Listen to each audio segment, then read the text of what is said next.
guys, welcome back! So, let's revisit, 25 years later, the third title on the Turrican franchise. Is it better than its older brothers?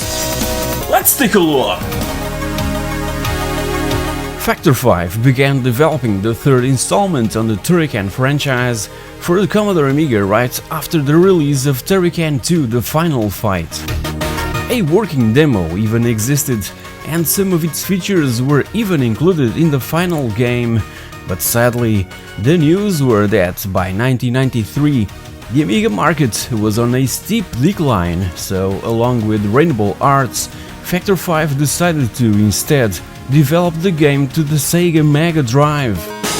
Even so, this third game from the series, now known as Mega Turrican, was later ported to the Commodore Amiga by Keiko and Neon Studios under the title Turrican 3 Payment Day. A curious fact was that the Amiga version, despite not being the original, was the first to be commercially available in 1993. This was due to the fact that the original game didn't have a publisher, so it stayed unreleased till 1994. As said, the Amiga market was already in decline by that time, and that led to the decision of developing the third Turrican game for the Sega Mega Drive instead of the Commodore Amiga. Rainbow Arts had always been the best publishing partner for Factor 5's games, but not on the console business, so, and after many presentations and meetings with a few Mega Drive and Genesis publishers, a deal was finally signed between Factor 5 and Data East, along with Sony Electronic Publishing, leading to the worldwide distribution of Mega Turrican by 1994. The Amiga version was supposed to be different from the original Mega Drive game. Keiko approached Rainbow Arts stating that they could create something great for the Amiga computer, the system that really brought fame to the series, but Keiko was not doing very well at all levels, what led to a few problems during development. So, and as stated above, the Amiga game ended up as a port from Mega Turrican.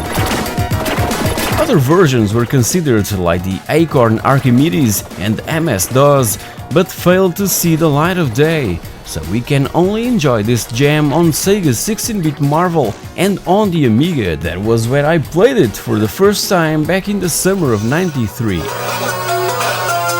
The first thing we notice when playing it for the very first time are the smaller levels compared to the previous Turrican games, but Turrican 3 or Mega Turrican compensates with newer effects, huge graphical improvements, and more focused towards action and shooting mechanics. You obviously remember the lightning whip from the first two games, right? Well, now it's gone and replaced by a grappling hook in a sort of bionic commando style. Sadly, the Amiga port loses this battle. Many graphical details and even sound effects were sacrificed during the process.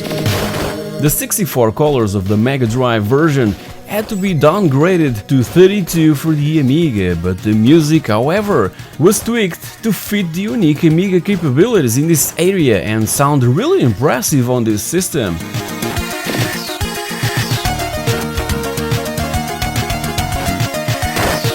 As for level design and gameplay, these remained practically intact, with only turning a secret level from Mega Turrican into a regular level on Turrican 3. It's basically more of the same, but for fans like me, it's like being in heaven.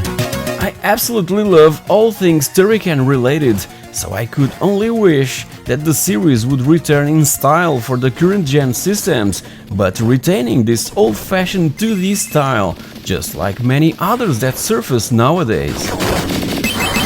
There's 15 levels in total, multi-layered parallax scrolling, and over 20 different musical tracks. Chris Ulsbeck and Jochen Ippel for the Amiga loading screens returns with one more amazing soundtrack, but even so, the one from the previous game on the franchise is still my favorite and truly memorable. Even so, it's awesome to hear Chris Ulsbeck's first original soundtrack on a Sega console.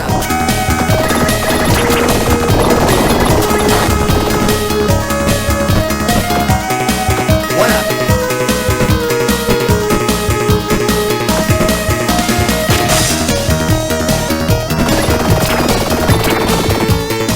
Most of the content of Mega Turrican was recycled for use in the Super Nintendo game Super Turrican that was released even before Turrican 3 for the Amiga. By this time, you're already completely lost in the middle of ports and conversions and recycles, aren't you? Super Turrican shares a similar visual style and plays similarly to Mega Turrican, but has a different set of levels and a freeze beam instead of the original lightning whip from the two previous games and the grappling hook from Mega Turrican and Turrican 3. The music on the SNES version is also incredible, and I can't simply pick a favorite from the three versions. Tell me, do you prefer the Amiga?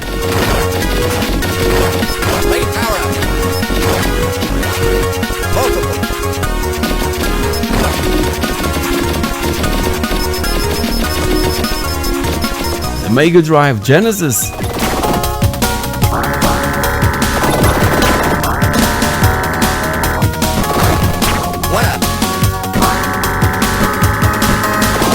Or the Super Nintendo soundtrack? Power up!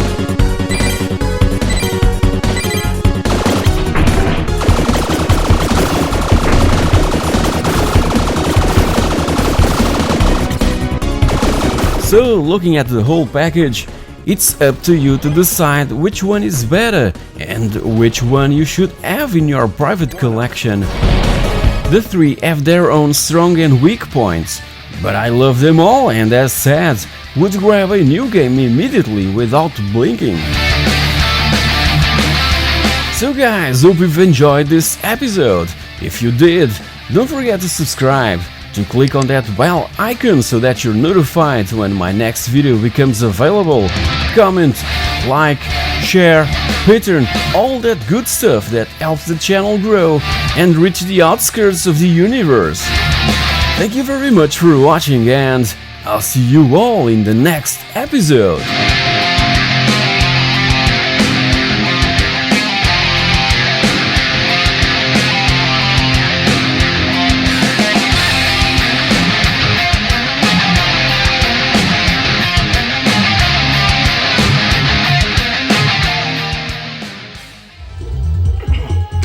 Hey guys, welcome back! Gran Turismo can sometimes be really boring, and if you miss all the fun from Sega Rally, here's a pretty good alternative, and in two flavors, yeah! Rally de Africa and Rally de Europe were both developed by Prism Arts and released exclusively in Japan. Just now, after a tip from a viewer of the channel, I had the chance to try both of these awesome racing games that have a slight taste of Gran Turismo mixed with Sega Rally. Thinking of it, it really blends nicely simulation with arcade-ish style of driving, sliding around corners in such a masterful manner. Rally de Africa was released back in September of 1998, and we simply have to make our way across the African continent through places like Casablanca, Lake Victoria, Kilimanjaro, Dakar and Congo. The various game modes are Championship, Spot Entry, 2-player and Memory Battle. In the Championship we'll start from the first available machine class, namely the K, and if at the end of the competitions we have accumulated more points than our opponents, we'll be given access to the next class and a new track will also be unlocked. The Spot Entry mode has the same basic idea as the Championship, only this time we'll only tackle a track. In 2-player mode we'll simply race in a circuit against a friend, that's it! And finally, in Memory Battle, we'll have to face a circuit on which only our car is present, and if we beat the time limit imposed by the CPU, we can save it on memory card to compare it with that obtained by a friend. As you have surely understood, the Rally de Africa cars are divided into various categories, K, A and S. The cars in the K class are the slowest, the A class is composed of rally cars, and finally those of the S class are off-road vehicles. The basic idea of Rally de Africa is dodging cars and bands, but sadly, circuits are too few and too short. A circuit will only be tackled for 2 laps, and we just need to avoid all other CPU drivers that will do everything to not let us pass. Practically all these thoughts and rules applies to Rally de Europe, released 2 years later in April of 2000, again exclusively in Japan. Only the scenery obviously changes from African terrain to twisty European roads, with fluid scrolling graphics with no signs of slowdowns even when several cars appear on the screen at the same time. It plays identical with pretty much the same driving feeling of Gran Turismo mixed with Sega Rally, and in this one we race through Thessalia, Toulouse, Wales, Liguria and Karlstad, offering also a new car class. Sounds are decent and simply do their job, and not being the best driving games in the world, I only wish that I had these alternatives back in the day, cause as I said, Gran Turismo can be really frustrating at times, and PlayStation 1 owners never got a Sega Rally game. As for Colin McRae Rally, it was the pinnacle for Sony's console in what rally games are concerned, but by then I had already finished it countless times. So guys, hope you've enjoyed this review of a couple of games that never left Japan. Have you already tried them? Tell me everything down in the comments section below. Also, don't forget to like, to share, to subscribe and to click on that bell icon so that you're notified when my next video becomes available. Thank you very much for watching, and I'll see you all in the next episode.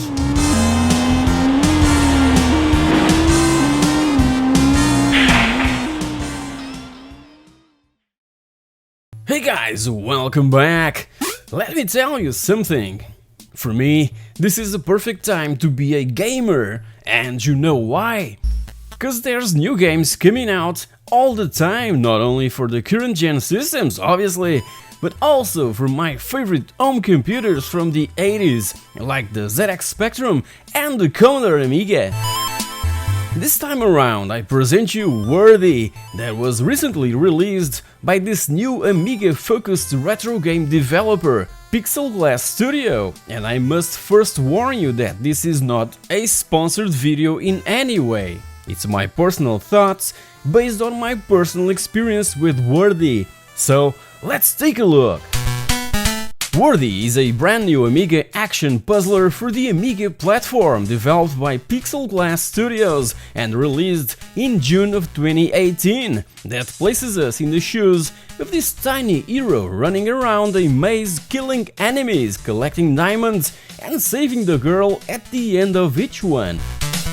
These beautifully colored sprites and design immediately sends us back in time to the 16-bit gaming era, the glorious 80s and early 90s, and the Amiga is probably the perfect system to breathe life into the genre. Putty and Pushover are probably two examples of similar addiction for me back in those days, and I say addiction cause I'm now truly addicted to Worthy. What a game! As for the technical stuff, it was programmed specifically for the Pinball Amigas, with 1 MB of RAM like the A500, the A600, the A1200, the CD32, etc., and it's available in quite a few flavors, from digital download to physical releases on floppy disk and CD.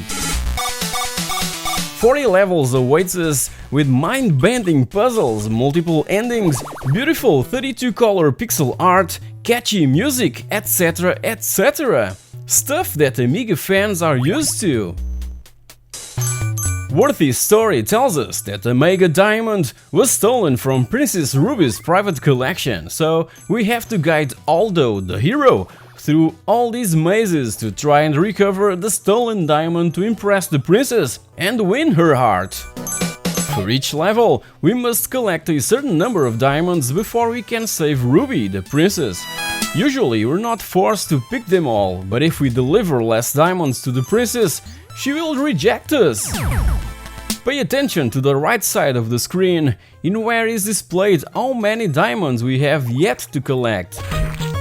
To kill those fluffy bouncing enemies, we'll need a sword, but be aware that these weapons can only be used once, so we have to be smart and plan carefully our next move in order to use them wisely.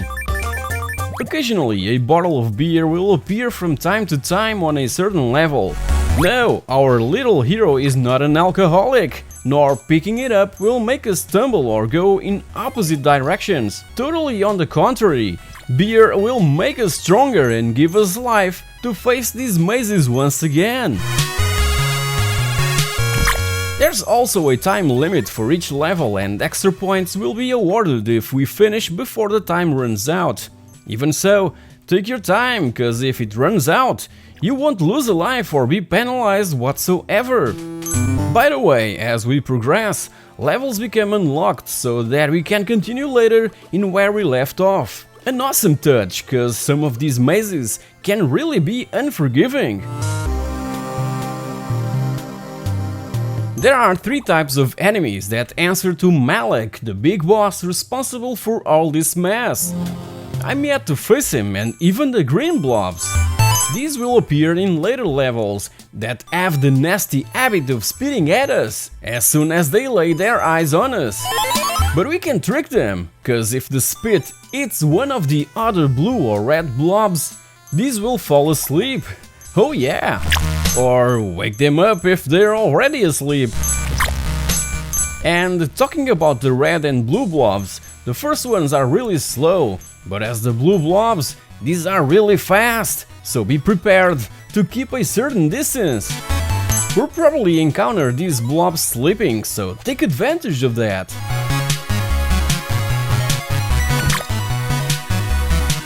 A really fun and engaging game, in where we simply have to prove to the princess that we are worthy. A must-have for all Amiga users out there that are looking for something cute, refreshing and challenging to play on their machines during the summer. I can't quite stop mentioning that it's so freaking amazing to be playing a brand new and truly awesome game on my Amiga in 2018, so go grab it! All the links will be in the description below. Thanks John, Alex and Simone for bringing such an incredible and overwhelming experience to all Amiga enthusiasts. Thank you so much!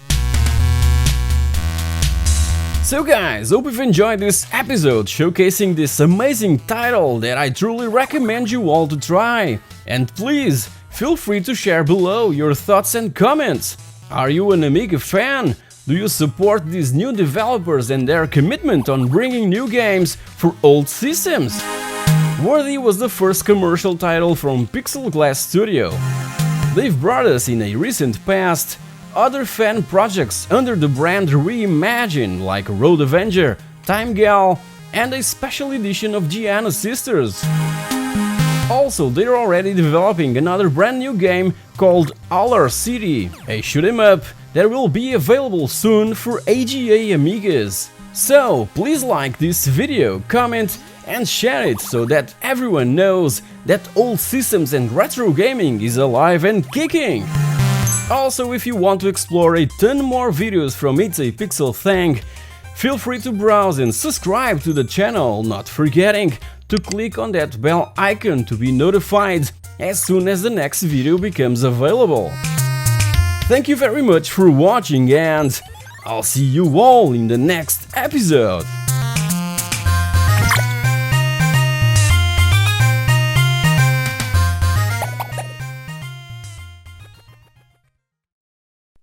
Hey guys, welcome back! One of my early videos was about PlayStation 2 exclusive games that until now haven't received a facelift of any kind or even a remaster, so are you ready for 6 more? Or 1, 2, 3, 4, 5, 6, 7, 8 more? Oh yeah, let's take a look! So let's start things off with a PlayStation 2 exclusive racing franchise that to this day hasn't received enough love from gamers, the amount of love needed to be revamped and enhanced to the current gen systems. The first two games on the ATV Off-Road Fury series were developed by one of my favorite studios that arose back in the end of the 90s with the precious help from Microsoft and their game studios. I'm talking about Rainbow Studios, responsible for the Motocross Madness and Splashdown franchises, besides others. It would offer that same gameplay mechanics and groundbreaking physics, but centered around ATVs. The third chapter was then handed over to another studio, TIMEX Racing, that was later known as Black Rock Studio and nowadays a division of Disney Interactive Studios. It improved and widely expanded beyond the previous title that led to 3 new games that I'm yet to grab: ATV Off-Road Fury Blazing Trails and ATV Off-Road Fury Pro, also exclusive but for the PSP, and ATV Off-Road Fury 4, again exclusively on the PS2. As a side note, Black Rock Studios later gave us the amazing Pure and Split Second Velocity, and sequels for both were on the making. Disney, being Disney, ended up closing the studio somewhere around 2011 and obviously rejecting those sequels. As you all know, that same fate struck LucasArts 2 years later. Shame on you, Disney!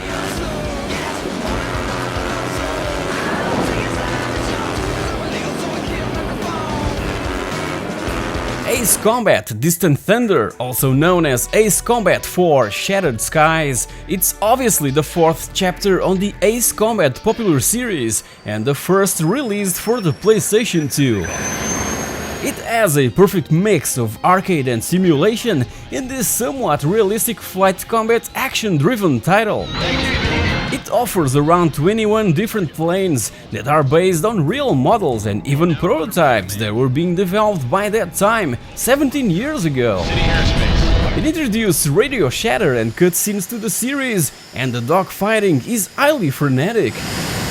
18 missions await us, from search and destroy buildings to the aforementioned one-on-one frenetic dogfighting, and our fighter plane can be upgraded with a ton of different accessories, devastating weapons and defense systems. Fox 2, Fox 2. It also delivers a compelling and touching story that I'm not gonna spoil for you, so if you're a fan or simply into this sort of realistic flight combat experiences, Ace Combat 4 really deserves a look.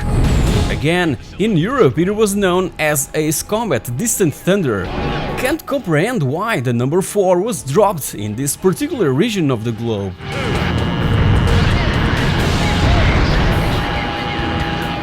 Missile hit. Back in around 2005, game developers were after the perfect real driving simulator, a trend that returned full steam 10 years later. But Enthusia Professional Racing wasn't just a racing simulator, it was the first and last racing simulator coming from Konami themselves that tried to compete against Polyphony's Gran Turismo 4 that arrived in Europe and North America right about the same time. It doesn't have the depth of GT4, but I guess that it wasn't originally designed to compete with Gran Turismo in that area. This is a pick and play kind of simulation, being at the same time challenging and fun, mainly in what rear-wheel drive vehicles are concerned. These are really hard to master. Konami tried to keep things simple for those that doesn't have the time and patience for a game like Gran Turismo or even Forza, and I must say that they've kind of nailed it on their first try. Sadly, being released alongside Gran Turismo 4 didn't help, and Enthusia was forgotten in a blink of an eye. A pretty cool experience nevertheless.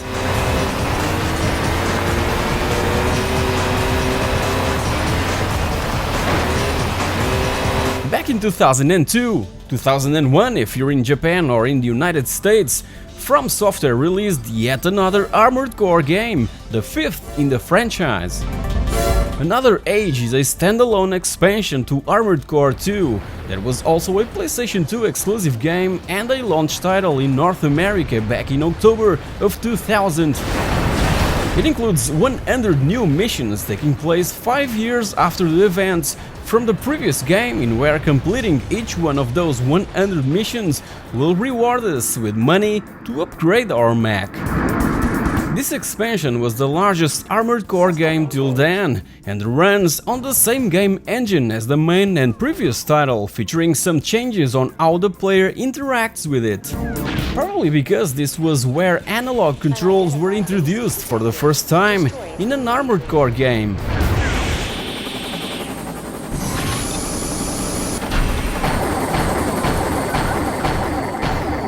GTC Africa was developed by Rage, being released again in 2002 exclusively for the PlayStation 2 and seen as a sort of follow-up to another PS2 exclusive game, Wild Wild Racing, that I also have in my collection and will be featured on a future video of games still exclusive to the PlayStation 2, but obviously only if you guys enjoyed this particular episode and the series in general.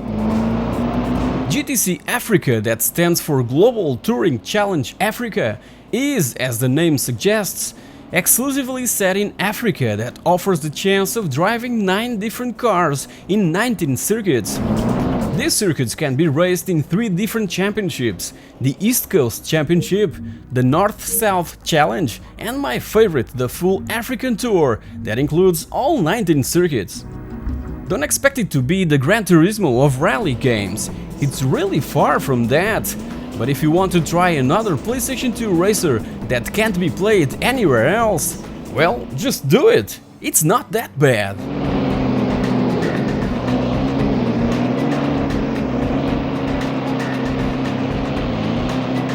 And finally, to conclude this episode, here's Airblade, this unique extreme sports game from the developer Criterion Games, most famous for the Burnout franchise.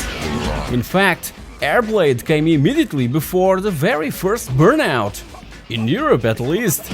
As you can see here, it was still sealed from factory, and this is the first time that I'm gonna play it. Do you recall Trick Style for the Dreamcast, also from Criterion and released back in '99?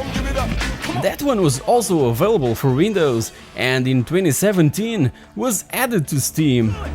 Airblade is a sort of spiritual successor to Trick Style that offers that same vibe from Tony Hawk's games, but in a futuristic setting and with an overboard or something. The game can be really unforgiving and, as you see here, extremely difficult and forcing to start the level all over again when the time runs out, just like in the good old days. But nowadays, I simply don't have the patience. Even so, it's a gorgeous game and highly recommended for fans and obviously collectors that just want to have this exclusive PS2 gem in their collection. It's really weird that copies of Airblade sold in Portugal were in Spanish language. I bought this precise one from a local video store that also sold video games back in the day, and besides not being localized to Portuguese or even have Portuguese subtitles, the only language option available is Spanish.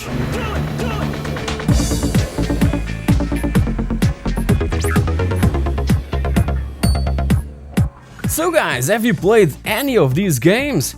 Do you like any of them? Tell me everything down in the comments section below. And if you've enjoyed this episode and want to see more similar content, let me know and click on that bell icon to be notified when my future episodes become available. Also, don't forget to like, to share and to subscribe to It's a Pixel Thing. It will be extremely appreciated. Thank you very much for watching and I'll see you all in my next episode.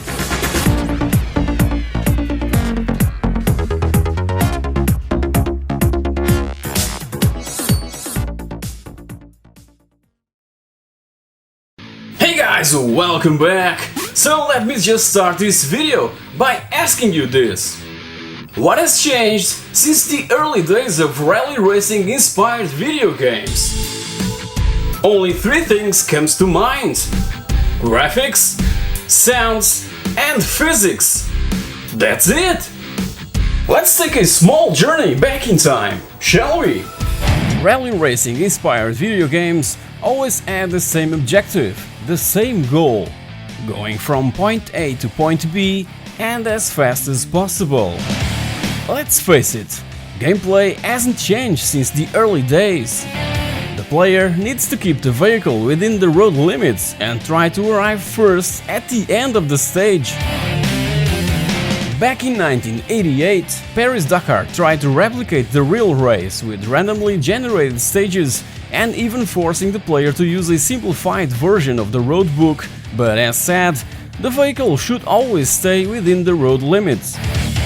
After that, many other rally games came and went, always offering the same old mechanics, driving from point A to point B as fast as possible, with a co-driver telling us where to go inside the predetermined stage or track. The hardware evolution and technical innovation would obviously allow video games to be more immersive, offering greater interactive and faithful experiences. But as for the racing genre, gameplay remained practically intact. So the new millennium brought a few video games that tried to pioneer and renovate the gameplay area. Insane from Invictus Games offered a bunch of maps with quite small and limited areas to freely explore, but I recall that it was really groundbreaking back in early 2000s. Later came Paris-Dakar Rally and Dakar 2, both published by Acclaim, that had a few of these liaison and special stages, in where we had a bit of freedom, going through a certain number of waypoints before reaching the end, something that would last for about 3 or 4 minutes, and with an arrow pointing where to go for the next waypoint. But the core gameplay of both these titles was again centered around racing in predetermined rally-style tracks. Later in 2008, Baja Edge of Control was released and offered the player 15-minute long stages. It's basically an endurance racing game across the desert, based on the Baja 1000 event that in-game would last around 2 hours and 15 minutes at best. But again, the player should always keep the vehicle inside the main path. Probably the game that tried to really go further was Fuel from French developer Asobo Studio, that offers a playground of over 14,000 square kilometers, even being awarded by the Guinness Book of Records as a video game with the largest playable area till 2009. The studio's original concept, though, was based on the Dakar, but all that changed when Codemasters came forward as its official publisher. Even so, Fuel allowed the full exploration of its map in free roaming mode without incurring loading times. Finally, 9 years later, all that is about to change. Dakar 18 offers over 18,000 square kilometers and a totally unique gameplay mechanics. There's no roads to follow, no boundaries, and the player can drive wherever he wants to. If you're familiar with the real Dakar event, you know that drivers must collect waypoints along the way, and those waypoints are scattered across this huge open world that was recreated with extreme precision based on NASA's own satellite imagery. Take GTA 5's open world map as an example. Dakar 18 is 180 times bigger than that. Can you picture it? It's huge. So, back to that groundbreaking gameplay. The main objective is to explore, to find and collect the waypoints along the way, and only then cross the checkered flag. The use of the roadbook for each stage is probably the most important thing in Dakar 18 and everything you'll ever need to survive. These roadbooks are based on the real Dakar 2018 event that took place back in January and will certainly be the perfect practice tool for drivers that will be facing the 2019 event. Just like in the real thing, we must analyze the roadbook between stages and determine where it's safe to drive fast and where we should be careful, cause besides the real chance of being stuck in the sand or in the mud, the vehicle can suffer damage, jeopardizing the player's journey. So we must be sure to follow correctly the instructions on the roadbook, cause if we don't, we'll certainly get lost and the chances of running out of fuel or without spare tires are really high. Dakar 18 will not necessarily be the best or the worst racing game ever made, but a game to be tried by everyone, cause it's different from everything else. So guys, are you also looking forward for Dakar 18? I surely am! Tell me everything down in the comment section below, and if you've enjoyed this video, check my other similar related content. Thank you very much for watching, and I'll see you all in my next episode. 500, continue straight ahead, uphill dune, ruins on the right side. Straight ahead to Hey guys, welcome back! As you know, the Xbox 360 have quite a few of these compilations, and these ones that I have in my collection are still sealed, so let's break the seal and take a look at these amazing games. Come on! All these games were previously released as digital downloads through Microsoft's Xbox Live Arcade distribution platform and later found their way into this form of physical packs. So let's start things off with this first triple pack that includes Trials HD, Limbo and Splosion Man. I'm familiar with the first two and have already finished them on the PC, but I had never heard about Splosion Man till I bought this pack. And the funny thing is that I became totally addicted to it. This package was released back in April of 2011, and as you saw just now, more than 7 years later, I had the time to fully enjoy it. There isn't much to tell about Trials HD. It's the third installment on the series and it's a really addictive game.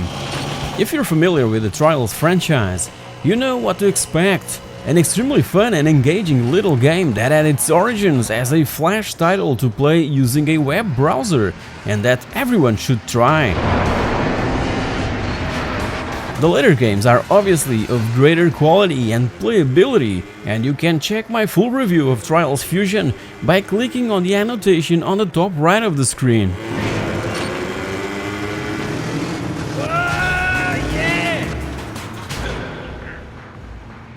As for Limbo, what an overwhelming experience it was! By the time of its release, a formula that was cloned and repeated to exhaustion by so many other games that followed, a winning formula, I must add. In this one, we must guide our little hero across this monochromatic world, overcoming various obstacles, traps and enemies along the way. You're obviously familiar with it, so let's move on.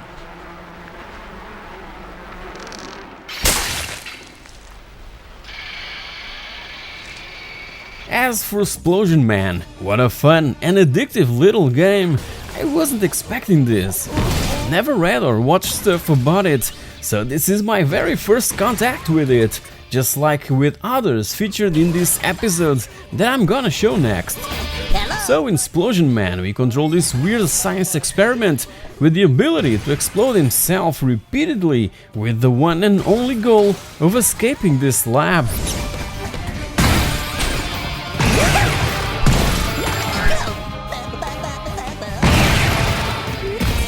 Moving on to the second triple pack, here's the amazing Beyond Good and Evil HD from Dust and Outland.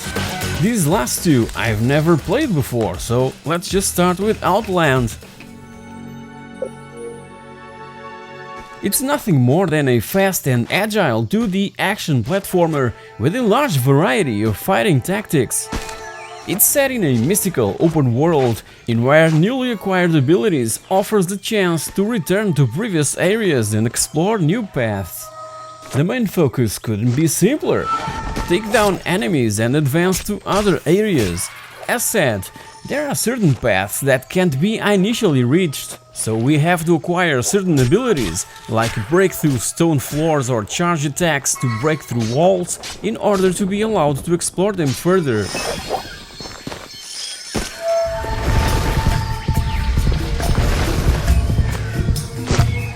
Let's move on to From Dust. It was designed by Eric Chahi, responsible for the smash hit Another World, or Out of This World if you're in North America, in where we take control of a godlike entity responsible for this tribe, to whom the safe route across each map must be shown, building villages along the way. The only power we have is to rearrange the landscape, absorbing things and placing them somewhere else. If you look carefully, it has a small taste of Populous, if you're familiar with that one, another smash hit back from the glorious Amiga days.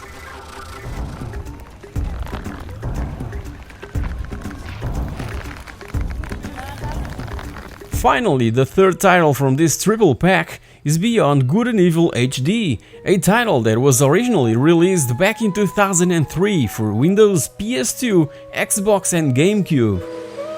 If you haven't played it before, here's the perfect excuse, cause a prequel is currently in development and will be released somewhere in the near future. This is a game mainly focused on stealth and puzzle solving, in where you control a photojournalist named Jade, but if you're not familiar with it, which I think is almost impossible, there's also platform, shooting, combat and racing sequences. It was extremely well received when it originally came out, and I forgot to mention that it came from the brilliant mind of Michel Ancel, creator of the Rayman series.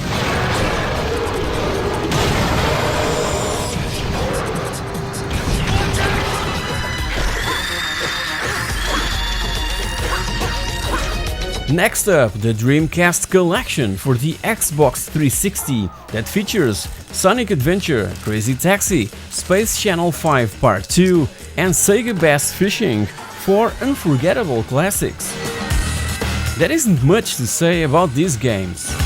Well, I can start by telling you that Crazy Taxi is my favorite game on the Dreamcast, and you can watch my top 10 games for that system right after this episode. The link will be available on the top right of the screen. As for this collection in particular, well, it's a mess. Sega should have done a lot better with this package.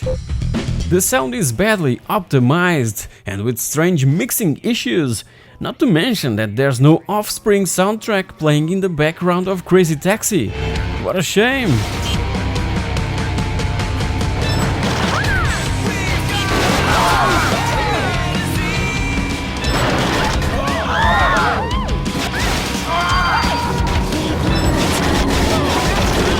And just now, I realized how bad Sonic Adventure is.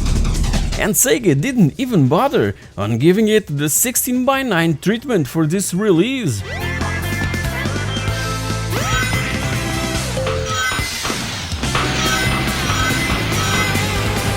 As for Sega Bass Fishing, it misses an important peripheral. The fishing rod, of course. I simply couldn't get the hang of it with a 360 controller.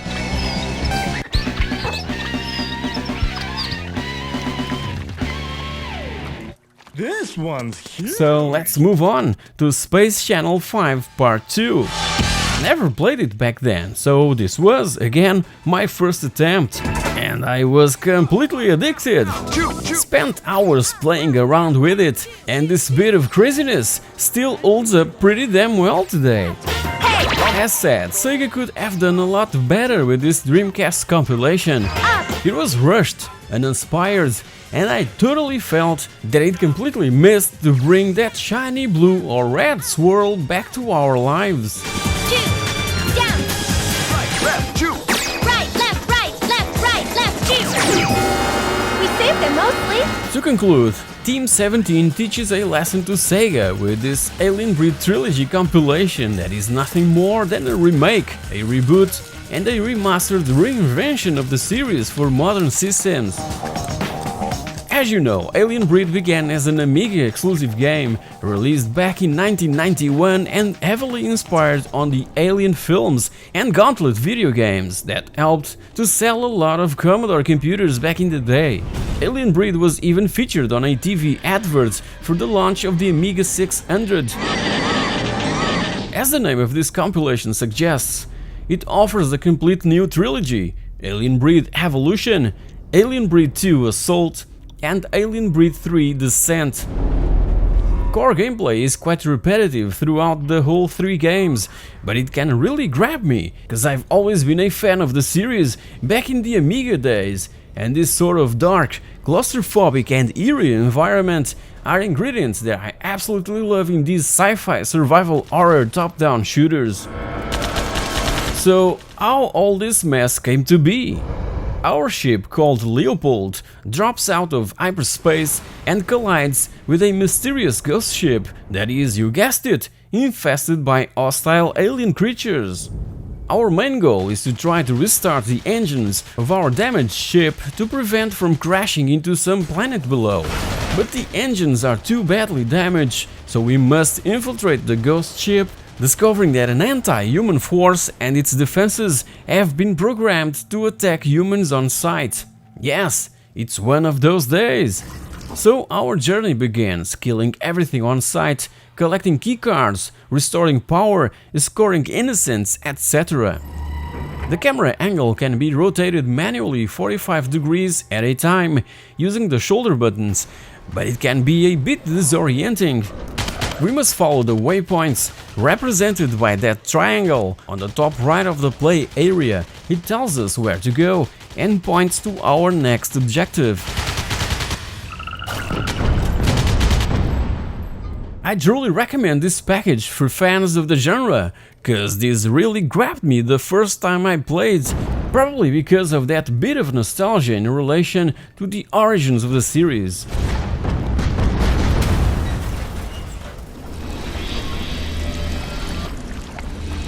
So guys, here you have it, 4 Xbox 360 compilations that are welcomed in my collection and that I've really relished discovering. If you've enjoyed this video, please like, share, subscribe to the channel and click on that bell icon to be notified when a new one is available. Also feel free to use and abuse that comment section below. Have you played any of these? Do you also have these compilations? Tell me everything and share a few more with us all. I cover a lot older stuff since the early days of video gaming, so if you love everything video game related, regardless of its era, click on these examples, relax and take a journey back in time, along with It's a Pixel Thing. Thank you very much for watching and I'll see you all in the next episode.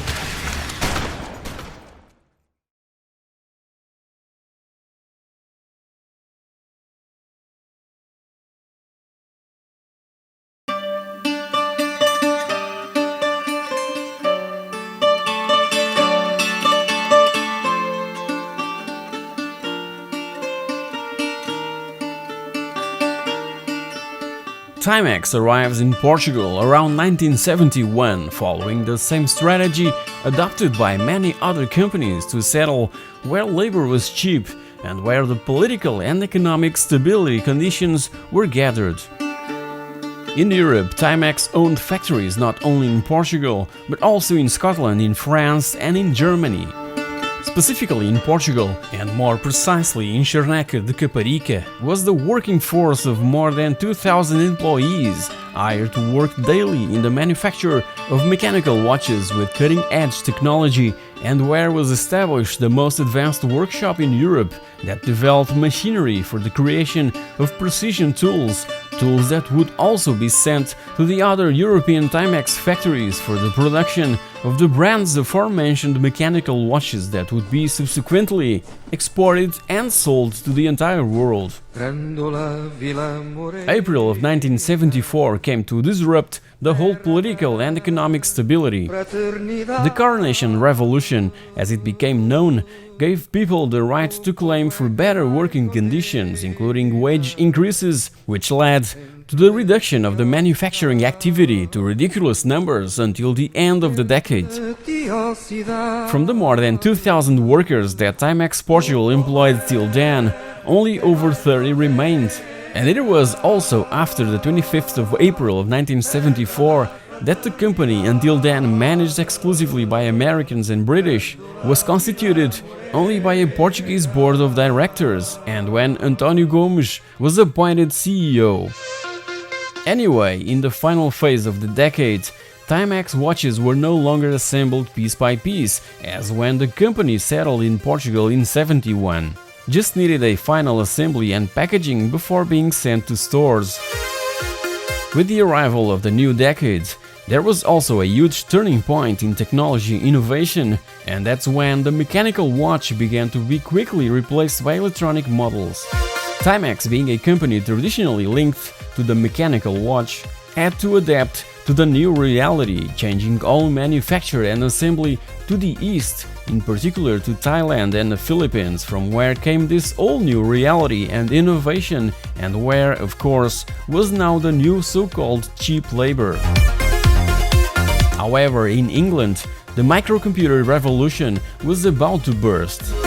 Clive Sinclair, inventor who in 1972 offered the world its first pocket calculator, was looking for someone who could help him mass assembly his latest invention, and in which he was truly confident. The ZX81, a microcomputer with only 1K of memory and the successor of the ZX80. This partnership between Sinclair Research and TIMEX Corporation arose after the difficulties that Sinclair had to satisfy all requests and orders that the ZX80 was target, that led to waiting lists of several months, simply because it was the cheapest and accessible microcomputer that the market had ever seen. So, taking advantage of the euphoria of the consumer around microcomputers and the decreasing demand for wristwatches, TIMEX accepts to venture in areas that were not very familiar to them, as was the case in the pharmaceutical area, which later turned out to be a disaster, but it would provide a diversification of their own offer, as well as keep the jobs of all the employees from the TIMEX complex in Dundee, composed of 8 factories that was the major employer of that area of Scotland. The company had all the human and technical capacity, large-scale distribution not only in the United States but also throughout Europe, revealing itself as the closest ally of Clive Sinclair. In the meanwhile, to stay in business, TIMEX Portugal was being subcontracted by large companies such as Control Data and IBM for high-precision work, as was the case in the manufacture of printed circuit boards and later read ads for hard drives, not only by having a whole assembly and packaging infrastructure previously installed, but also for having adequate facilities for that purpose, where the dust and unwanted particles wouldn't penetrate during the more meticulous steps. In addition to the subcontracting of services by IBM and Control Data, TIMEX Portugal continued to provide after-sales service to the business of wristwatches and circa 1981 employed approximately 80 people at a time when the Scottish factory was already manufacturing the Sinclair ZX81 in large scale. TIMEX American headquarters watches closely all this boom of low-cost microcomputers that was taking place in Europe, and influenced also by the technological advances that their neighbors in Silicon Valley showed, eventually embarked on this adventure to bring to the United States the Sinclair ZX81, in this particular case the TIMEX Sinclair 1000, where the only differences were in the alteration of its own designation, an NTSC signal modulator for the American market, and increasing its memory from 1K to 2K. In the heart of TIMEX Corporation, a healthy competition was held. Where should this alternative model be manufactured? In Scotland or in Portugal? As was written in history books, the Portuguese factory eventually won this battle, thanks to the effort and dedication of António Gomes, as told, CEO of TIMEX Portugal since the 25th of April of 1974. Then the big challenge would be to produce 500 TS1000 models per day. The enthusiasm and commitment within the Portuguese TIMEX organization was such that at the end of the first half of 1983, the company had already employed around 1,000 workers, and daily near 2,000 computers were manufactured, all intended for the American market, along with the 16K memory modules known as RAM packs.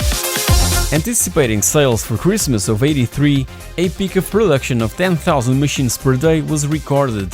However, in the United States, Commodore was adopting an aggressive pricing policy, offering huge coupon discounts to whoever returned a used computer or console in exchange for the purchase of one of their more recent machines.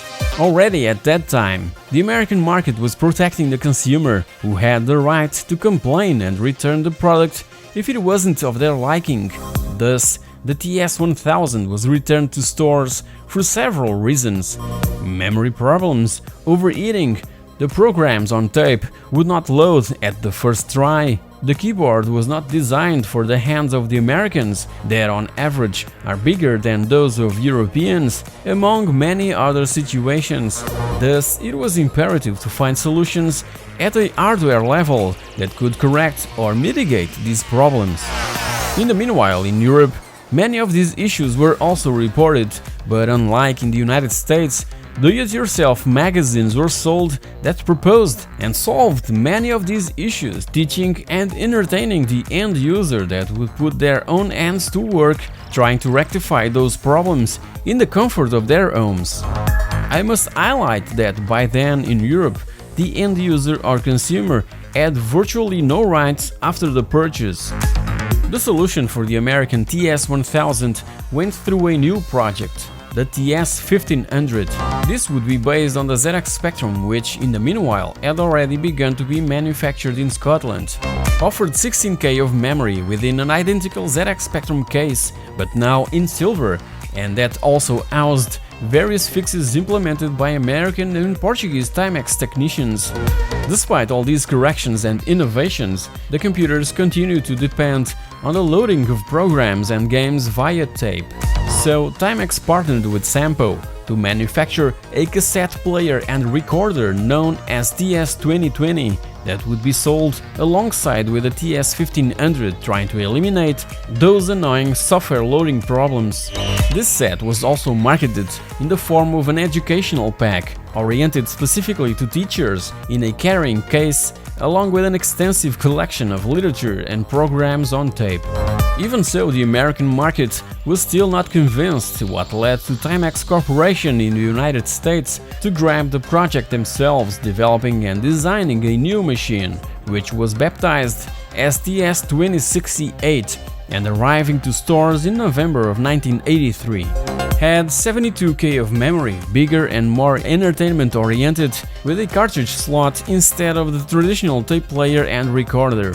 At the same time, mostly for the Portuguese and Polish markets and fully developed in Portugal, the TC-2048 project emerged. This was the direct rival of the extremely popular ZX Spectrum, which was also sold in the country by this time, and based on the TS-2068, created exclusively for the United States.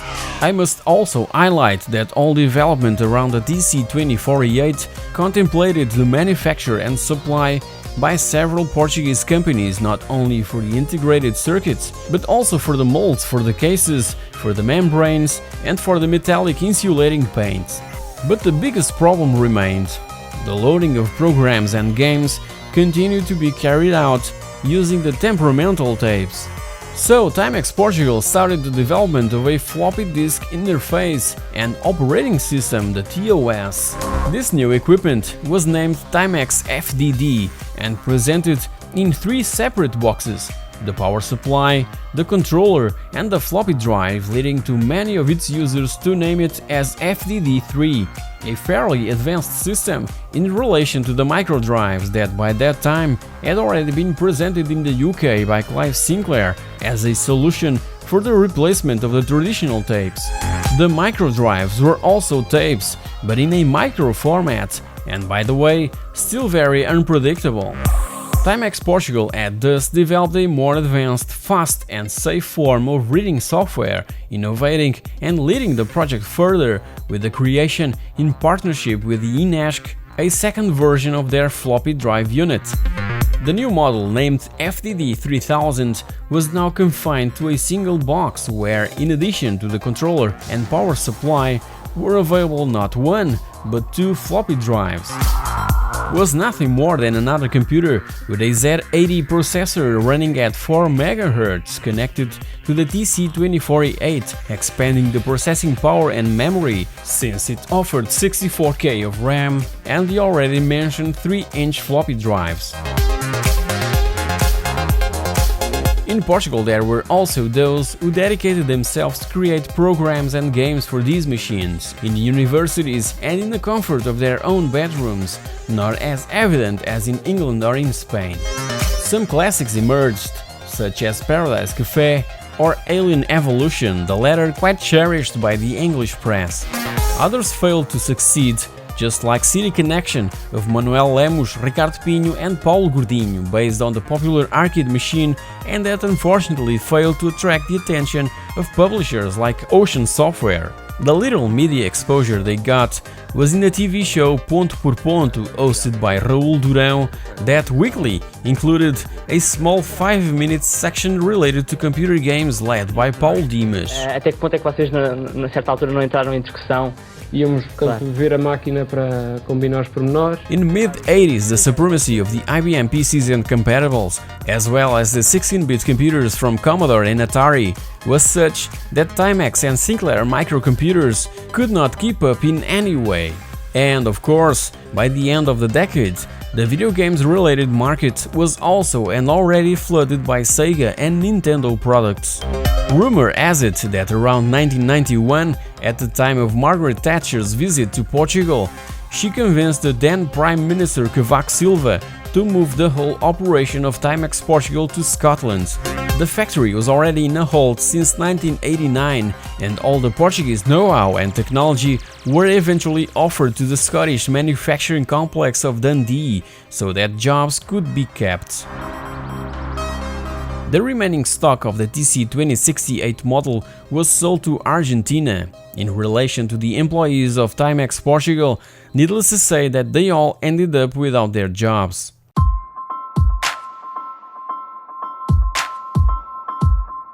Not being a Portuguese brand, TIMEX was responsible for the awakening of interest for computers in that country, because it introduced on the market low-priced personal computers that around 1985 attained an internal volume of more than 150,000 units, one of the highest penetration rates per family in Europe.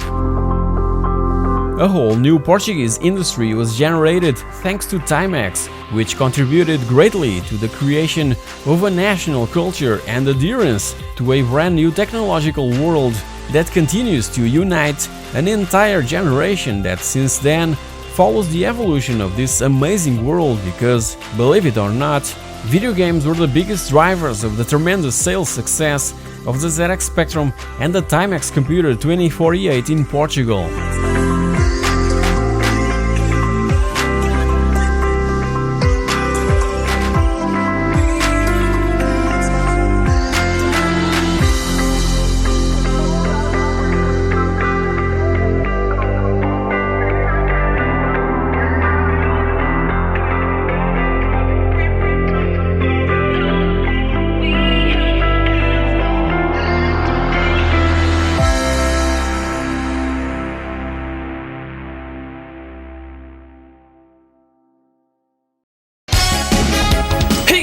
Welcome back! So, before the Battlefield series and even Rally Sport Challenge, Digital Illusions gave us amazing pinball video games! Pinball Fantasies was their second commercially released title, and for me, the best pinball video game coming from Digital Illusions, so let's take a look! As a huge fan of music in general, I always loved pinball video games cause this genre is packed with awesome soundtracks. Developers would normally incorporate awesome tunes into these games, and that's why I absolutely love the genre, and Pinball Fantasies is still my favorite pinball video game to play on the good old Commodore Amiga, and also one of my favorite on DOS. It was released in late 1992, only 8 months after Pinball Dreams, their first pinball title and first commercial game. And just like its older brother, Pinball Fantasies offers another 4 amazing pinball tables for us to enjoy, that can be played by up to 8 players in a hot seat type of thing. And again, ball physics are spot on, accompanied by truly amazing graphics with gorgeous pixel art. And the music, whoa, the music composed by Olaf Gustafsson is just brilliant.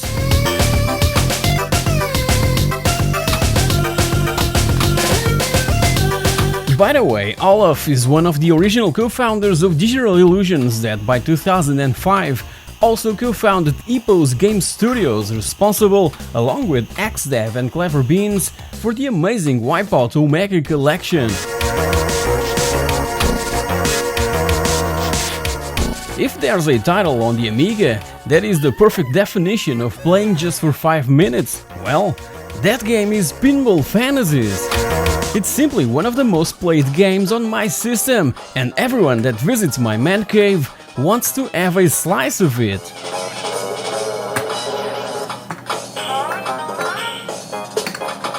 Pinball Fantasies started as an Amiga original title that soon got converted to DOS, Atari Jaguar, the Super NES, and even the Game Boy. As said, it contains 4 themed tables with various difficulty levels. The first one is Partyland, probably the one that most people will recognize, cause it was the one featured in the shareware version. Then there's Speed Devils, Billion Dollar Game Show, and Stones and Bones. The tables are larger than the ones present on Digital Illusion's previous Pinball Madness, approximately 3 screens high as opposed to 2. As told, Partyland has a theme park backdrop that includes roller coasters, sky rides, and a duck shot. Halfway up the table, there's an extra flipper that will help us reach other bonuses. Speed Devils is a fast-driven table that really pushes us to play fast and keep the ball rolling around in super high speeds, and the music really keeps us pumped up to unlock all bonuses as fast as possible. Even that speed isn't really an issue here. That's just what Speed Devils is able to transmit to the player. As for the Billion Dollar Game Show, it's nothing more than a sort of TV show featuring frenetic super jackpots with lots of money bonuses and expensive prizes.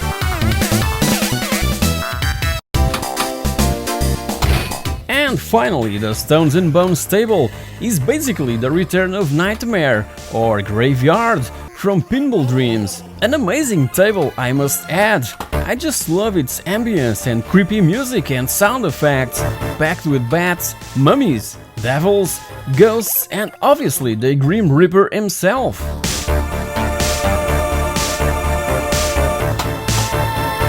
The tilt function is obviously present by pressing the spacebar, but you know that you can't go wild with it, don't you? It's just like in the real thing, so go gentle with it. Many would say that a pinball video game is something quite easy for a developer to accomplish, but if we think hard enough, we'll realize that all the physical components programmed in to make it realistic, like gravity and momentum, are what really makes a difference and shows how complex it can really be to create such a game based on such an apparent and simple thing like pinball. Pinball Fantasies nails it in every aspect.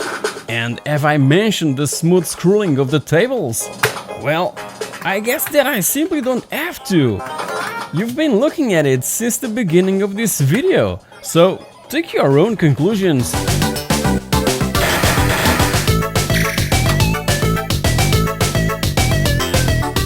What else can I say? Well, I can say that I've also played the DOS version for many years, and I still do. And because of that, I simply had to purchase the Pinball Gold Pack at GOG.com that offers all pinball related titles from Digital Illusions, Pinball Fantasies, Pinball Mania, Pinball Dreams 1 and 2, and Pinball Illusions. So if you're a fan of the genre, do yourselves a favor and grab it also for some awesome classic pinball action. The direct link will be in the description box below.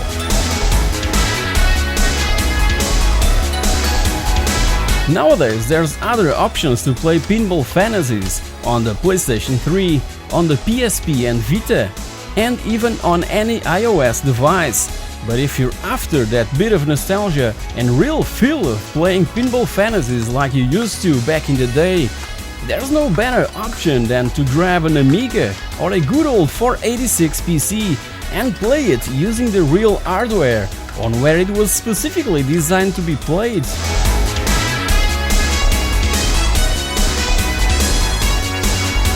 So guys, are you also fans of this genre? I surely am! And if you haven't already, you can now watch my top 10 classic pinball video games episode, that I've released a couple of years ago, and in the meanwhile, subscribe to the channel and click on that bell icon to be notified when all my future content becomes available. Also, if you've enjoyed this episode, feel free to comment, to like and to share this video so that many other gamers all around the world gets the chance to also enjoy it and even discover Pinball Fantasies for the first time. Who knows? Thank you very much for watching, and I'll see you all in my next episode.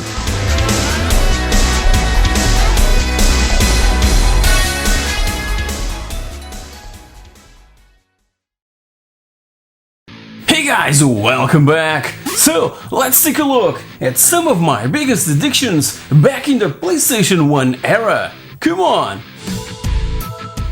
The PlayStation, the system that changed the game. It blew everybody's minds. It was my second console after the Mega Drive, cause as you know, I was more into computers than consoles. First the ZX Spectrum, then the Amiga, and finally the PC. Starting with sports games, you've obviously played World Cup 98. Who doesn't remember this intro?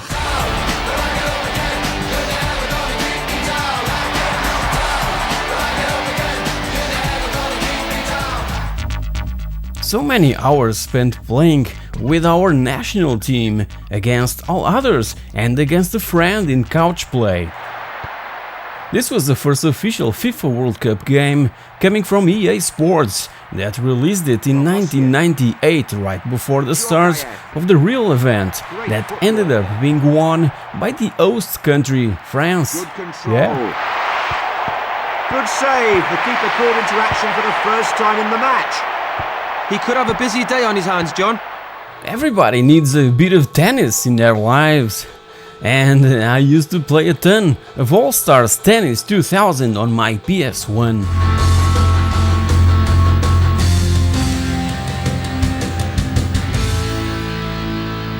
It came from the developer Smart Dog and published by Ubisoft, being pitched as a simulation tennis game. And back then, it had indeed that simulation feel with the characters moving realistically.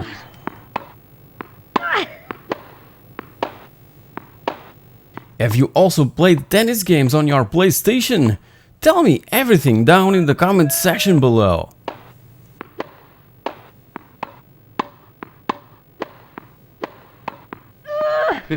All. And who doesn't remember this epic intro?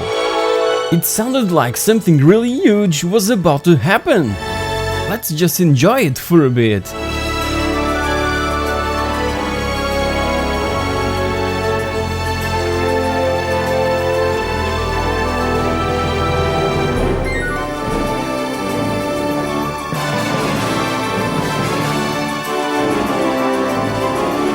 The first Pro Evolution Soccer, that was one of the first games to come out after the release of the PlayStation 2 here in Europe. Never played the PS2 version, but the PS1 game was always on my console, ready to be played. This version came after the PlayStation 2 original and was only available in Europe, if I'm not mistaken. And that was when I started thinking on getting a PS2. What eventually happened around 2003. Great sliding clearance.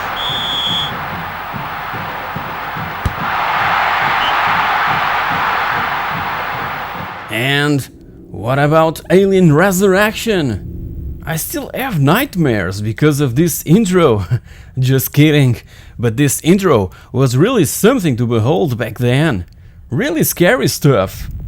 And if you're sensitive to horror movies and games, just skip this part.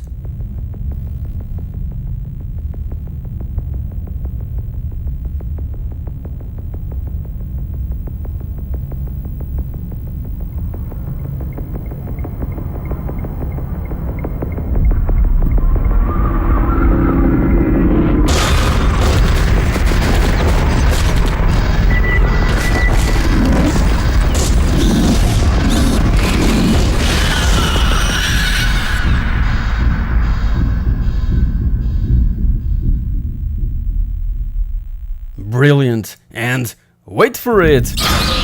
Yeah, and just like the developers stated, this game is best played in the dark. Alien Resurrection was obviously inspired on the movie with the same name, the fourth installment on the Alien movie franchise released by 1997. The game was developed by Argonaut Games and published by Fox Interactive back in late 2000 and followed the same plot of the movie, blending first-person shooter with survival horror elements. Played a ton back then, but I struggled to play it nowadays. Probably because I wasn't playing in complete darkness, just like it was meant to be played.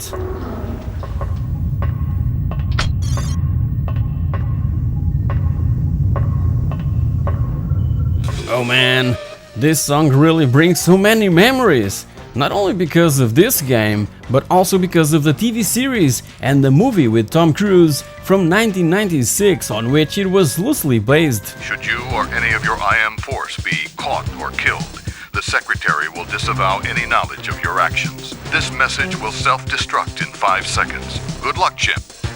The PS1 version of Mission Impossible was ported from the Nintendo 64 original from '98, where we control Ethan Hunt from a third-person perspective, completing a certain number of tasks like collecting items, interacting with computers, that sort of things that a spy would do.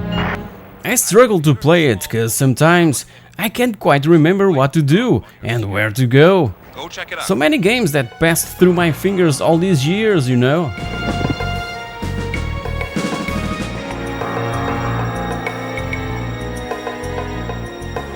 The first driver was awesome, but I used to play a lot more this second installment on the series.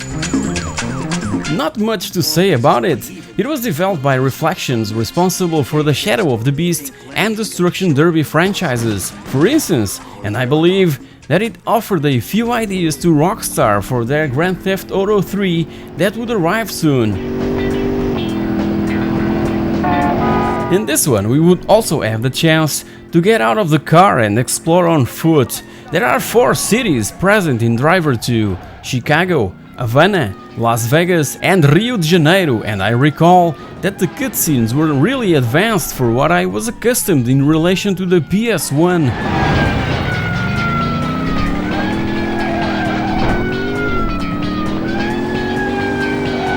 I obviously had to bring a Crash game to this video, so Crash Bandicoot 2 was the one that I owned back then.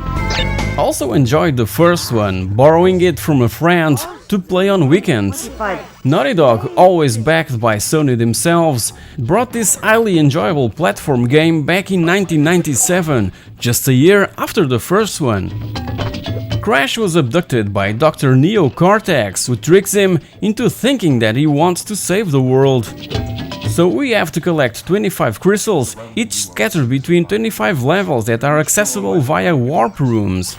I'm yet to grab the remake for my PS4 cause I really want to revisit the trilogy, but now with enhanced and brighter graphics cause I've always disliked this somewhat dark and obscure color palette that the PS1 and even the PS2 suffered from.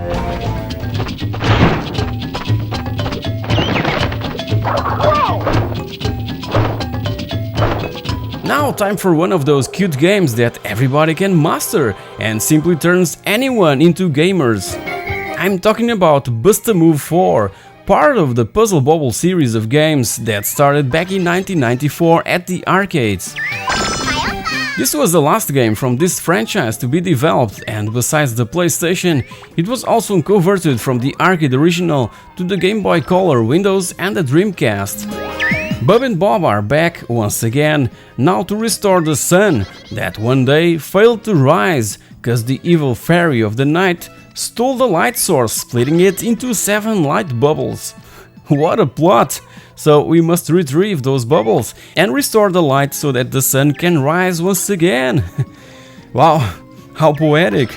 Did you know that? I really don't care about the plot in these type of games. These are so straightforward that a plot like this is totally unnecessary.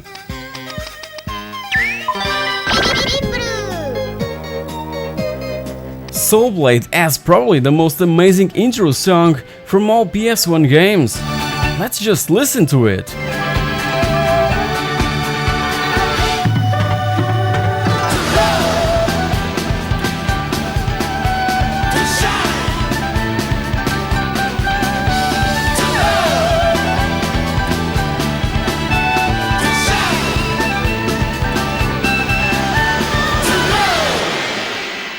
As you know, I'm not a big fan of one-on-one fighting games, but Soul Blade really grabbed me because of that intro music.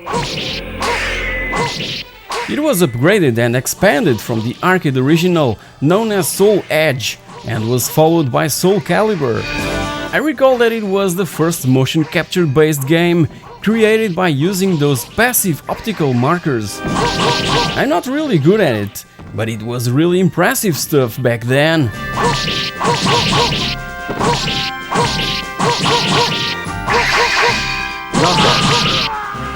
Destruction Derby 2 has PlayStation written all over it.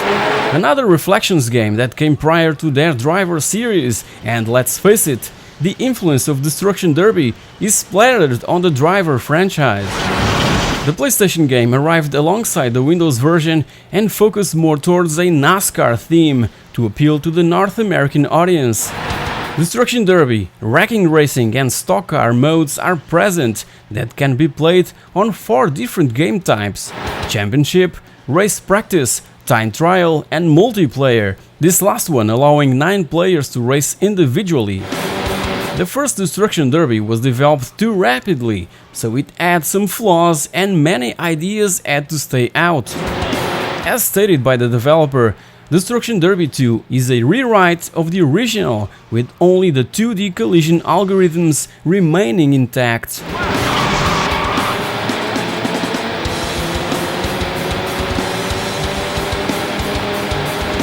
Oh man, this game is so bad! But back then, I was totally into it. I've always enjoyed motocross games and would grab everything based on that motorsport.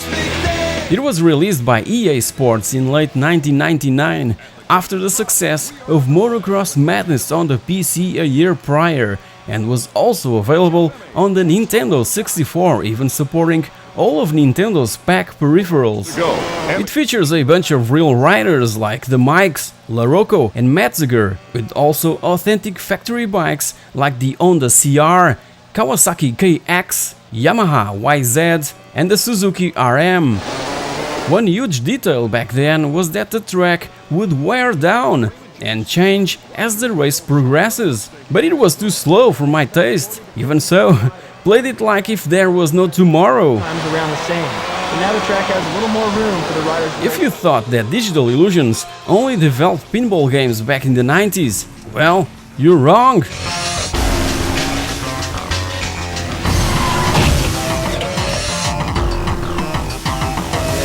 Motorhead is an arcade racer from Digital Illusions and published by Gremlin Interactive in Europe at least. It is set in the future and it offers 8 circuits and 10 cars to choose from.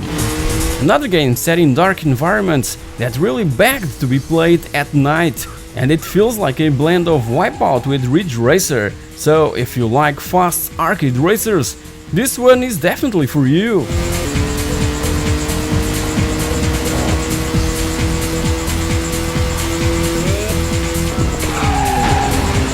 Ah, what a pleasant and enjoyable Sunday ride! Mille Miglia really brings that spirit to our minds and gives us the opportunity to drive these beautiful historic cars. It was developed by Kung Fu Games, yeah, Kung Fu Games, and published by SCI back in late 2000 and only in Europe. It's based on the real Mille Miglia endurance race that used to take place in Italy from 1927 to 1957, 13 times before the Great War and 11 after, and we get the chance to drive through the Italian countryside, cities and towns in incredible and beautiful classic cars designed by legends such as Enzo Ferrari and the Maserati brothers. It's not a milestone in racing games, but a truly gorgeous one. Love it!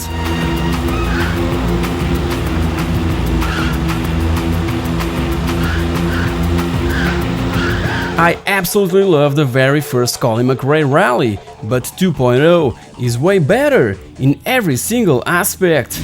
It came out first on the PlayStation and later on the PC, in where I continued playing to exhaustion, cause you know how crazy I am for rally games. 33 left opens. Codemasters really brought us a true sequel that really felt like it, introducing an arcade and rallycross modes with obviously highly improved graphics with more detailed vehicle models and interiors. I still play the PC version to this day, and please feel free to watch my retrospective to the whole series, from the very first Colin McRae Rally to Dirt 4, the last game on the series, until now.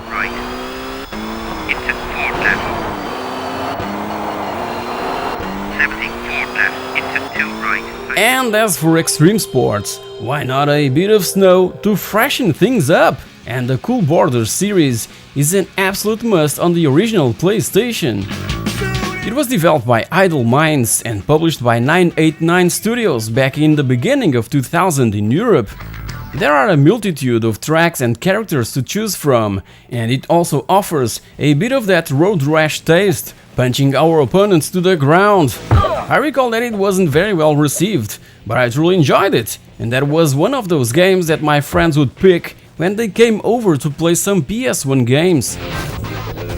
It was, if I'm not mistaken, the last game of the series, which soon had a spiritual successor on the Dreamcast by the name Snow Surfers, one of my favorites on Sega's last system. And finally, to conclude this video, one of my favorite mountain bike video games ever made. No Fear Downhill Mountain Biking. It came in '99 from the hands of Unique Development Studios that publisher Codemasters immediately grabbed. It also had a Dreamcast version planned out, but ended up scrapped and locked inside a fiercely guarded safe somewhere. Maybe someday it will surface. That would be awesome, cause I really love this game so much. It drank inspiration from real locations and tracks, like the San Francisco Telegraph Hill and the New Zealand's Matukituki Rapids. So it features 8 unique tracks and 8 riders to choose from. What I really like is that the tracks are really long. Well, long for 1999 that is. And another cool touch was that we had to conserve the rider's energy so that we could maintain our speed at all times. Awesome stuff, stuff that not many reviewers enjoyed, cause it had really poor feedback, and that's probably why the Dreamcast version was cancelled. So guys, here you have it, 16 games that I used to play a ton back in the PS1 glory days. I also played games like Gran Turismo 1 and 2 and Symphony of the Night, but I don't have them on my collection yet. Maybe someday, who knows? Tell me down in the comments section below the ones you used to play back in the day. And if you've enjoyed this episode, please like, subscribe to the channel, click on that bell icon to be notified when a new video is uploaded, and share this particular one so that many other players could connect with it and spread the word. Thank you very much for watching, and I'll see you all in my next episode.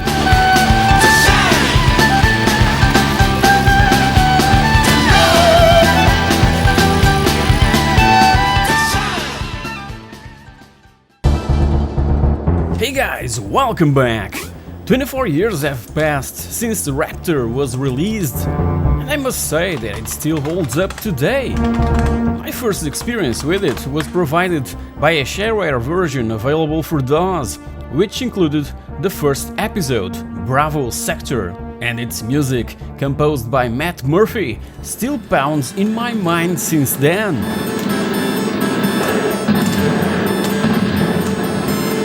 Raptor Call of the Shadows was originally developed for MS-DOS by Cygnus Studios and published by the mighty Apogee Software back in April of 1994.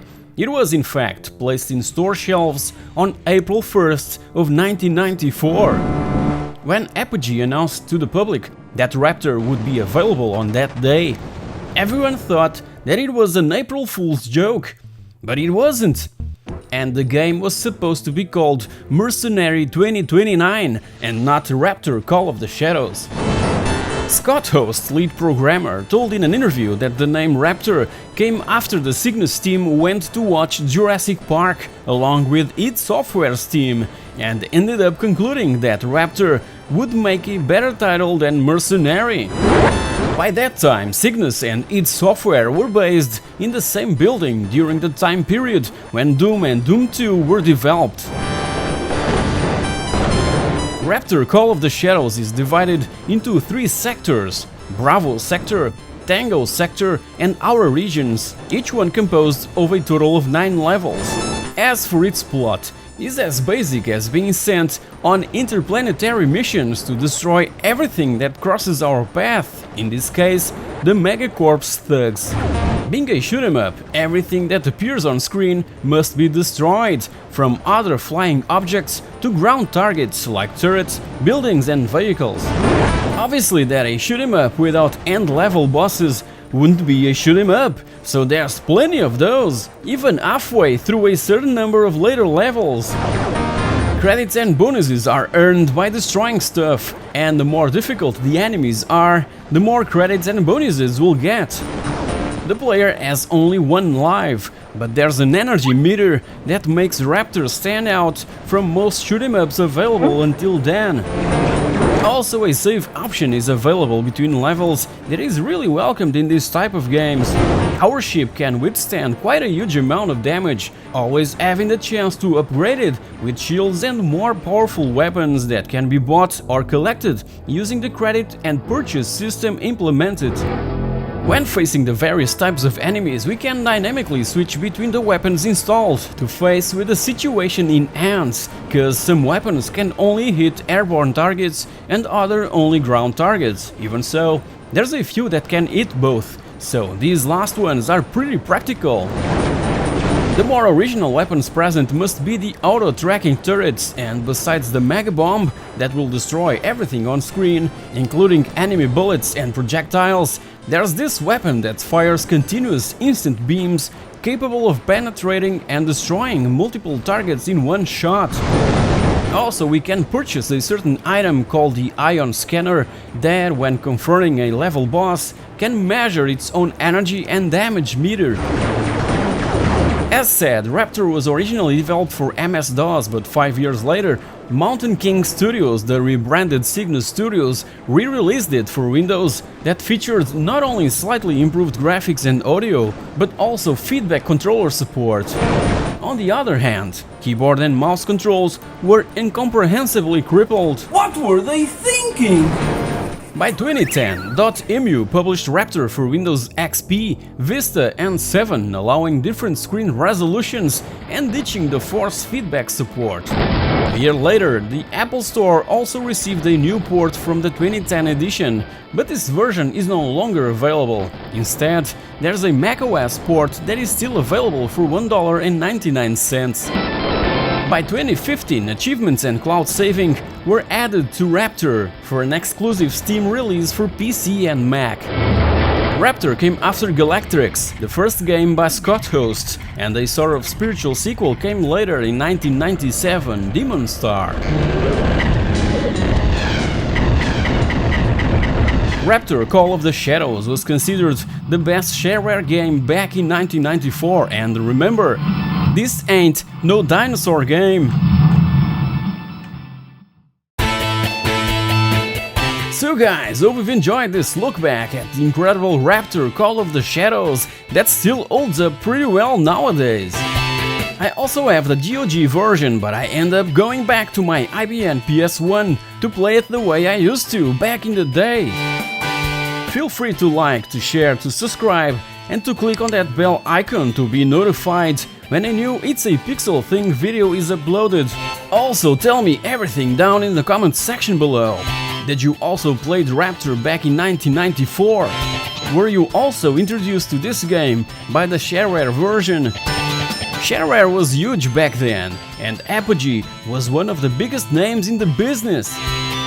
Also, when confronted by the question of a possible sequel to Raptor, Scott Host simply answered yes. So I guess that 2019 will be the year, cause Raptor Call of the Shadows will be celebrating its 25th anniversary. Thank you very much for watching, and I'll see you all in my next episode.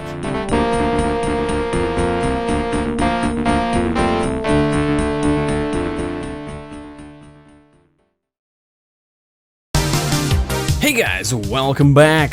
This time around let's talk about a recently released book related to this hobby of ours, Interactive Revolution by Ivan Barroso.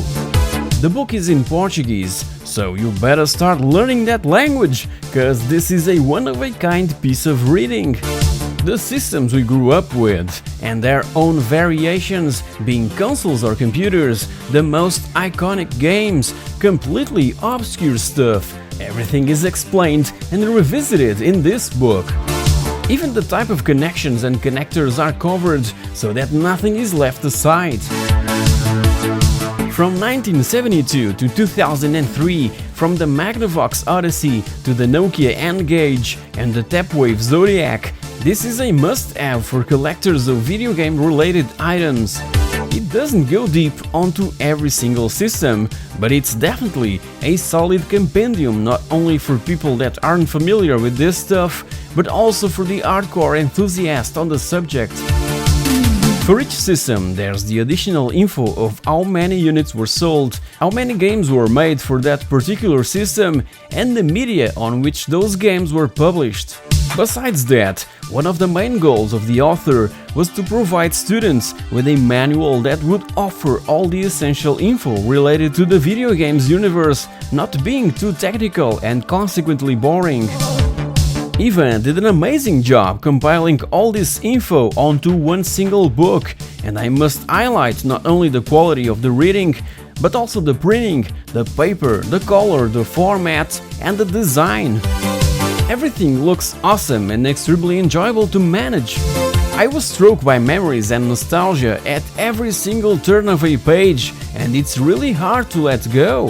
I can't recommend it enough, so again, if you know how to read Portuguese, this is a must-have item to place on the shelf of your personal library.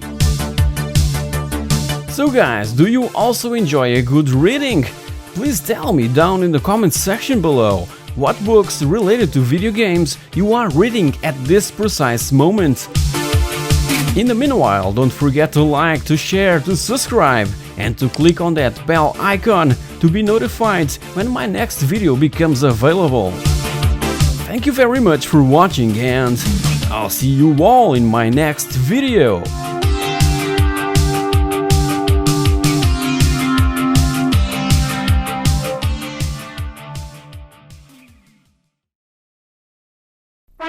Hey guys, welcome back! Indiana Jones and the Emperor's Tomb was released back in 2003 and offers that spirit of adventure and exploration that fans of the Man in the Hat really love. But is it any good? Let's find out! The first thing that pops out is the amazing cover art, again by Drew Struzan, also responsible for the amazing posters from many Spielberg and George Lucas movies, and as well in this previous venture onto the video games business, Indiana Jones and the Infernal Machine. The Emperor's Tomb was originally designed to be played with a gamepad, but the keyboard controls are quite good. By then, around 2003, I was playing exclusively with keyboard and mouse, so this was a piece of cake for me back in the day. The version you're seeing here is my original copy that I bought on the day of release and that I've recently revisited on a video related to my Windows XP gaming build. If you missed that one, just click on the annotation on the top right of the screen. Developed by The Collective Inc. and obviously published by LucasArts, Indiana Jones and the Emperor's Tomb tells this all-new indie adventure that takes place in 1935 between the events of Indiana Jones and the Shrine of the Sea Devil and Indiana Jones and the Temple of Doom, and we start off in the jungles of British Ceylon, where Indy is searching for the idol of Kuruwatu.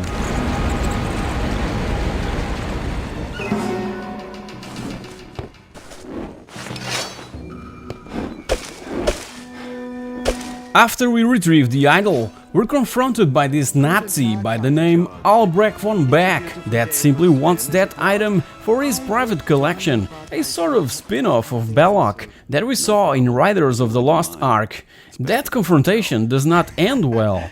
You have to play this game to discover what happens to Von Beck. By the way, there's also a PS2 and Xbox versions of the Emperor's Tomb, if you prefer to go the console way. The exhibit hall is upstairs. We are not tourists, Dr. Jones. I am Marshal Kaiti Chang of the... After that intro, Indy is approached by this couple that tries to convince him to retrieve the heart of the dragon, a black pearl that was buried along with the first emperor of China, Qin Shi Huang. It is believed that the pearl would grant immense magical power to anyone who possesses it. The idol that Indy brought from Ceylon was the first piece of the puzzle, so let's find some adventure! Hold on! First, let's start by the bad aspects related to game design. There are numerous camera problems resulting from the cramped nature of the environments. It frequently gets hung up on the scenery and is occasionally blocked by walls and stuff. There's also a first-person mode exclusively for aiming purposes, but it's quite useless because of the slow nature of Indy's movements in this particular mode. Gladly, there's a sort of auto-aim feature that will help Indy to hit the things that he points at. The swimming mechanics were also badly implemented from where I'm standing. In a game in where we have to do a lot of swimming, this should offer a good experience to the player. Feeding the fish. The only reason I can think of is that this was made on purpose by the developers, probably because Indy wasn't, on that period of time, a very good swimmer. I don't know. Apart from that, and when underwater, Indy also seems to get stuck on almost every object he gets close to, and alligators and sharks are always around waiting for that to happen.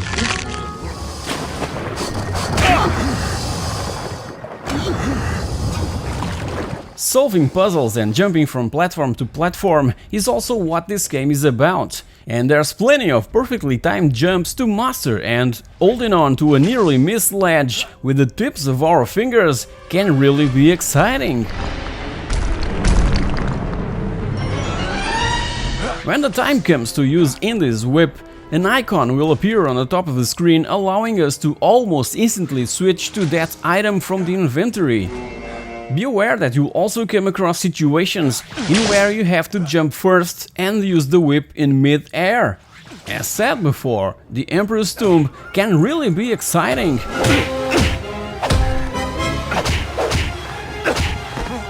Other icons will also be displayed on that precise spot, like the one that symbolizes the pull action, telling us immediately that there's something to do on a specific place. Time to do a little... Puzzles are quite simple, so the combat is probably more interesting. Combos are really easy to pull off, being also able to grab an enemy and throw him off of a roof or into another bad guy.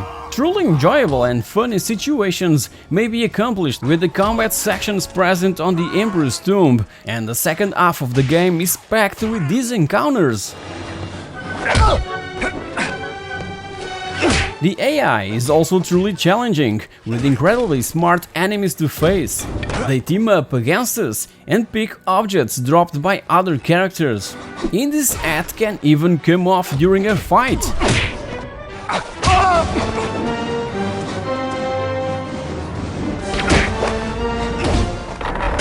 We can also use the whip to knock several opponents down at once, or even disarm them, but these moves must be extremely precise to be successful.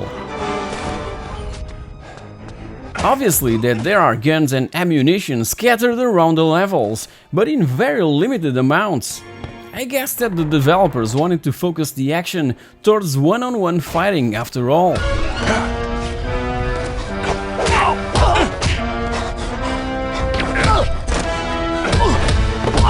There's no save system during the level, so these were broken into small-sized sections, so that the player wouldn't have to do a lot of backtracking. But as you know, I absolutely love these exploration and adventure type of games, so I wouldn't be bothered if I had to go back a bit and replay a certain level.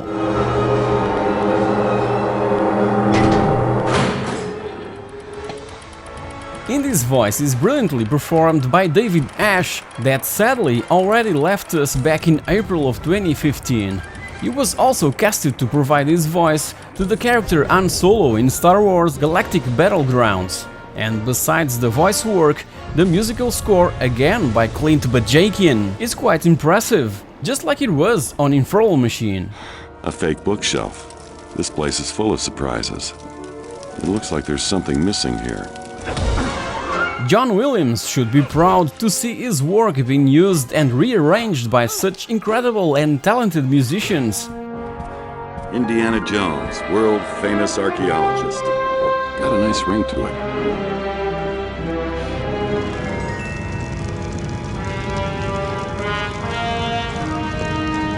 Clint Bajakian worked for LucasArts from 1991 until 2000, after being invited by his good friend and band colleague, Michael Land.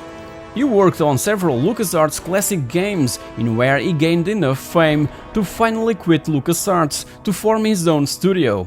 And by 2004, he joined Sony Computer Entertainment to head the music production group as senior music manager, working on games such as the 3 first titles on the Uncharted franchise. So I guess that Adventure is his middle name.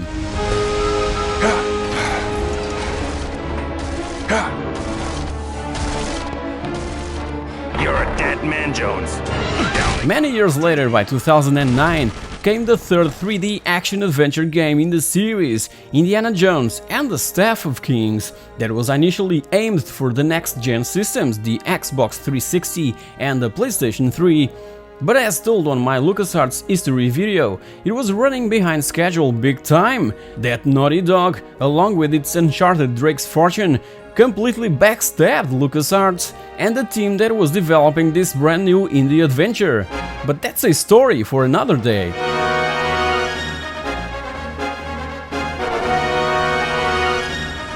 So guys, hope you've enjoyed this video, and if you did, don't forget to smash that like button, to subscribe to the channel and to click on that bell icon to be notified when all my next videos become available.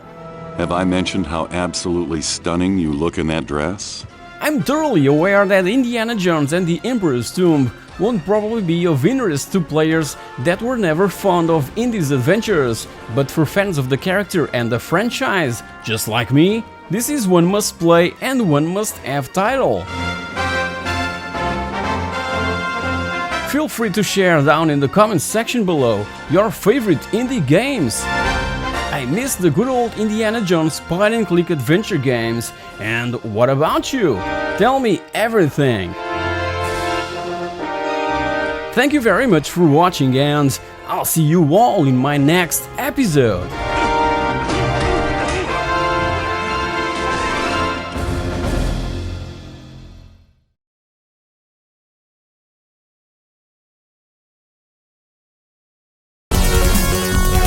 Hey guys, welcome back! Let's discover this amazing package named Power, Corruption and Lies, composed by 4 incredible games back from the MS-DOS era. And we only need a 386 machine running at 33 MHz to be able to enjoy it. This compilation was released and published by Bo Jolly around 1995 exclusively for DOS machines, right before Windows 95 arrived to stores. And the games included are Dune 2 Battle for Arrakis, Beneath a Steel Sky, F-14 Fleet Defender and UFO Enemy Unknown. This is a gorgeous box that brings a lot of good memories from the glory days of DOS gaming. Played so much all 4 games back in the day, and these are among my favorites of all time. Beneath a Steel Sky is even included on my top 10 video related to point-and-click graphic adventures. Check it out if you missed it. All 4 games bundled are the CD-ROM versions, which is great. I try to grab the CD versions of those older games, cause these tend to be more practical than floppy disks, obviously, and many CD versions come packed with extra stuff like soundtracks, voices, etc, etc. Not in this particular case though. So let's take a peek inside. Do you remember when games used to bring a manual? Yeah, a substantial manual. Nowadays it's just a piece of paper, but back in the day these were like novels that we would take to bed at night and read till we fall asleep. And have you played UFO Enemy Unknown? If you're not familiar with it, just wait a bit more and I'll show you some footage in the end of this video. Back then, few were the ones that had access to the World Wide Web, so we needed to have these players' handbooks or strategy manuals explaining in detail how to play these games. And from all 4 games, Beneath the Steel Sky is probably the most straightforward. UFO Enemy Unknown, Dune 2 and F-14 requires a high level of strategy and patience to appreciate them fully. Dune 2 was first released for PC and later ported to the Amiga and the Mega Drive. It blew my mind the first time I played it, and it set the bar for future real-time strategy games. This one is also known as Dune 2: The Building of a Dynasty in other regions of the globe, and the development team got inspiration in games such as Populous and Civilization. As said, Beneath the Steel Sky is a more straightforward game. As you know, it's a point-and-click graphic adventure that came from the makers of the amazing Lure of the Temptress and later offered us the amazing Broken Sword series. This was one of the last graphic adventures that I've played from start to finish. By then, games like Doom 2 and Star Wars Dark Forces were in the horizon and the PC market was already focused on bringing first-person 3D action games, leaving the point-and-click graphic adventure genre behind. So what else is included in this beast of a box? Yeah, some registration cards, why not? An important info leaflet with customer service details stating that we should contact the number and address provided and not the original publisher of these games whose info is printed in their respective manuals. Then there's this technical supplement related to UFO Enemy Unknown with instructions on how to install the game and the required specs for running it. Back then, many of us would run onto problems related to conventional memory, so this technical supplement would also help us on creating a boot disk that would allow to free more conventional memory for games. There's also a CD-ROM supplement exclusively related to the version bundled in this compilation, cause UFO Enemy Unknown was originally released in floppy disks. Also provided are loading instructions for F-14 Fleet Defender and Dune 2. We can play these games directly from CD or install them onto the hard drive. Then there's the basic flying guide for F-14 Fleet Defender that, as the name suggests, offers the most common thing for a flight sim, like taking off, navigation and landing. This way we wouldn't have to look onto the main and huge manual searching for these basic instructions. A key reference card is also provided explaining what key on the keyboard does what in-game. Practically every single key does something in these flight simulators. And finally the main manual for Fleet Defender, this huge and heavy manual that offers, besides the normal and usual stuff, an historical background on the F-14 Tomcat before tackling all those missions. It would take the player on an exhaustive lesson, not only about the plane you're about to fly, but also across every bit of the game, from the main screen through the scramble screen, campaign, briefing, options, settings, weapons, etc, etc.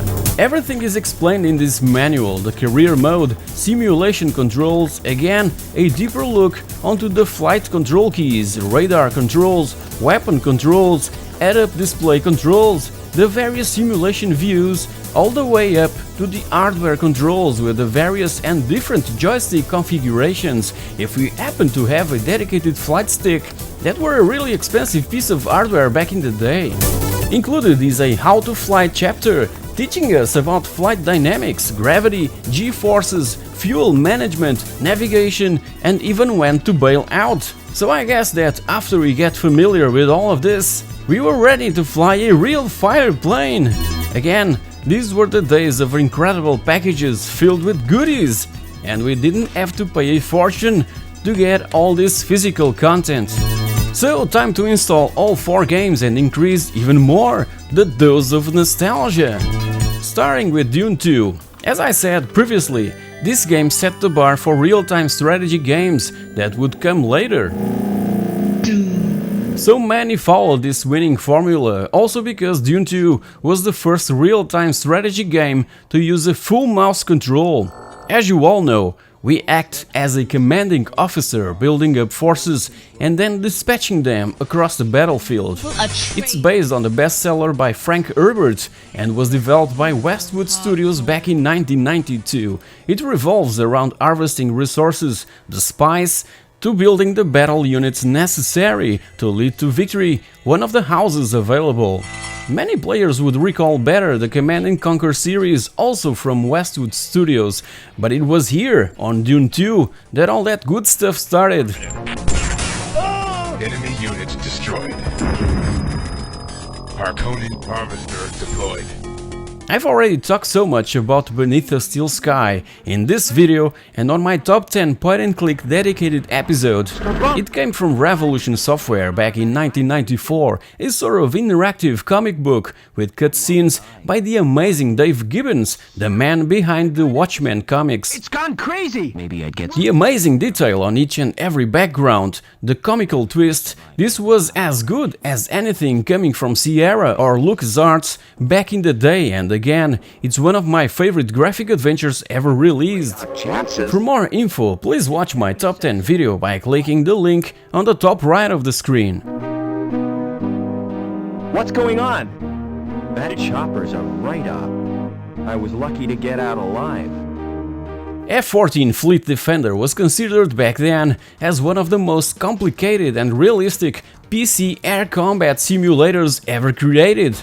It was developed and published in 1995 by the masters on the business, Microprose, and it was a PC exclusive title both on DOS and on Windows 95. It was another title that set the bar for the genre, and only very stubborn and patient guys like myself would try and learn all the controls and stuff. It was, with no doubt, an extremely huge time-consuming piece of software, but totally worth it in my opinion. Nowadays I don't have all that patience for this type of games anymore, even so, the nostalgia lives on.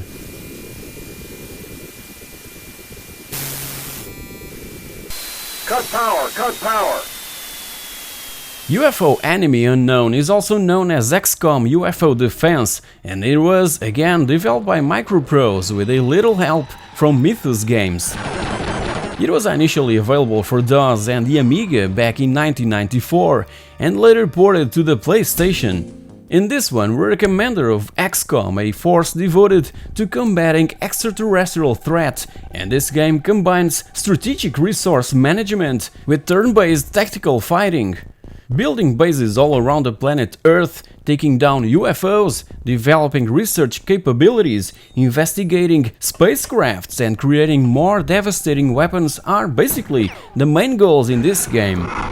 What really turned Enemy Unknown into such a memorable game after all these years was that progression and decisions of what to do next was entirely up to us, the players. A truly groundbreaking game, no doubt! So guys, hope you've enjoyed this journey back in time to the glorious days of DOS gaming that I will be bringing more and more in the near future, so expect a ton of videos similar to this one really soon. Tell me down in the comments section below if you've played any of these games and if you also miss the good old days of messing around with conventional memory and boot discs. In the meanwhile, don't forget to like, to share, to subscribe and to smash that bell icon so that you're notified when my next video becomes available. Thank you very much for watching and I'll see you all in my next episode.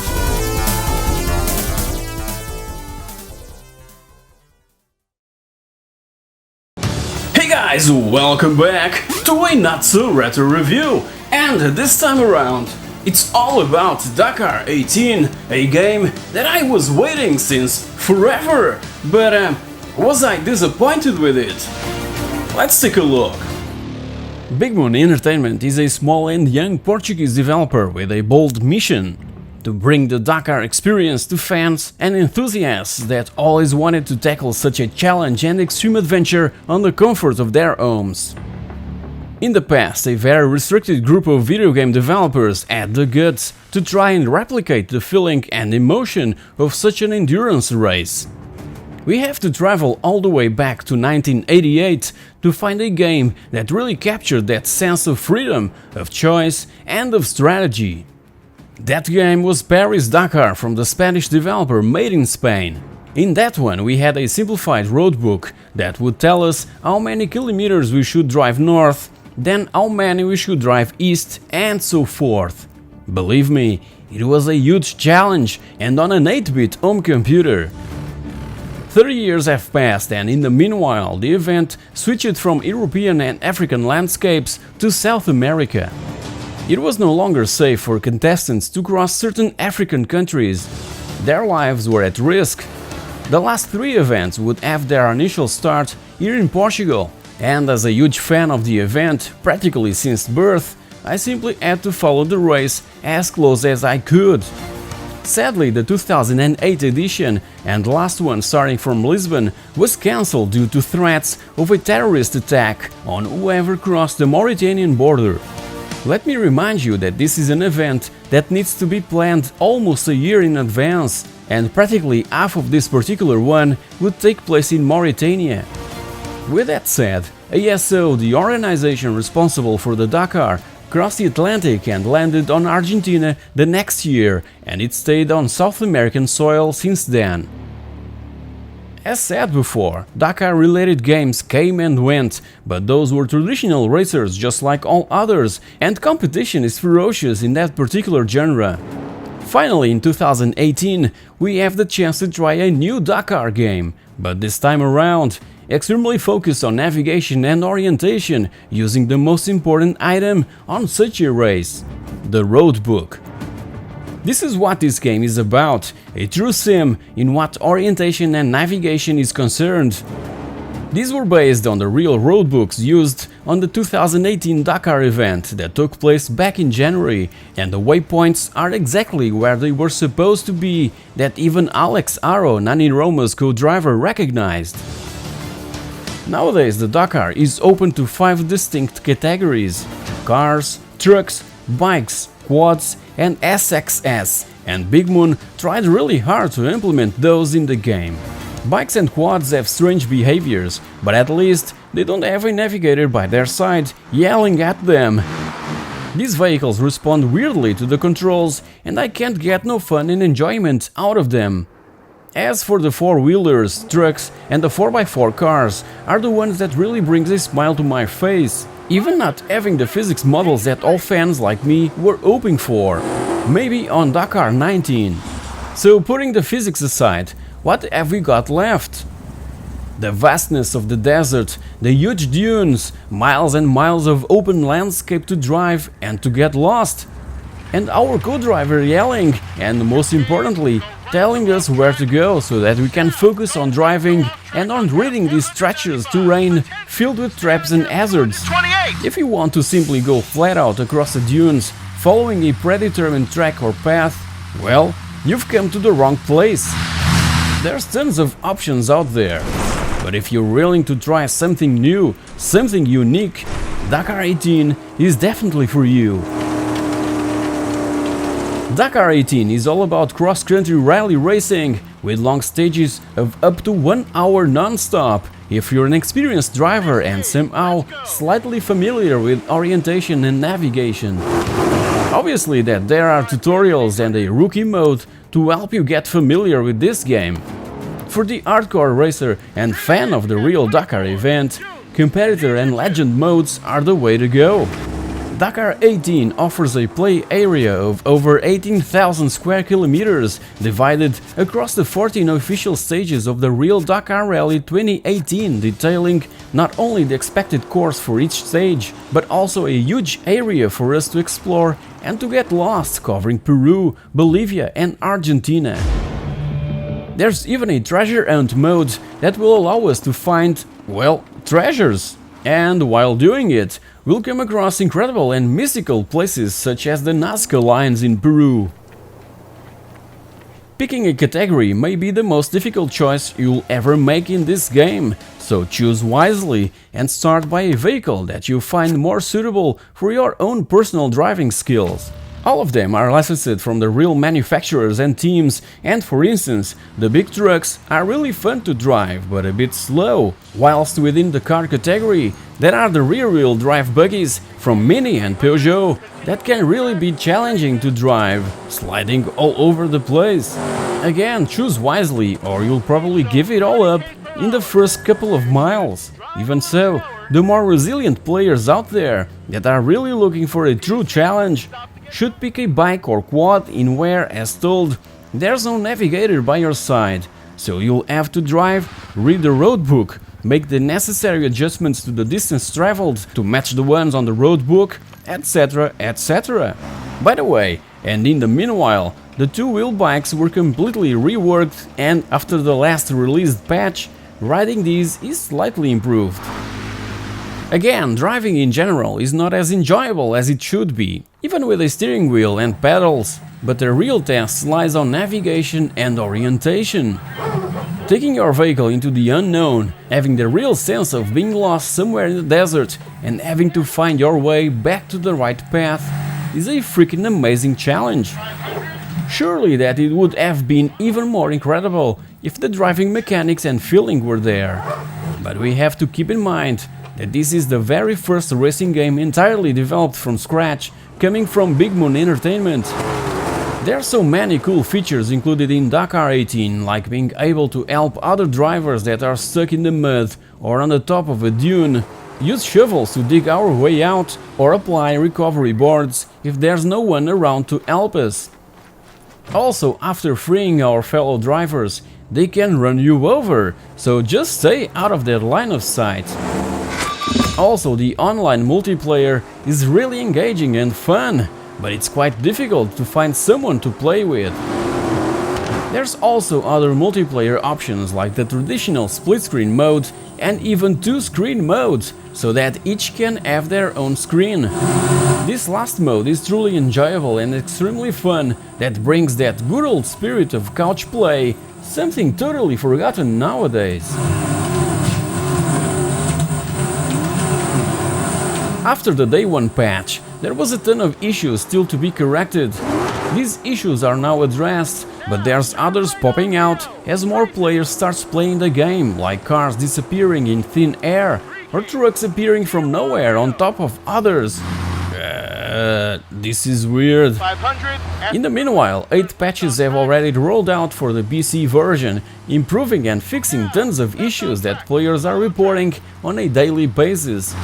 And what's also awesome about Big Moon is that they're actually listening to all our feedback. So after being playing Dakar 18 since day 1 and experienced all bugs and tried all patches, I can conclude that, as for car physics and handling, we're stuck with what we have right now. As for the experience and feeling of being part of the greatest off-road event on Earth, it's all there, and being able to finish every single stage is already a victory. As I said in one of my other Dakar 18 related videos, Dakar 18 is a game to be tried by everyone, cause it's different from everything else. We can't just floor our way through. We'll need to drive with our head, take extreme care of our vehicle, listen to the co-driver, follow the roadbook, and drive our way around obstacles. As simple as that. Dakar 18 isn't for everybody. Don't expect to find a racing game similar to Forza Horizon, Dirt, Baja, WRC or V-Rally. It's a totally new breed of rally raid racing with a different concept that we can't simply compare to other racers out there. Even so, I invite you to try it out for yourselves, cause Dakar 18 will certainly produce completely different and contrasting feelings to everyone that has the guts to tackle such a challenge. So guys, this was my complete and honest review of Dakar 18 after being playing around with it for a full month. As a huge fan of the real event, I was really looking forward for this game, and we must applaud Big Moon for the effort and again, guts to bring a game based on the Dakar. I'm positive that Dakar 19 will be a lot better, and prepare yourselves for a huge dose of dunes. cause the real Dakar 2019 will take place exclusively in Peru. If you're a racing fanatic, feel free to browse the channel, cause there's a ton of videos related to that genre since the early days of gaming. While you're at it, don't forget to like, to comment, to subscribe and to smash that bell icon so that you're notified when my next video becomes available. Thank you very much for watching and I'll see you all in my next episode. More or less visible. Easy, easy, easy! Let's try and finish this in one piece. Hey guys, welcome back! DOS gaming had a huge impact on me, and this mighty IBM PS1 was my very first PC, and a couple years ago I managed to restore it and bring it back from the dead. So are you ready for a trip down memory lane to the best DOS gaming era? Let's take a look! By 1990, the PC market had become so popular that video game related companies preferred to get the PC versions released first, even though the Amiga and Atari platforms had already proved to have better graphics and sound capabilities. Technical capabilities, however, were no match for the superior user base the PC offered. By that time, 65% of the home computer market was made up of IBM compatibles, with the Amiga at 10% and every other platform, including Atari and Apple, somewhere below that mark. By December of 1992, 82% of the gaming market was focused on PCs, with Apple taking 8% and the Amiga just 5%. And by September of 1993 was when I bought my very own PC, leaving my Amiga behind. Well, I never really left my beloved Amiga, only needed to focus my attention towards my brand new IBM PS1 because of my academic choices at high school. Launched by mid-1992, the Intel 486 DX266 was a massive advance from its predecessor. Gaming on a PC had never looked or been so good. The DX266 was the ultimate in gaming processors. It was fast, had an extra 8 KB of on-chip cache, and was priced just right for the new DOS gamer like myself to enjoy the benefits of an amazing gaming setup where the likes of Doom 2 and X-Wing ran beautifully. This was the top of the range in terms of gaming and a super fast processor compared to what came before, and telling your friends at school that you had a DX266 and inviting them over to play Doom 2 the way it should be played really helped to have a ton of envy eyes looking over my shoulders. Obviously, that AMD had also their own much cheaper contestant, but it didn't perform quite as well. The MS-DOS based PC is a platform that doesn't get enough respect that it deserves. And you know why? Because it simply never died, like every single gaming system that ever existed. The MS-DOS gaming PC evolved with the appearance of Windows 95. So this was a platform that never had a proper burial ritual, like as said all other gaming systems to this date. The clean and smooth transition from MS-DOS to Windows 95 kind of attenuated the nostalgia that surrounds PC gaming throughout the years. My IBM PS1 Model 2168 that I managed to buy by September of 1993 has a silhouette that for me is a symbol of the best years of MS-DOS gaming. And in relation to that, gamers can simply describe a DOS gaming machine just like we describe the looks and style of, for instance, a Master System or a Nintendo 64. PCs came in various formats and shapes from so many different brands, so again, that's another reason that led gamers to never really pay the proper respects to the platform. It's also imperative to notice that the pace of PC hardware development has always been constant since the early days of DOS gaming, in contrast to, for instance, Commodore that saw years go by without any major new development. That's what killed Commodore in the first place, staying for years in the shadow of the success of the Amiga 500, while Intel processors and IBM PC compatibles evolved almost on a daily basis. A while back I've already told the origins of the personal computer, and you can click on the annotation on the top right of the screen to go directly to that video. So for now, let's just recall some of my biggest addictions back from the glory days of DOS gaming that I still play nowadays on my beloved IBM PS1 486 DX266, and that always remained on the hard drive since then. Dune 2 is a perfect example of the rise and importance of gaming on the PC. It was released first for DOS machines, later being ported to other systems. If you recall, I've mentioned it on one of my latest videos as being part of the amazing Power, Corruption and Lies compilation for DOS. Check it out if you missed it. Reporting. So besides Dune 2, another game that I've played a ton on my DOS machine and that stayed on the hard drive since then was Doom 2. The classic, the revolutionary Doom 2 that rocked the place down and made all my friends jealous. Being one of the last ones from my personal circle of friends to own a PC was really cool, because I was able to run every single new game that was coming out with no issues at all. Everyone wanted to come over to my parents' house to play Doom 2 the way it should be played. Pinball Fantasies was another amazing piece of programming that would always bring a smile to everyone who played it.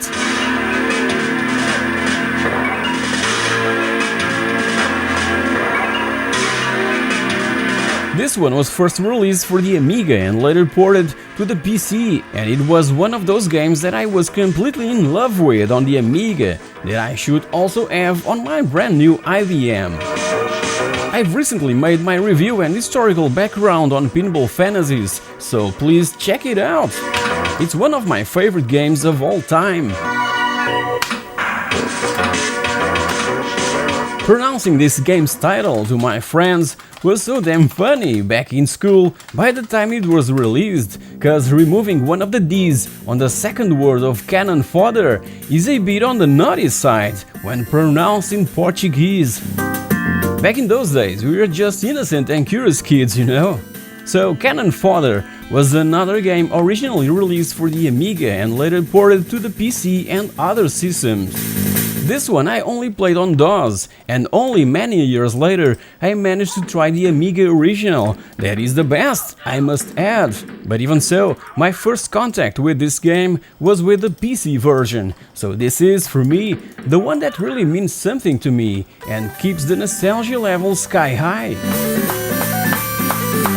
Now for a racing game, a genre that you know that I'm completely crazy about. So, talking about crazy, here's Crazy Cars 3 from the French developer Titus.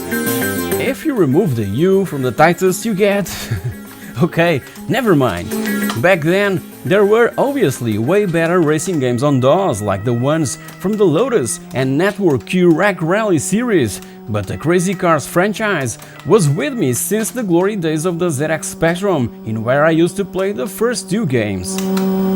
We just have to floor our way through in these illegal street races, passing all cars and trying to reach the main rivals in front, so that we can arrive in first place and win all the money in stake from the bets placed before the race started.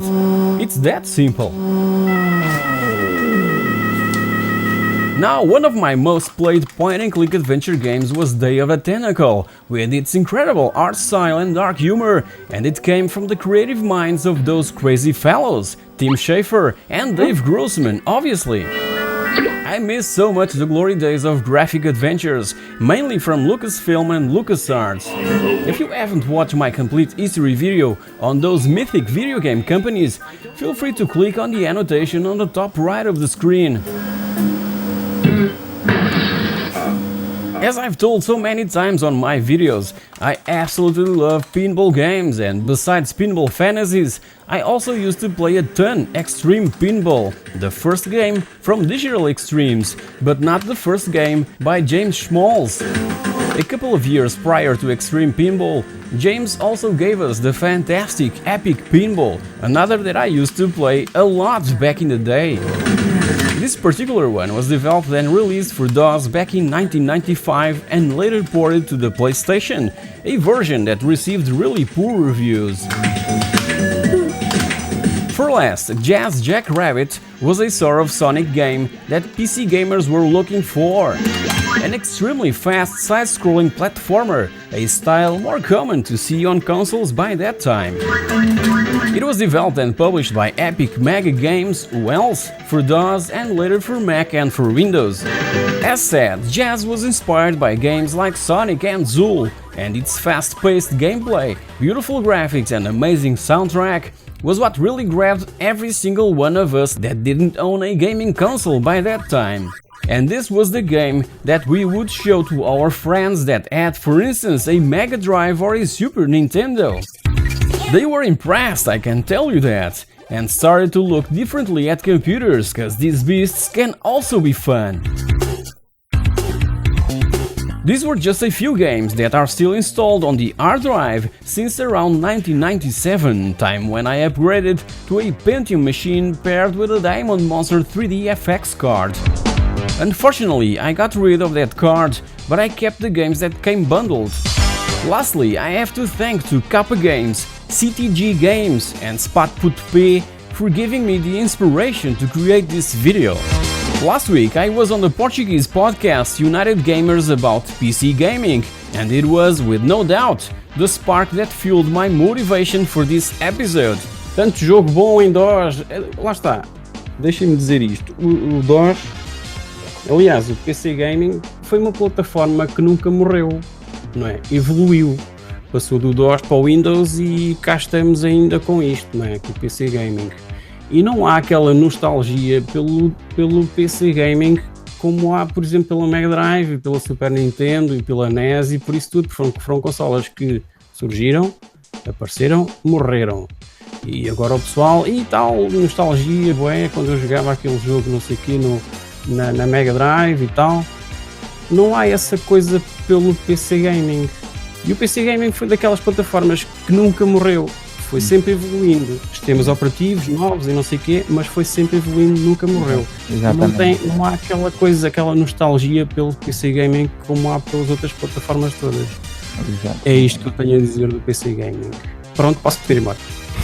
So guys, do you want to discover more DOS games that are still buried on the hard drive of my mighty IBM PS1 rig? Drop me a comment down below, and I'll certainly bring more of these videos in the near future. And while you're at it, don't forget to like, to share, to subscribe and to click on that bell icon so that you're notified when all my upcoming content becomes available. Thank you very much for watching, and I'll see you all in my next episode.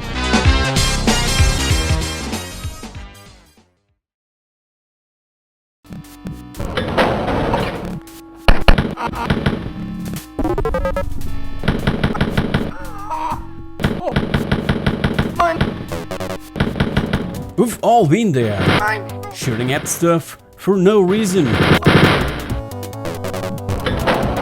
But these were the forefathers of first-person shooters.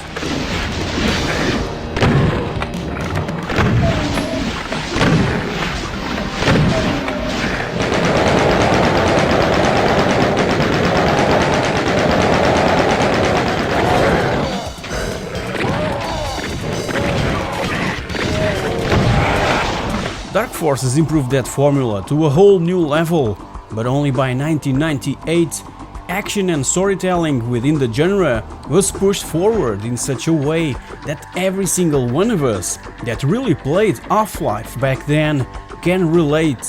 Damn, I even bought a freaking Sidewinder Dual Strike to play this game.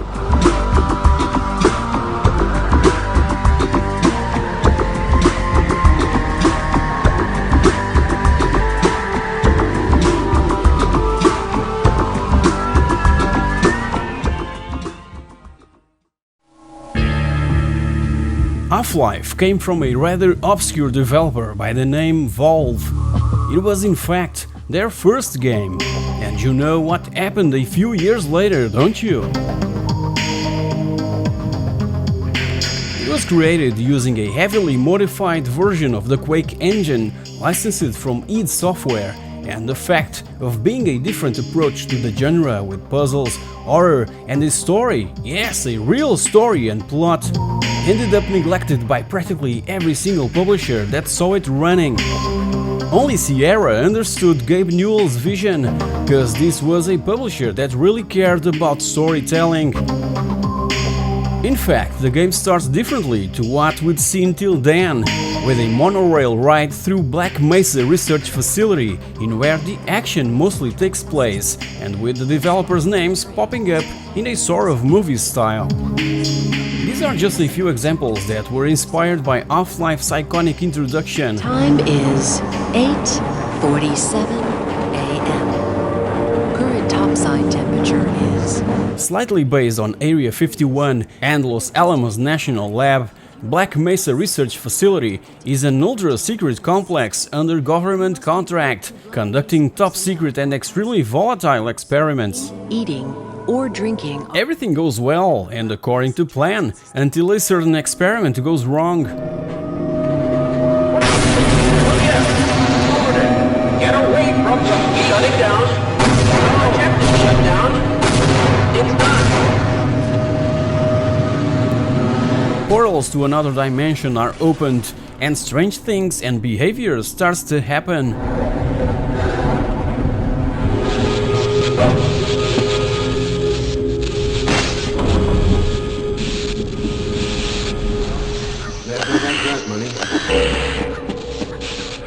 We're equipped with only a crowbar, and damn, how I missed my crowbar. The main protagonist is no highly trained soldier or marine, like the ones we could find on most first-person shooters that came prior. In Half-Life, we control Gordon Freeman, this bearded physicist that is known today as one of the most important video game characters in history.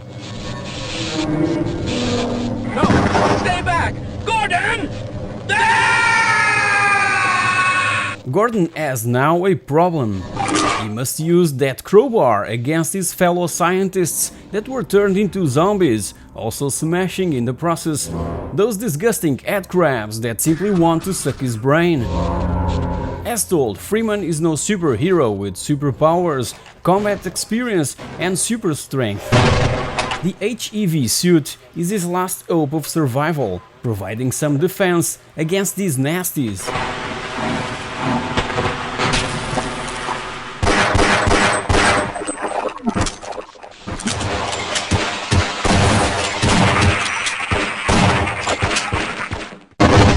The story of Half-Life is told entirely in-game. Everything is seen through the eyes of the protagonist. Most story elements unfold via scripted sequences triggered by the player when reaching a certain area. If other characters have information to reveal, they'll address us directly. System out, I couldn't tell you how to get there, but there's an old decommissioned rail system somewhere through here, beyond the silo complex. The Black Mesa complex is not made up of distinct levels, but is mostly a continuous world where backtracking is possible. As for weapons, these are mostly based in real life, so expect to find pistols, machine guns and explosives, but there are also futuristic energy weapons developed at Black Mesa, as well as organic weapons acquired from the invading aliens. Half-Life also introduced a set piece, areas that provide certain important events and confrontations, in where the practically non-existent music would also pop out to emphasize the story and momentum.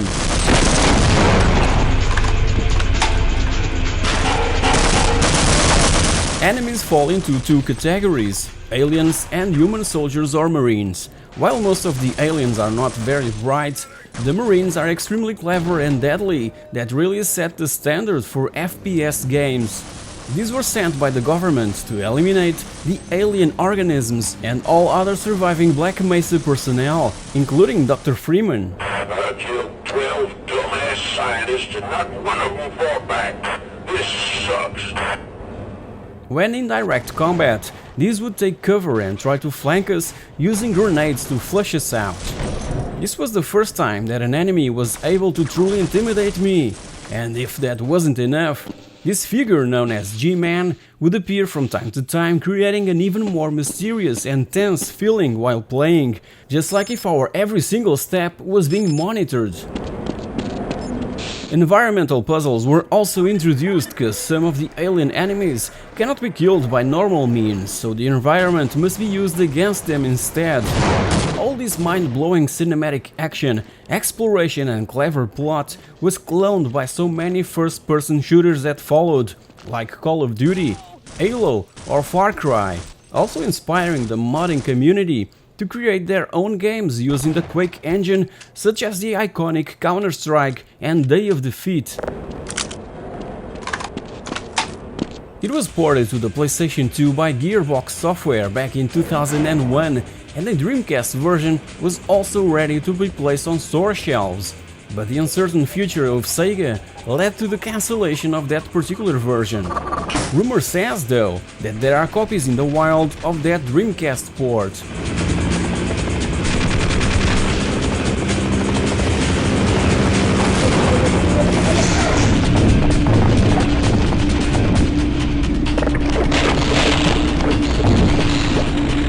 Expansions followed also by Gearbox.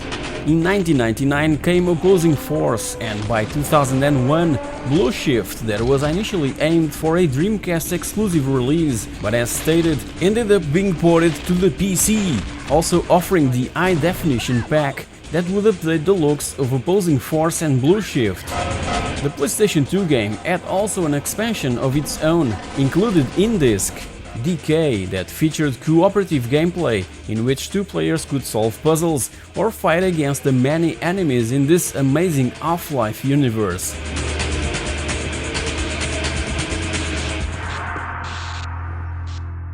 Corporal, what the hell is going on here? Nobody told us about black operations in the mission briefing. Half-Life hasn't aged too well, we can all agree with that. And the platforming sections are incredibly painful, but it changed games forever, and its legacy persists to this day.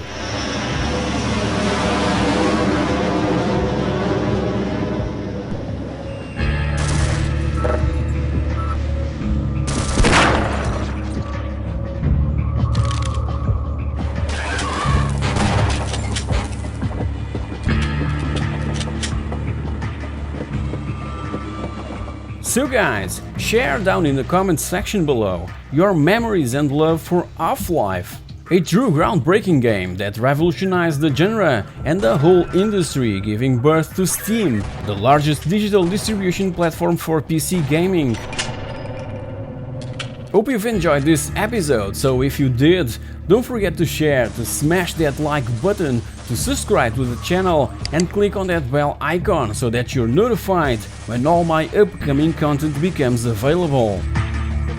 Thank you very much for watching, and I'll see you all in my next episode.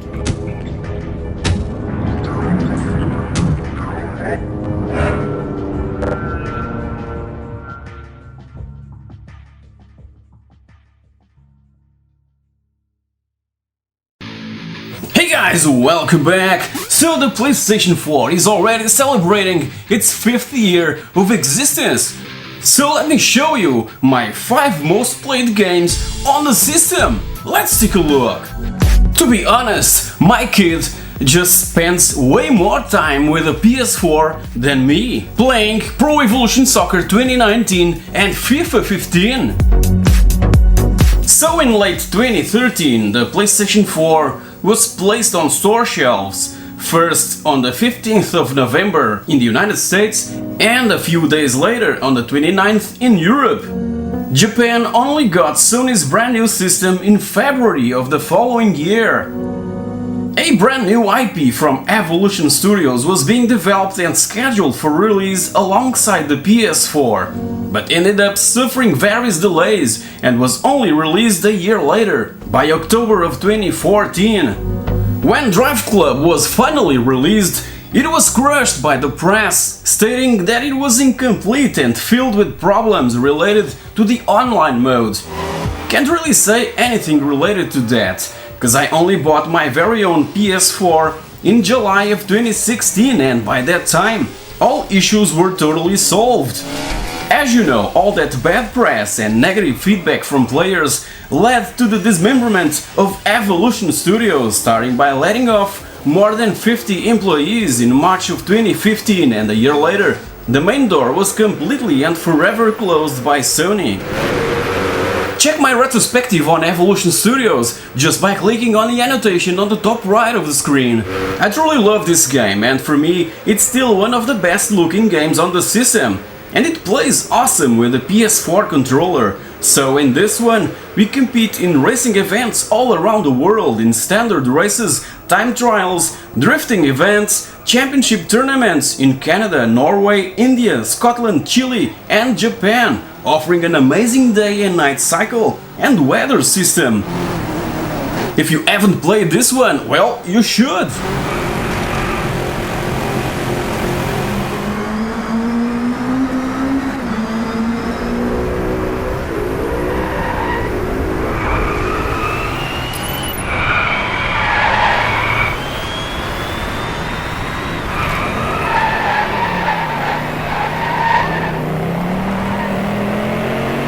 Huge fan of Lara and the Tomb Raider franchise, so for me the 2013 reboot was totally awesome, and the Rise of the Tomb Raider is an amazing game also.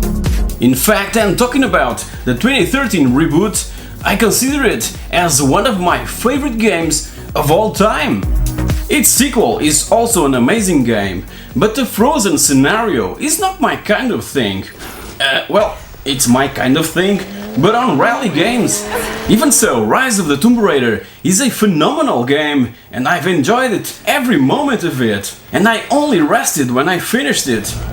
Again, still prefer the 2013 reboot, and I'm yet to grab the definitive version for the PS4. Evitan finished it both on the 360 and the PC, and I'm now playing and enjoying Shadow of the Tomb Raider.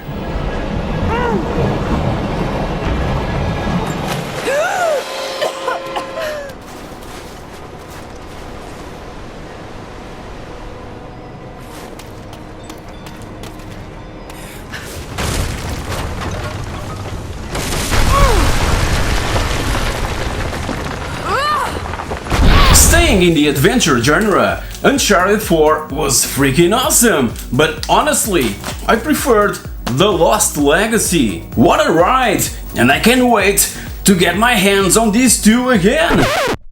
That sounded awkward. I can't wait to get my hands on a new Uncharted game with these two amazing characters again. Yeah. What a breath of fresh air, also because I was a bit tired of Nathan's butt, you know. It's a standalone expansion to Uncharted 4, but I don't see it like that. I truly enjoyed the sense of freedom exploring these beautiful remote locations, solving puzzles and killing bad guys in the process. I guess that I can't forget now about Indiana Jones and evolve to these new badass characters from the Uncharted series. But even so, I miss a good Indiana Jones game, and even a good Indiana Jones movie. Yeah. Get them! Come on! Okay. The trident was Ganesh's weapon.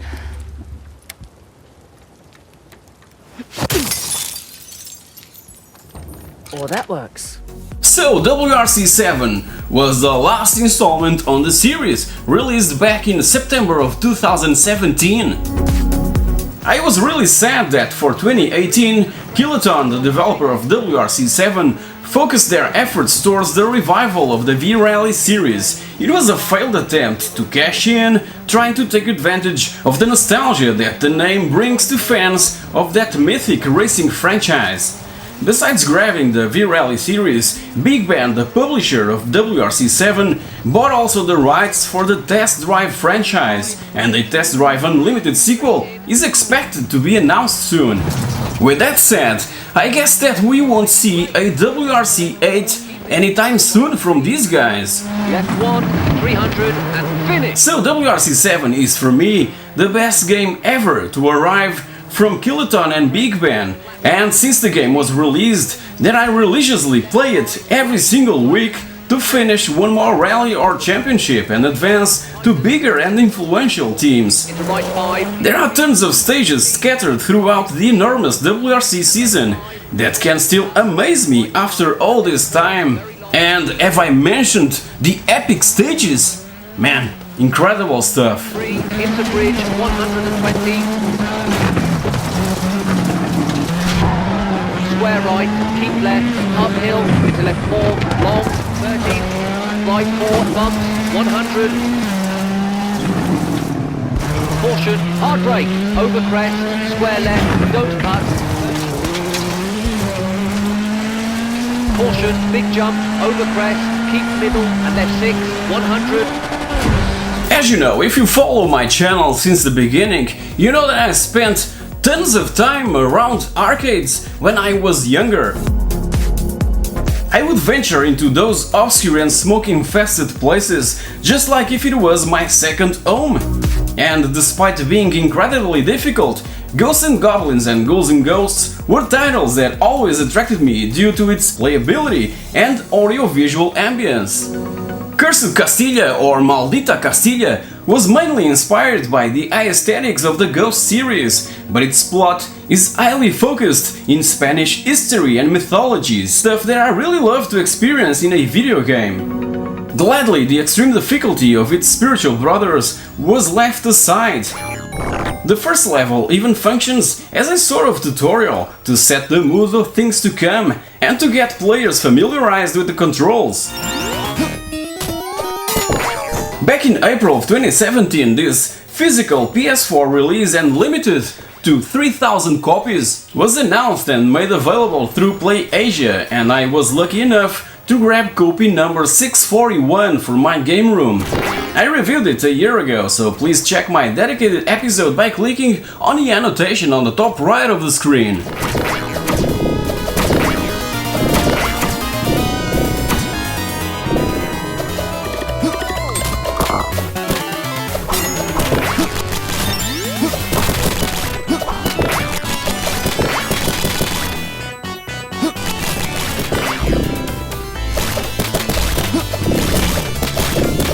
So guys, these were the games that really grabbed me in these couple of years since I bought my very own PS4. I have also a few more that I've already finished and loved, and others that I'm trying to get around, but unfortunately, free time is something really scarce nowadays.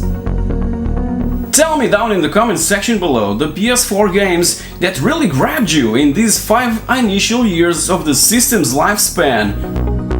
Many of you will probably ask about Horizon Zero Dawn, Spider-Man, God of War, Bloodborne, Resident Evil 7, and even The Last Guardian, and my answer is that I'm waiting for the right opportunity to grab all those games at acceptable prices. Those were never priorities to me, so no rush. Thank you very much for watching, and I'll see you all in my next episode. Cheers!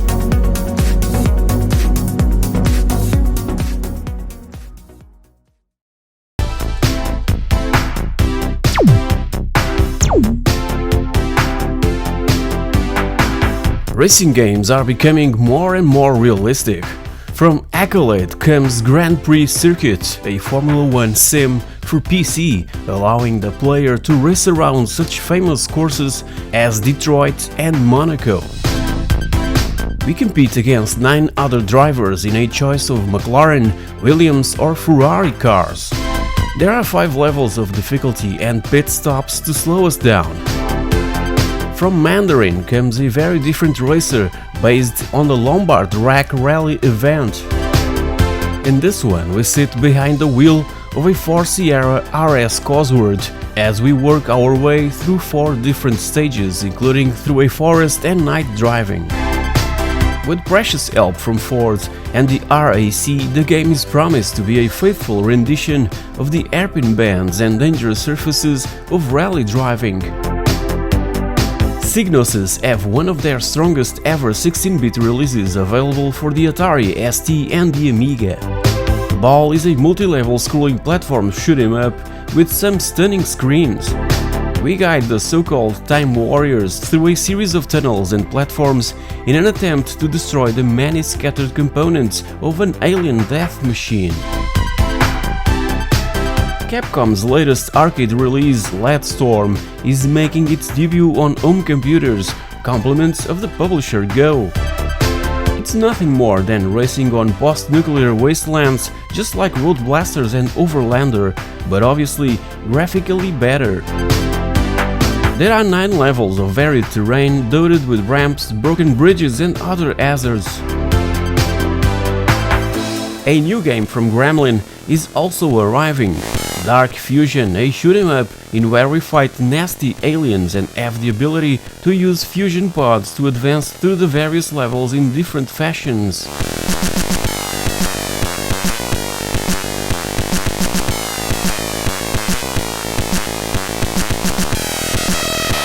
From the French publisher Tomahawk comes Emmanuel, an adventure game for home computers, licensed from the movie of the same name and based closely on its own plot. At the arcades, Power Drift, Cabal, POW and RoboCop were taking all the credits. And on video game consoles from Sega and Nintendo, Double Dragon was making its way up the charts. Now let's take a look at the most iconic adverts from December of '88.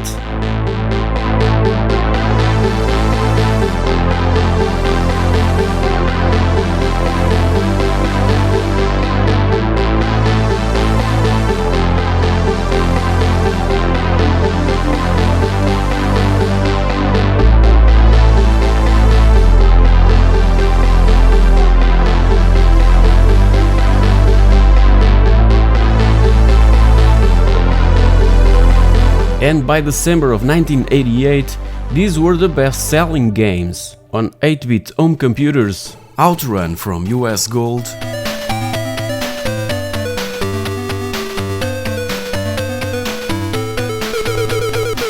Samurai Warrior from Firebird,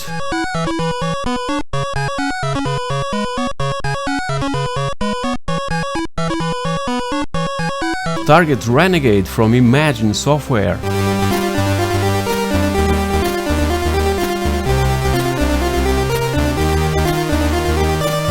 Vindicator from Imagine Software,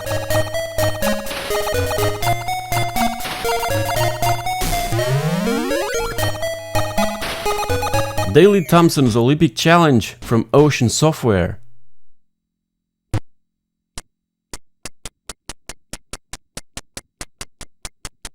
on 16-bit home computers, Garfield Big Fat Hairy Deal from The Edge,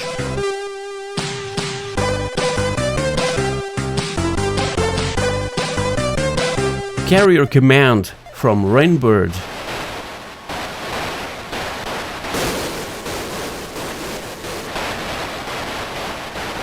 FA-18 Interceptor from Electronic Arts,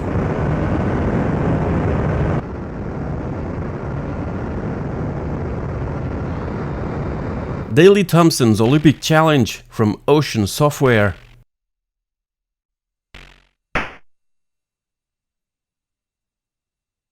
and Starglider 2 from Rainbird.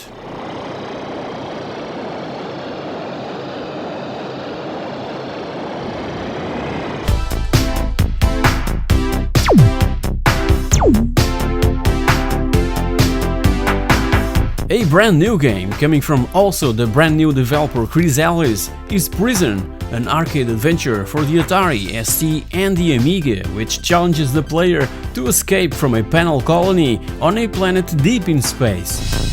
Sections of an hidden chip have to be found and then assembled before escape is possible.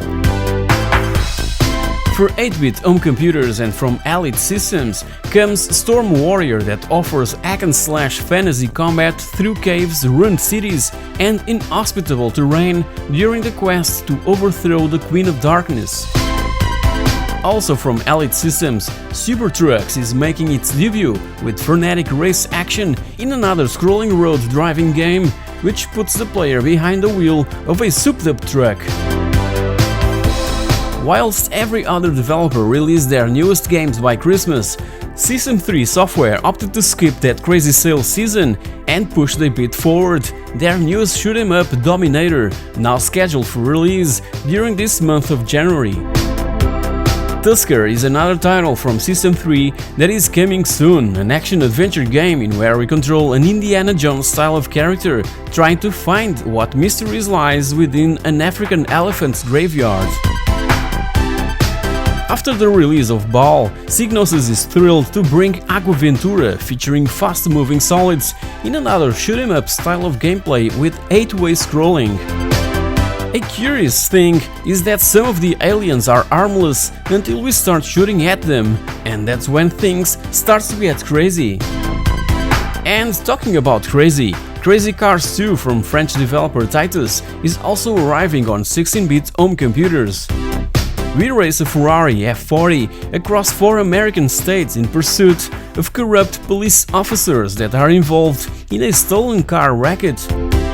Obviously that they will try to stop us with roadblocks, but we have ways of avoiding those to try and complete our goal. Staying in the racing genre, the coin-op conversion of WAC Le Mans is also arriving from the masters in the business, Imagine Software, and under Ocean Software's umbrella. It's obviously based on the real 24-hour Le Mans race, in where our only goal is to run around this one circuit, taking out all competition. And staying with games based on real motorized events, from the Spanish developer Made in Spain comes Paris Dakar that tries to replicate the adventurous aspect of the real race with randomly generated stages every time you launch the game. It also introduced a roadbook with instructions to follow if you want to even dream on finishing one of the many stages present.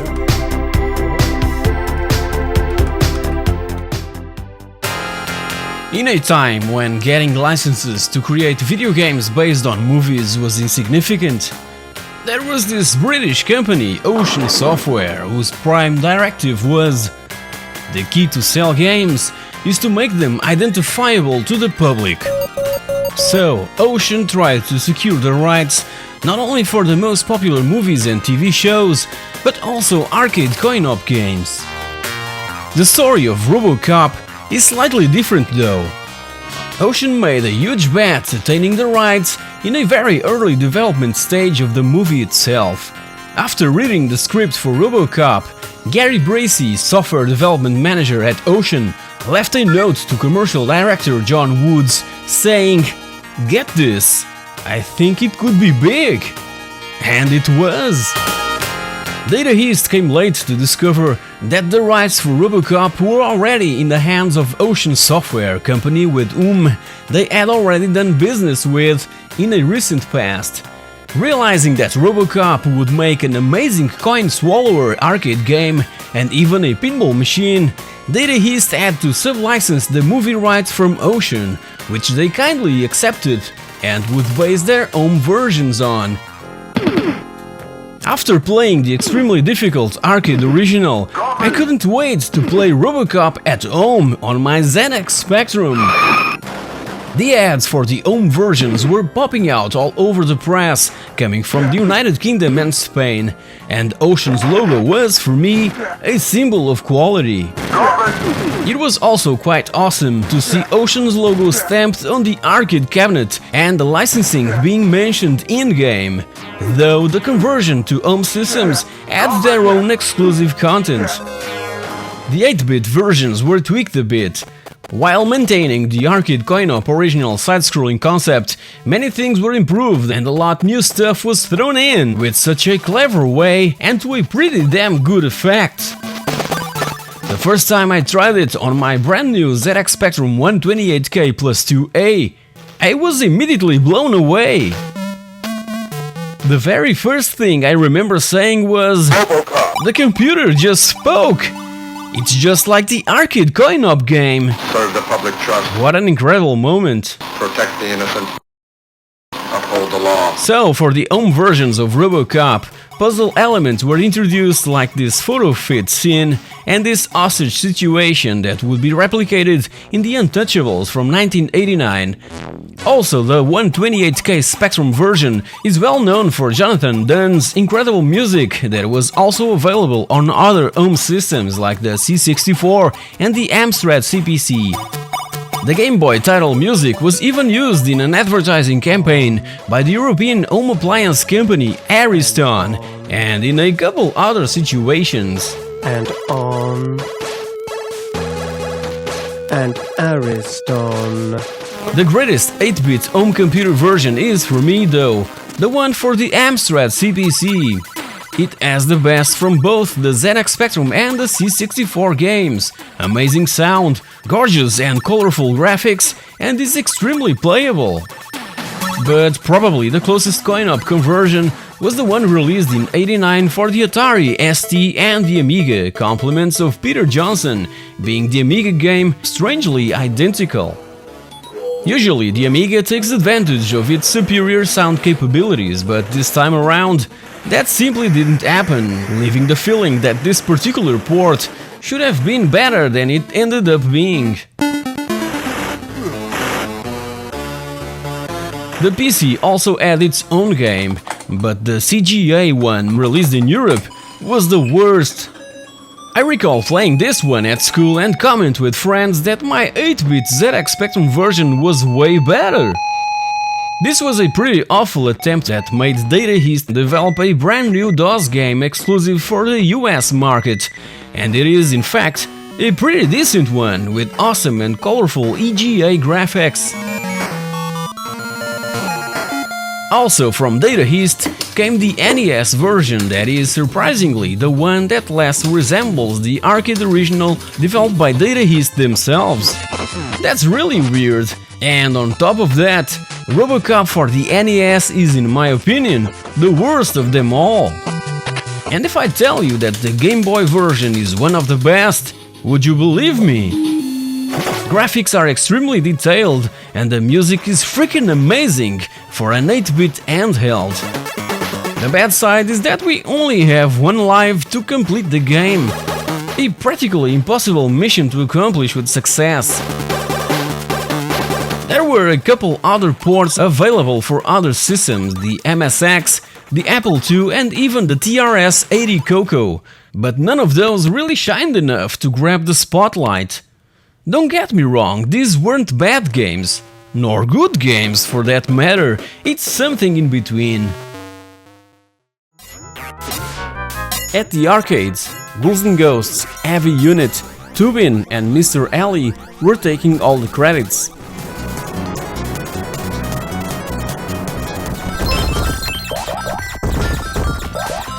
On the Nintendo Entertainment System, Pro Wrestling was making the delight of fans, and on the Sega Master System, Shinobi was grabbing all the attention and moving up on sales charts.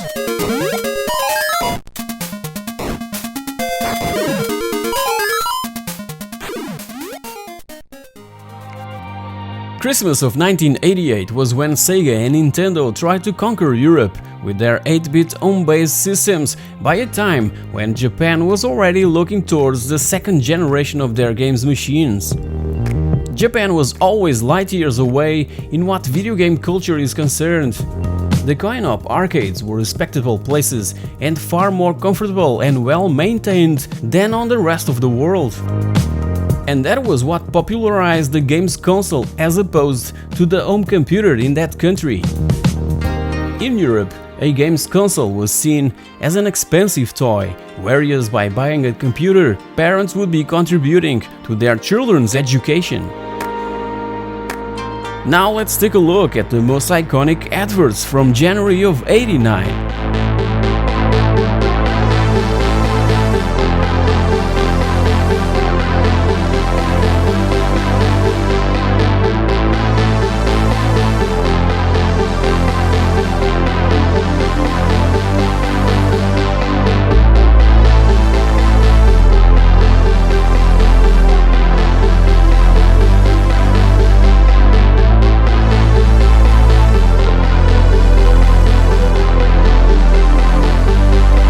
By January of 1989, these were the best-selling games. On 8-bit home computers, Aspar GP Master from TIMEX Software,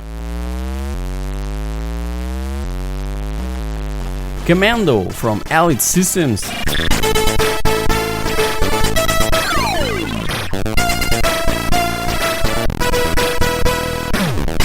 Bomb Jack by Elite Systems,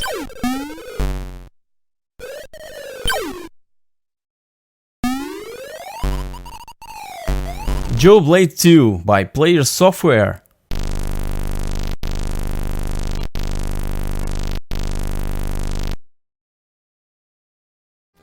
and Last Ninja 2 by System 3 Software.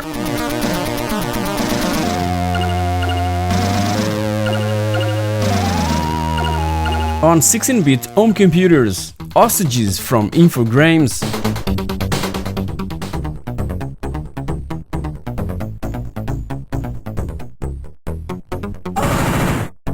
Manus from DMA Design,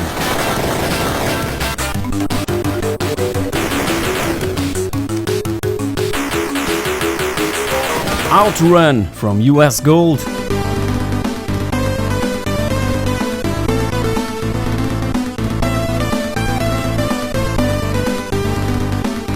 Nebulous from Houston,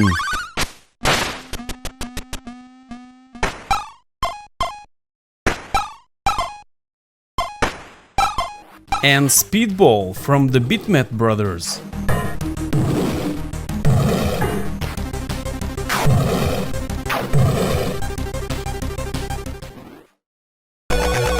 Hey guys, welcome back! So I thought on making a top 10 video games that I've played last year, but man, you already know what games I played during 2018 and the ones that I really enjoyed. So for this video I turn things around and now I present you my top games played not during 2018, but the ones I was addicted to back in 1988. Let's take a look. This is a list of games that I owned back in the day, so in 1988 I was a proud owner of a ZX Spectrum 128K plus 2A, and despite having a huge influence on my choices, the arcades are excluded from this list. Where time stood still. After the huge success of the Great Escape video game on the ZX Spectrum, Denton Designs elevated the genre to a whole new level, taking advantage of the possibilities that the ZX Spectrum 128K offered, and produced this Where Time Stood Still, set in an hostile world where time seemed to have just stopped. Filled with dinosaurs, cannibals and other hazards, we must take our survivors through this vast landscape, only possible due to the Spectrum's extra memory. Where Time Stood Still drank inspiration from this movie The Land That Time Forgot from 1975 and was initially available for the good old specky 128K, the Atari ST and MS-DOS.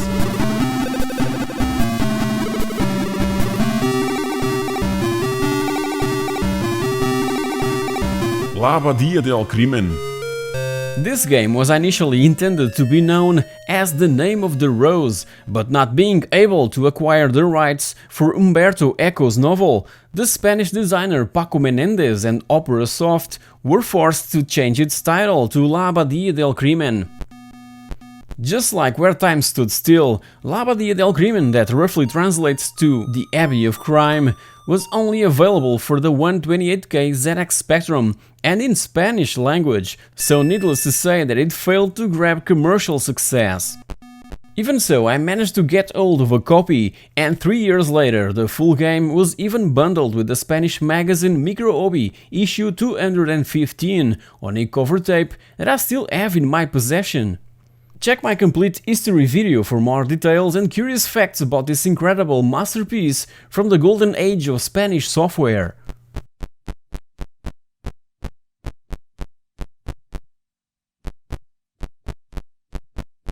Rex. This is one of those hidden gems on the system.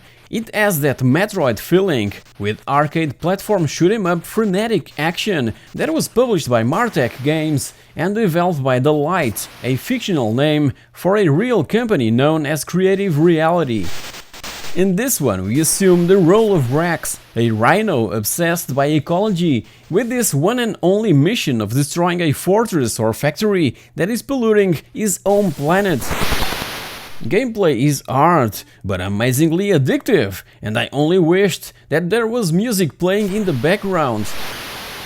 The non-linear Metroid-style gameplay is what really impressed me back in the day, cause by then I was yet to play around with an NES, so along with the also amazing Antiread released a couple of years prior, Rex was where I would immerse myself in such overwhelming new experiences that this unique style of gameplay would provide, if well structured.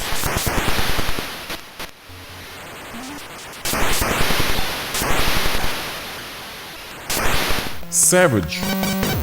Developed by Probe Software and published by Firebird, Savage is an action fantasy platformer with a twist, in where we play the role of this mighty warrior that must fight his way through hordes of different enemies in order to save his maiden from the claws of the Dark Guardian.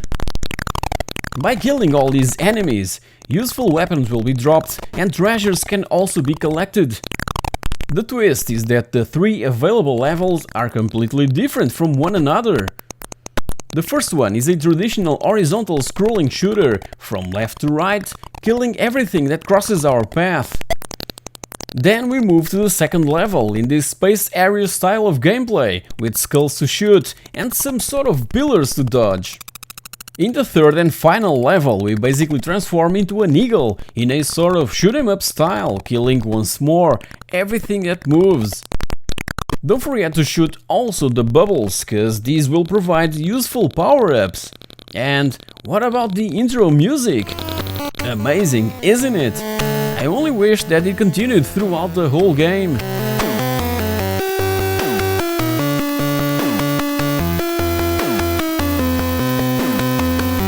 Target Renegade. Target Renegade made me fall in love for the scrolling beat-'em-up genre. It came from Ocean Software bearing Imagine's logo and was one of the first offering a true 128K dedicated version that would play music throughout the whole game. It was also, in my opinion, the first successful attempt on a 2-player co-op beat-'em-up game for home computers. In Target Renegade, we fight our way through Scumville towards a final level confrontation with Mr. Big. And that's pretty much it. No damsel in distress, no president of a big country to save, nothing. Just a final confrontation with that so-called Mr. Big. But let me tell you, playing Target Renegade on a ZX Spectrum back in '88 at home felt like the arcade in town had just moved inside my own house. Brilliant!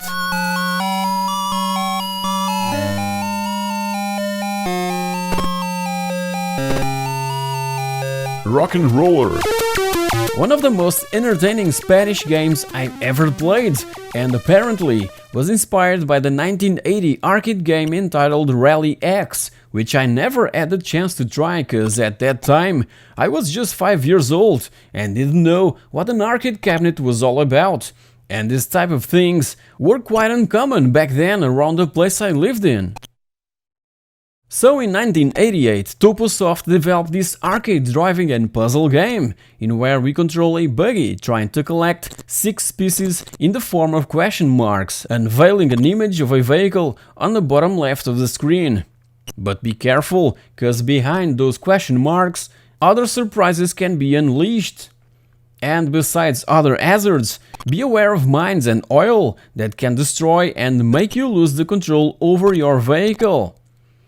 This simple concept turns this gem into a highly addictive little game, and it practically passed unnoticed. By the way, a funny thing about the cover of Rock and Roller is that in the Spectrum and MSX versions, the letters on the stop sign are inverted. Someone was really wasted or in a bad mood.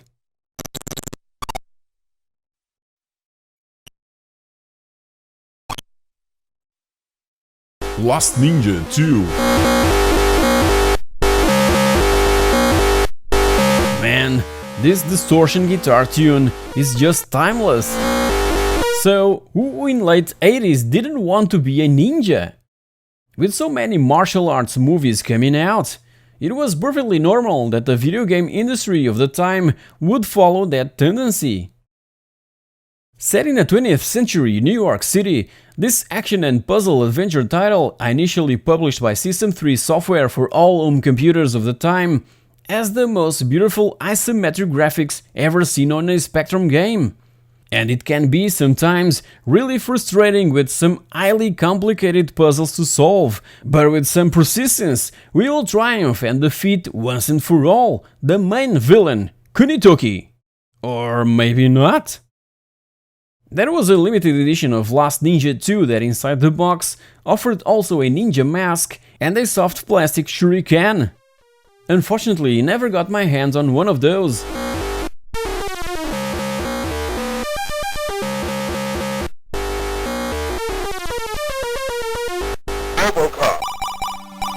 What an amazing movie it is, and one of the most superb adaptations from, again, Ocean Software, the masters in the business. They made a ton of money with this game, and the fee that they had to pay for the license was insignificant. As I've mentioned a couple of times, the arcade game from Data East was sub-licensed from Ocean Software, and we can witness that just by looking at the marquee of the arcade cabinet in where Ocean's logo is stamped. Quite uncommon back then, and it's one of those memories that I'll fondly recall till the end of time. The ZX Spectrum game was one of the best-selling ever and was #1 for a year and a half, even staying in the top 5 from April of 1989 till February of 1991. And the 128K version of the game is the way to go, cause all levels are loaded in one go and has awesome music from Jonathan Dunn that revealed so popular that even Ariston used the Game Boy version on its On and On advert. And on and on. And on. And Ariston. Paris-Dakar. Released around December, Paris-Dakar got me hooked during the following years, trying to reach the finish line in this one-of-a-kind game that randomly generates completely different stages every time you start the race. For that, we have this basic but groundbreaking roadbook that includes all the notes and directions for the player to take to safely navigate his way through these mazes till the checkered flag. And we must not forget to reset the partial kilometer counter after every change of direction to get it right. Believe me, the sense of accomplishment in this game is huge, and crossing the finish line of every single stage is already a true victory. It unfolds in 3 stages, being each step an incredible challenge, not only in what the roadbook is concerned, but also in relation to the well-being of our vehicle, like the level of water, state of the gearbox and the fuel tank. Along the way, there are areas of supply and repair for us to stop, but even with all these precautions, reaching the end of every stage intact and well classified is almost impossible, but achievable. Simply brilliant.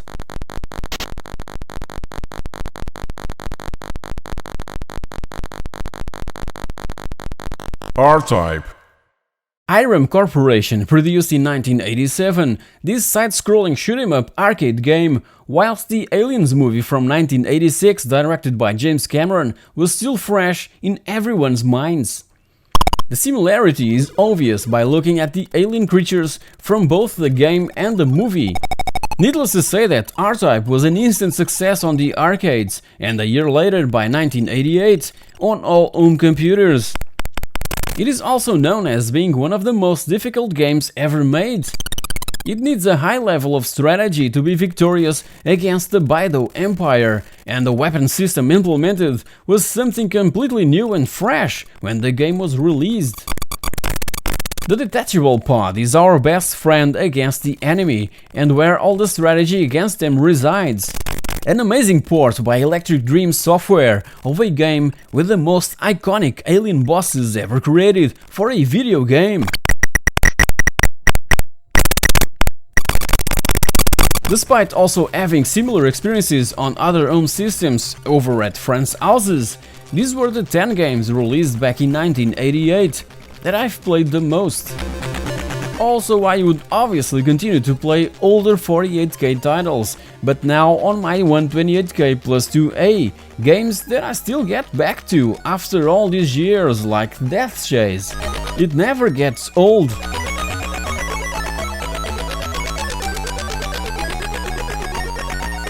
Please tell me down in the comments section below your favorite games from 1988 and on what systems you used to play them. I'm really curious to know.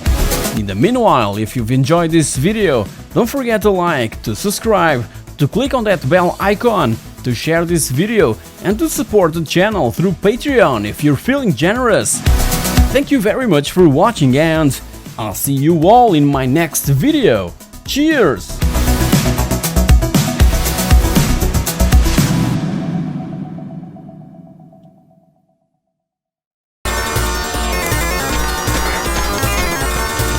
Outzone. Let's travel a few years back and land in 1990 and in this glorious vertical land shooter. Outzone is one of my top 26 favorite arcade games ever made, mainly due to its concept, playability and freaking awesome soundtrack. Toplan is probably best known for the lovely Snow Brothers, and Outzone is a sort of evolution from the studio's traditional shoot-em-ups like Fire Shark. And what an evolution it was! Outzone is gorgeous in all respects, also extremely difficult, cause it will send bullets flying your way from all directions, leading you to dead ends from where there's no possible escape. It's a complete mystery why Outzone was never converted to home consoles and computers.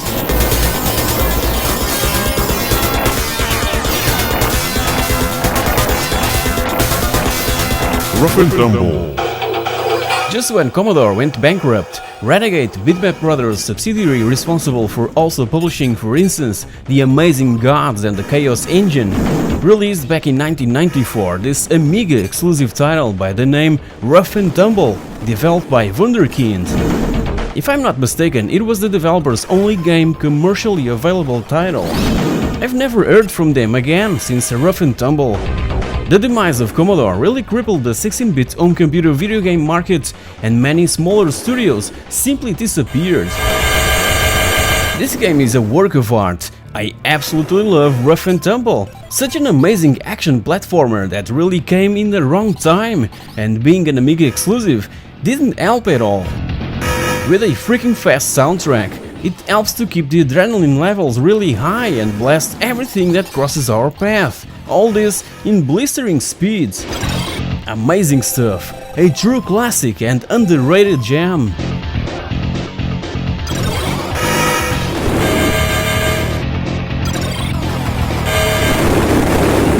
Metal Slug. By 1996, I was all over the PC and the PlayStation, and most of my local arcade saloons were closing its doors. One of my latest experiences at the arcades was with Metal Slug, the very first one, and I was blown away by the characters' animations that were among the most incredible I've ever seen on an arcade game. It grabbed me right there, with also the awesome music and graphical quality, despite the slowdowns, cause there's so many stuff happening on screen at the same time, just like in those bullet hell shoot-em-ups.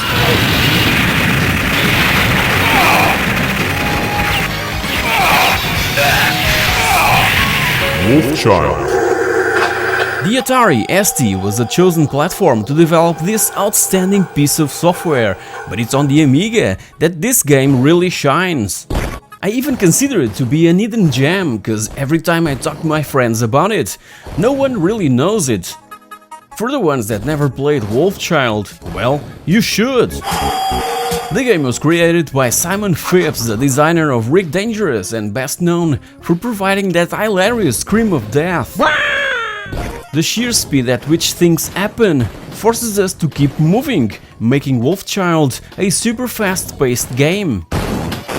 Technically superb, with its awesome atmospheric graphics, lightning effects and smooth scrolling, Wolfchild is highly recommended to all fans of run-and-gun shoot-'em-up platforming action.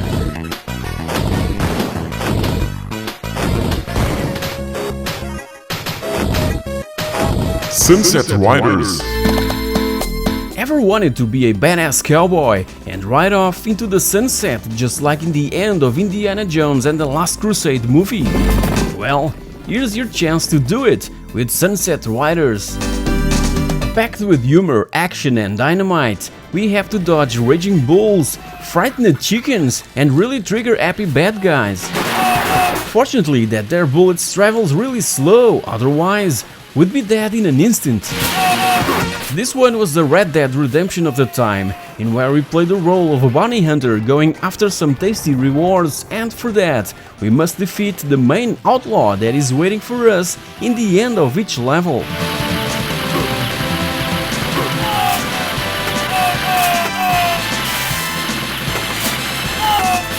RoboCop. Now here's something quite unique back in 1988. An arcade title licensed from a UK-based computer game company, Ocean Software, that held the rights to create a video game based on Paul Verhoeven's blockbuster movie. And the Ocean guys were smart enough for letting Data East come up with all the concept and design for the game. I remember coming down to one of my favorite local arcades and be hypnotized by RoboCop's demo mode, with its mind-boggling graphics and digitized speech. Serve the public trust, protect the innocent, uphold the law. I'll forever remember that.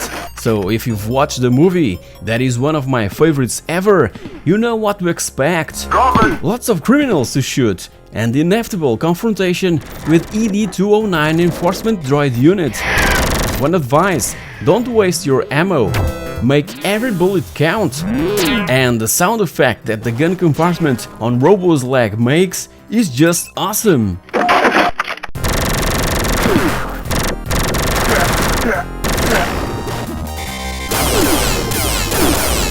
Midnight Resistance.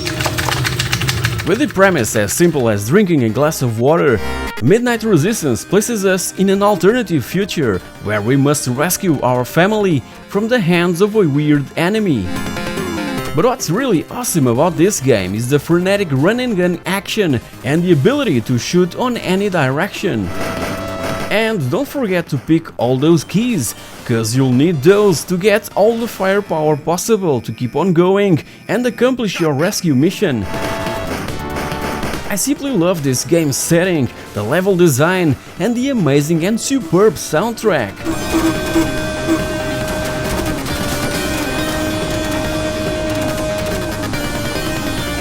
Aliens. One of my favorite arcade coin-op games that I've included in my personal top 26 arcade games episode is Aliens by Konami, released in 1990. This was a totally different game from the ones that were available for home computers 3 years prior by Activision, Software Studios and Square, all hoping to cash in on the hype around the astonishing movie by James Cameron. This one was highly focused towards action, and some elements didn't even resemble the movie in which it was supposed to be based, like the presence of zombies for instance. Sure that in the movie we had these infected humans, but they would simply stay put and not chase us down like maniacs. But not being true to the motion picture isn't a bad thing. On the contrary, it's highly frenetic, intense and even scary, if we obviously exclude these pink aliens. I guess that the guys at Konami didn't even watch the movie.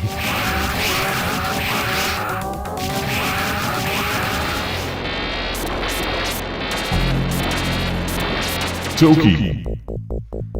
The minute I saw the intro of Toki, I was immediately glued to it.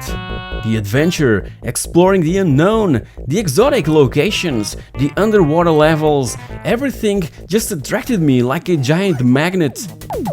The graphical beauty, the characters' animations, the music, sounds, everything just seemed to be perfectly synchronized in complete harmony.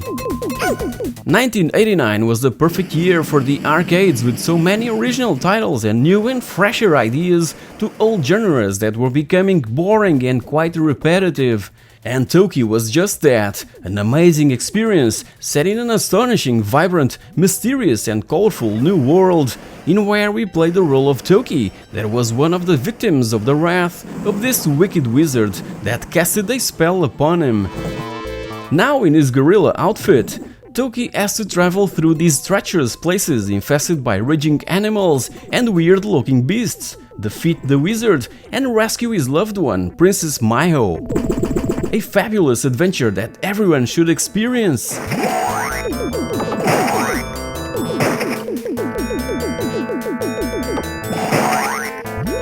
Turrican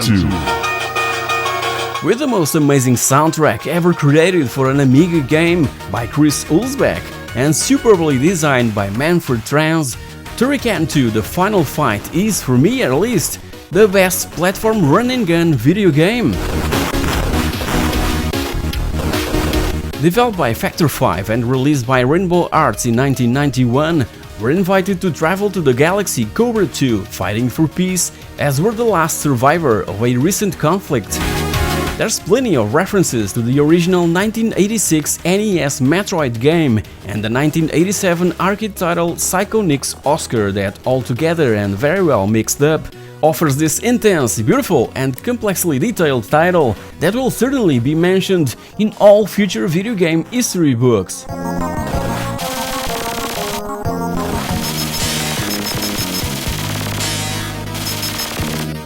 As a sort of honorable mention, I have to bring Contra to the table, the arcade original obviously, but due to its unforgiving extreme difficulty, I could never really enjoy it the way it should, even with the help of the Konami code for 30 lives.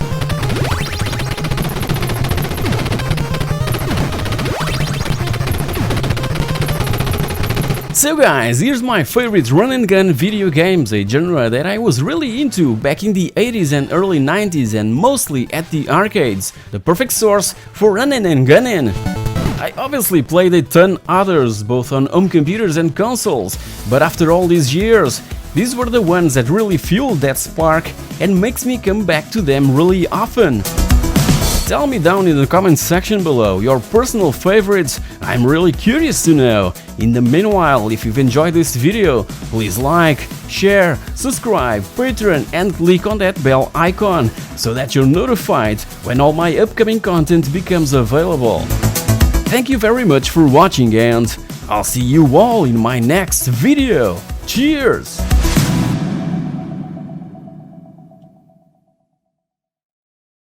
Hey guys, welcome back! So, are you interested on knowing what driving games really left a huge mark on my gaming life?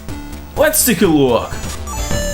So, as I've said so many times before, I started with the ZX Spectrum, and the very first game I played on that system was Death Chase, or 3D Death Chase. That is not a traditional racer, as you know. But this left a really huge mark in my gaming life. It transformed me into a hardcore gamer, you know, back in 83 or 84, around that period of time.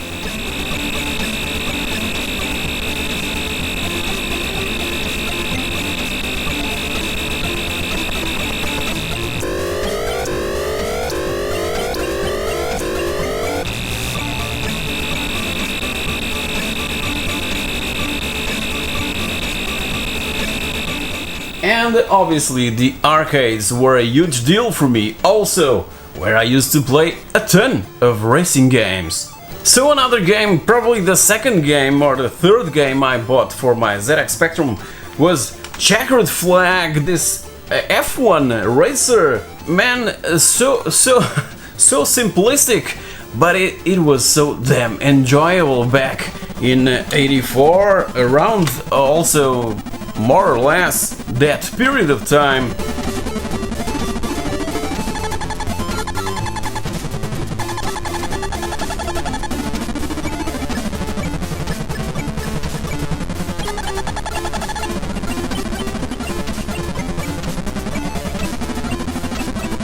And obviously, as you know, I'm a huge fan of the Dakar. So, Paris Dakar from the Spanish developer, made in Spain and published by Ziggurat, was so mind-blowing and groundbreaking, in where we already had a roadbook that we needed to follow the instructions on that roadbook so that we could find our way from point A to point B. Man, Paris Dakar was really different from everything else.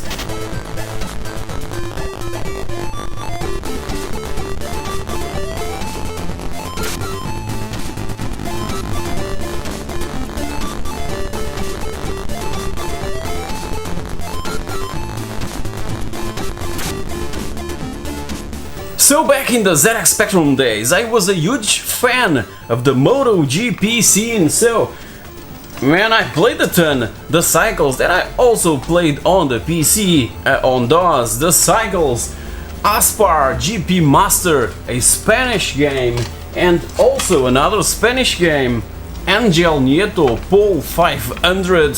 These were my biggest addictions within that genre of racing with motorcycles. So many times spent playing these three games.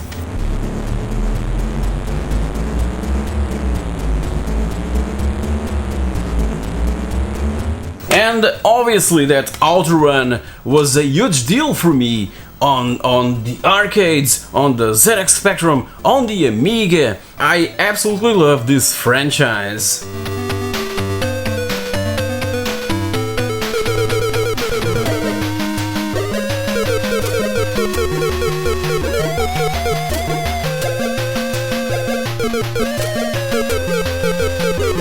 Another two games on the ZX Spectrum that I played a ton, games with cars, you know, was Test Drive 2, the Duel. Played a ton this game. This was the closest that I could get to a real driving game, you know, a real feel of driving on a road.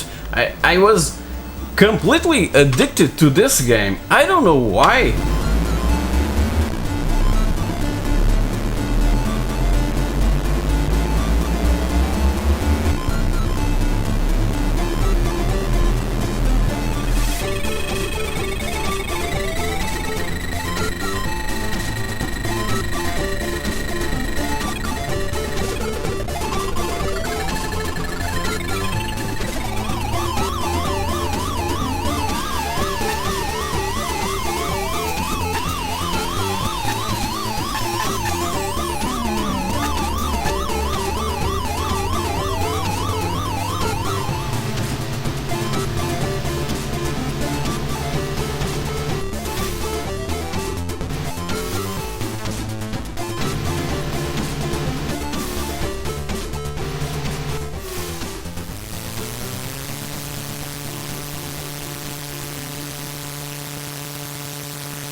Hey guys, welcome back to another not so retro review. This time around, it's all about the next car game, now known as Wreckfest, a game that I've been playing since it was released as early access on Steam practically 5 years ago. So I guess that I'm more than qualified to say a couple of things about it, don't you think? So, let's take a look. I've been a huge fan of Bugbear since the early days, since they released Rally Trophy back in 2001, and obviously that I was really eager to play its follow-up, the incredible Flat Out, released 3 years later. A few sequels followed, Flatout 2 and Flatout Ultimate Carnage, this last one a simple upgrade, or remaster if you will, of Flatout 2, not only for the PC, but also for the PlayStation Portable and the Xbox 360. That's right, the PlayStation 3 never got a Flatout game, cause as you know, the system arrived a bit late to be eligible to enter the game. Now, over 10 years later, a sort of flat-out spiritual successor is arriving to the PlayStation 4. I guess. At least, Bugbear is planning to release Wreckfest somewhere during 2019 on the current-gen consoles, the Xbox One and the PS4. It's been delayed a couple of times, and as told by the publisher THQ Nordic, Wreckfest for consoles will only be released as soon as we love playing it. Yeah. If they want it to be as good as the PC version, we'll probably have to wait till the PlayStation 5 arrives. As said, I've been playing Wreckfest since it was made available as an early access on Steam back in 2014 and then known as the Next Car game. Finally, by June of 2018, the final version was released to the public and showing all its glory.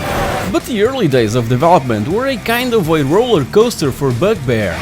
They tried to fund the development of the game through a Kickstarter campaign launched by November of 2013 with an initial goal of $350,000 to complete the PC version and with a stretch goal of $1.5 million for the console ports for the PS4 and the Xbox One.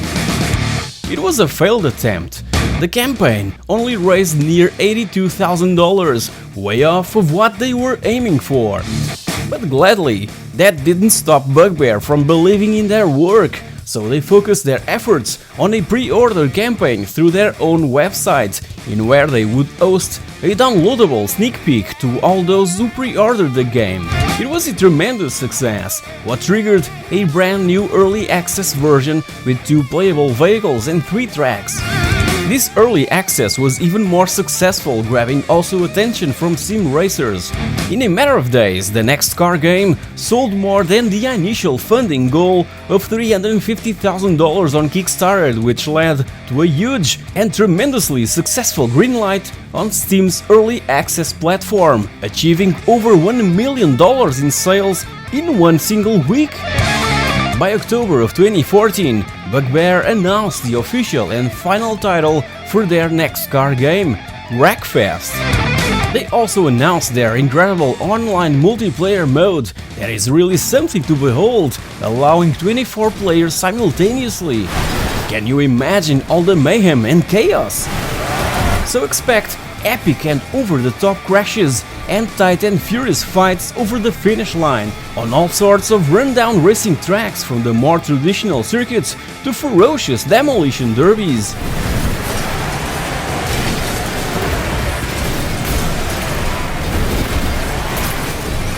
As we launch the game, we enter a quite peaceful and organized menu with tons of options to choose to set Wreckfest just the way we want. We can immediately start racing or simply browse in the garage to have a glimpse of what sort of wheels we'll be facing against and the ones that suits our preferences better to tackle the career mode with confidence. Obviously that the career mode starts slow with lawnmowers. Yeah, that's right, freaking lawnmowers. But soon enough, we'll get to drive these huge harvesters or even school buses. Just like in Flatout, these vehicles are old, all rusty, cheap looking and banged up, something that you won't find in any other racing game out there. Besides those weird and totally inadequate vehicles mentioned earlier, there are the mighty American muscle cars and little Asian and European hatchbacks, all from decades ago, so working and upgrading them at the garage is as important as racing. And talking about racing, Bugbear's Rumu engine shows all its potential right at the start of the race, with all cars fighting for position and reacting to damage in a very brutal and convincing way, allowing this overwhelming feast to the eyes of the incredible deformable soft body car damage model implemented, something that should give Bugbear the highest award for technical achievement in this particular area. Maybe if it was a PlayStation or Xbox exclusive, it would have won Best Racing Game of the Decade, but yeah, it's still a PC exclusive. The career mode is made up of 5 different championships, each consisting of several and diverse events like demolition derbies and racing in normal and figure 8 tracks. Each event will gradually be unlocked as we gain XP, increasing in the process our driver level. Besides XP, performance parts will also be given from time to time, along with credits to buy new cars or upgrade the ones we already own. I have to say that my favorite events are the plain and simple race to the finish, in where we have to complete a series of laps around the circuit, dodging the opposition, avoiding crashes and serving as punching bag for all other drivers on track. And as said, the starts are always so chaotic, as all racers charge for position, in where the also amazing sound engine shows all its awesomeness, with impactful and bone-crunching sounds that you'll quickly forget about the soundtrack playing in the background. It's also amazingly spectacular to watch in the distance, cars flying off the course through wooden fences and tire barriers, sending all sorts of things flying into the air and across the road. Stuff that will remain scattered all over the place during the course of the race, just like other cars that couldn't simply keep up with all the mayhem and destruction. Besides circuit racing and destruction arenas, where for instance the lawnmower derbies take place, there's the aforementioned demolition derbies, in where we try to wreck the opponents and stay alive as long as possible on oval and figure 8 tracks. These are incredibly brutal and fun, trying to avoid all that mess with the one and only goal of trying to finish in first place. There are 2 settings for damage in Wreckfest: normal and realistic. On normal, everything becomes more forgiving and fun, allowing major crashes with a minimum of penalties. As for the realistic mode, well, you're already guessing what's coming. Your survival instincts must come first. A bad landing of a jump is synonymous of a broken suspension, and a more violent crash will jeopardize what's left of the race or immediate withdrawal.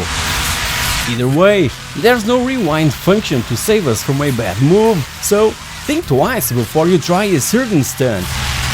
And if that wasn't enough, the game offers an extensive modding support for the creation and modification of cars, tracks, physics and more. These are just a small and great example of the awesome content being made for Wreckfest.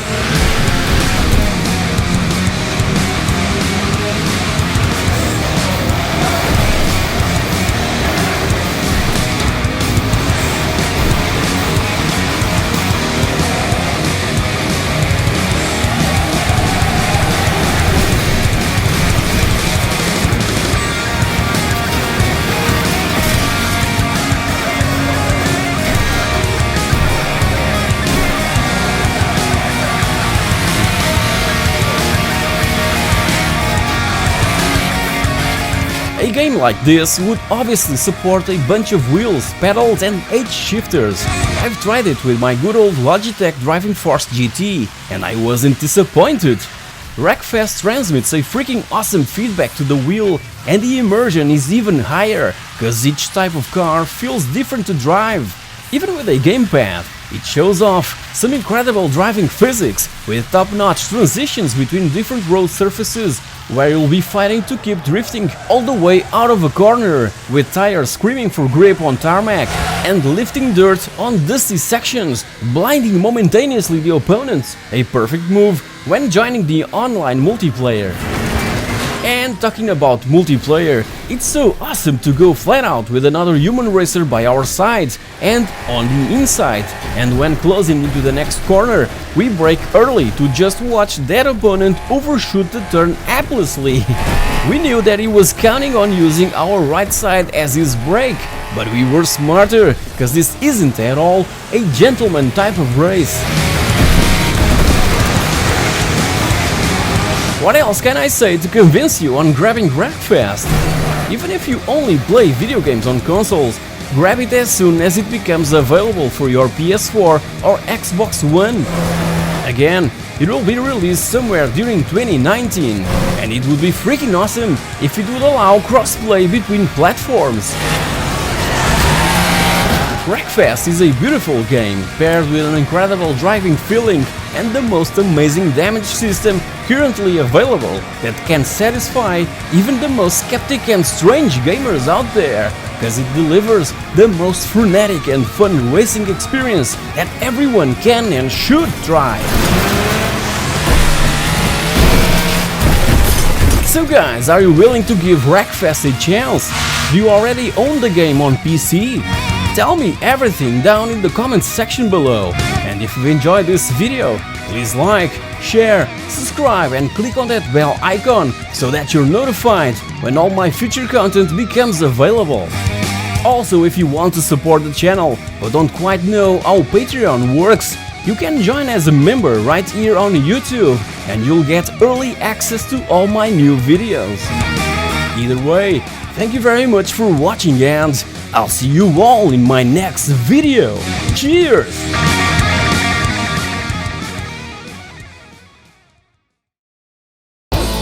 Hey guys, welcome back! The Italian developer that we know today as Milestone has been around since 1994, since the release of Super Loops for the Super Nintendo. It was founded by Antonio Farina and then known as Graffiti, releasing their second game a year later.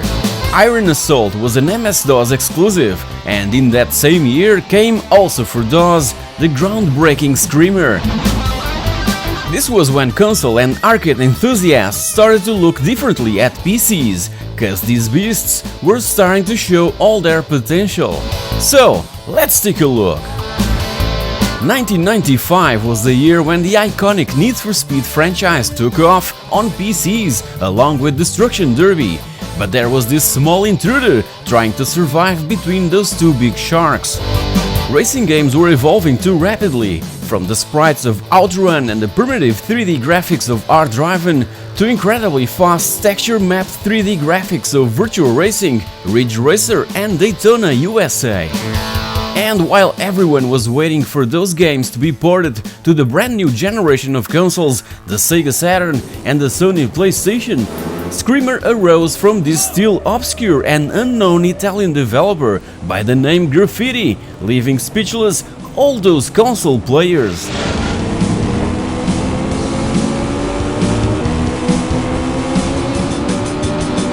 Graffiti built in-house their own full 3D engine, and after showing a sci-fi themed demo to Virgin Interactive, they were blown away and immediately wanted for Graffiti to use that impressive engine not on a sci-fi game, but on a racing game.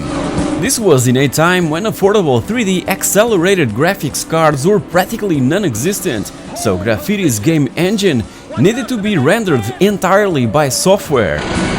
This was a problem for all those that didn't possess a beefy machine equipped with the latest high-end processors like the recently released Pentium by the almighty Intel. But if you happen to be one of those lucky gamers, you would experience a racing game like no other, something never seen on any console or PC till that time. By the way, and talking about that, before the release of Screamer, my most played racing games on the PC were Network Q Rack Rally, published by Europress, and IndyCar Racing from Papyrus, both released a couple of years prior. But Screamer took me to a whole new level of immersion and engagement, with living and breathing 3D graphics and fully textured map tracks, with tunnels, bridges, canyons, and airplanes crossing the skies above our heads. It was just like if the arcade in town had moved inside my own house. Bear in mind that this came from a really small developer and in a time without internet or any type of connection to other developers to share experiences and know-how, and as said, rendering through hardware wasn't a thing yet. Screamer's 3D software renderer would allow some impressive next-gen effects, clouds, buildings and other objects being reflected on the cars, and night versions of each track with neon lighting are just a small example of that. 6 tracks and 7 non-licensed vehicles are available. 6 of these vehicles are obviously inspired on real-life supercars like the Ferrari F40, the Lamborghini Diablo, the Mitsubishi GTO, the Porsche 911 Turbo, the Corvette C4 and the Bugatti EB110, and the over-the-top crashes and drifting would automatically tell us that we were facing a high-octane, ultra-fast arcade racer in the likes of Daytona USA and Ridge Racer, breaking that more serious feel and look of the personal computer that was seen as something exclusively crafted for boring stuff and not to play games with fast 3D graphics. After choosing one car and the type of transmission, automatic or manual, we could tackle the Championship League, the Slalom mode, the Attack mode, or a sort of minigame called Cone Carnage, in where we would knock down as many traffic cones as possible. These modes were only available in this very first Screamer, and they were a request from the publisher Virgin Interactive. Obviously that a game of this nature would also feature an incredible sound engine and an over-the-top commentator. What's wrong? Too much pressure? Yeehaw! What a great corner! Lap down. Hey, it's a new lap record! Also, and as a fun fact, the game's soundtrack was composed by the amazing Alistair Brimble, known by then for providing amazing music and sound effects for a ton of games for the Commodore Amiga like Super Frog, Alien Breed and Project X. Number 1!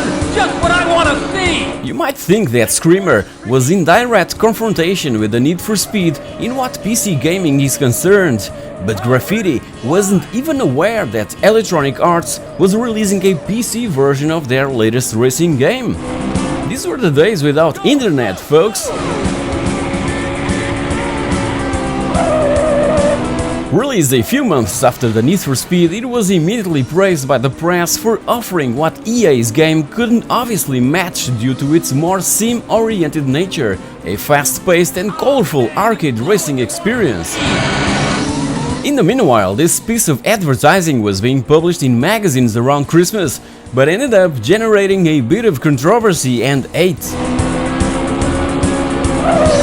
Graffiti started working on a sequel right after the release of the original Screamer. It would offer a lot more vehicles and went for a more rally-oriented style of gameplay.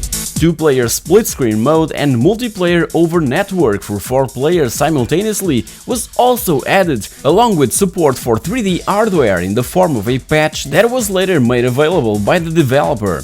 By this time, Graffiti also changed its name to Milestone. Released in late 1996, it received praise for its soundtrack, gameplay and graphical quality, but it would need at least a Pentium 166 to get the most out of it. The AI was also improved, with other cars occasionally making mistakes, offering an advanced physics simulation model that could be fun to drive. Every car had its own specific handling, something quite hard to implement due to hardware limitations. But the 12 people behind its development, yes 12, were resilient and extremely focused on their work that everything was possible to achieve.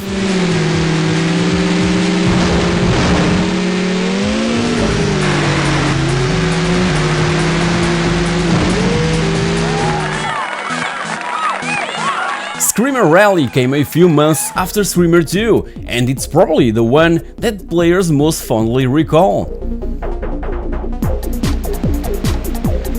This third title from the trilogy was seen internally as a sort of data disk for Screamer 2, with a new interface, new tracks and new cars, cause it used practically the same game code.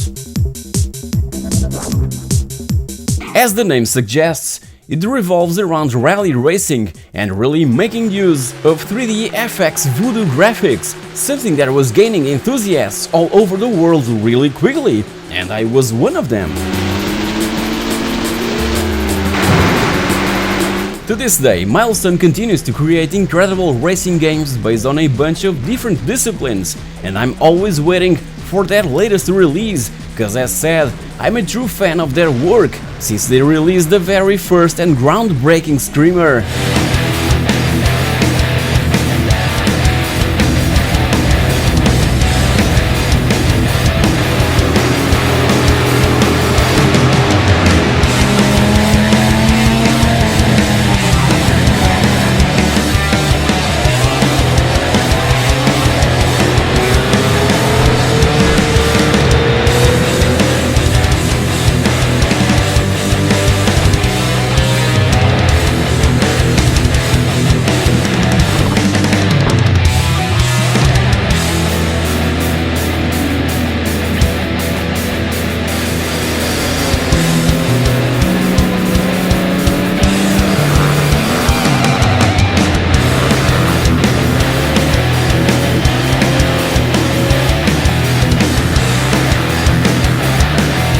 So guys, have you played Screamer back in the day, or any other from the trilogy? Many still think that Screamer 4x4 is part of the series, but that one was developed by another team that used the name Screamer just to grab extra attention from the public. I've already reviewed it some time ago, so feel free to check it out.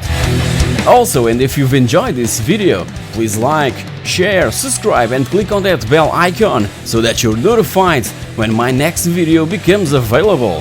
And if you're feeling generous, you can become a member right here on YouTube or through Patreon. Your support will be extremely appreciated. Thank you very much for watching, and I'll see you all in my next video. Cheers!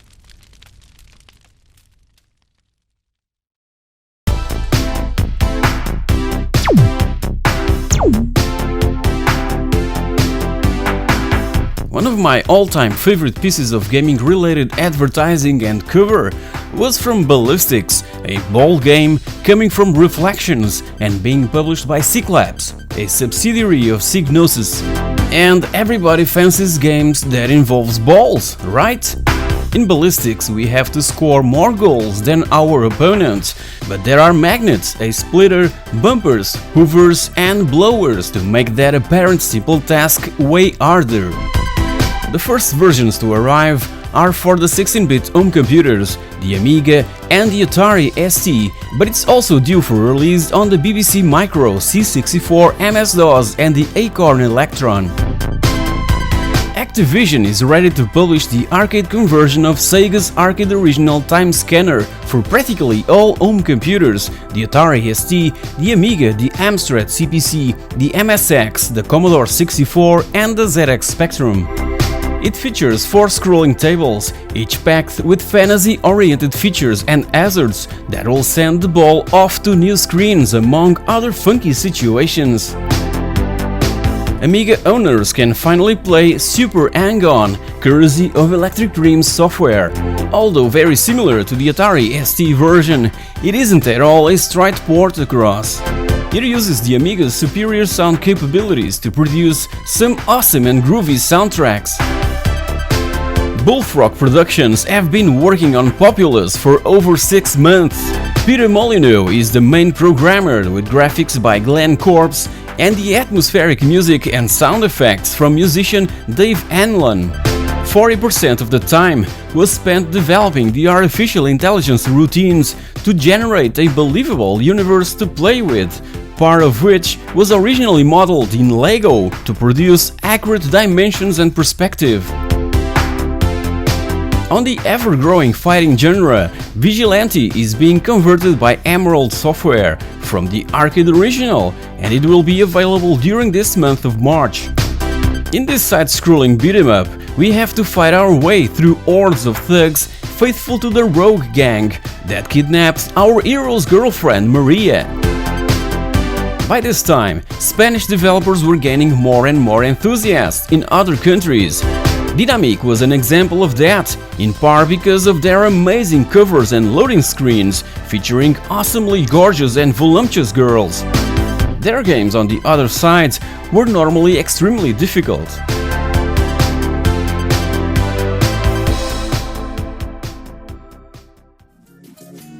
Back in 1989, there was a game that always intrigued me. Every time I went to one of my favorite local ZX Spectrum video game selling spots, I got somehow mesmerized by the cover of War in Middle-earth. By that time, I didn't have any background on the magnificent J.R.R. Tolkien masterpiece. Then one day I finally picked the game up and brought it home, placed it in my Spectrum and ran it.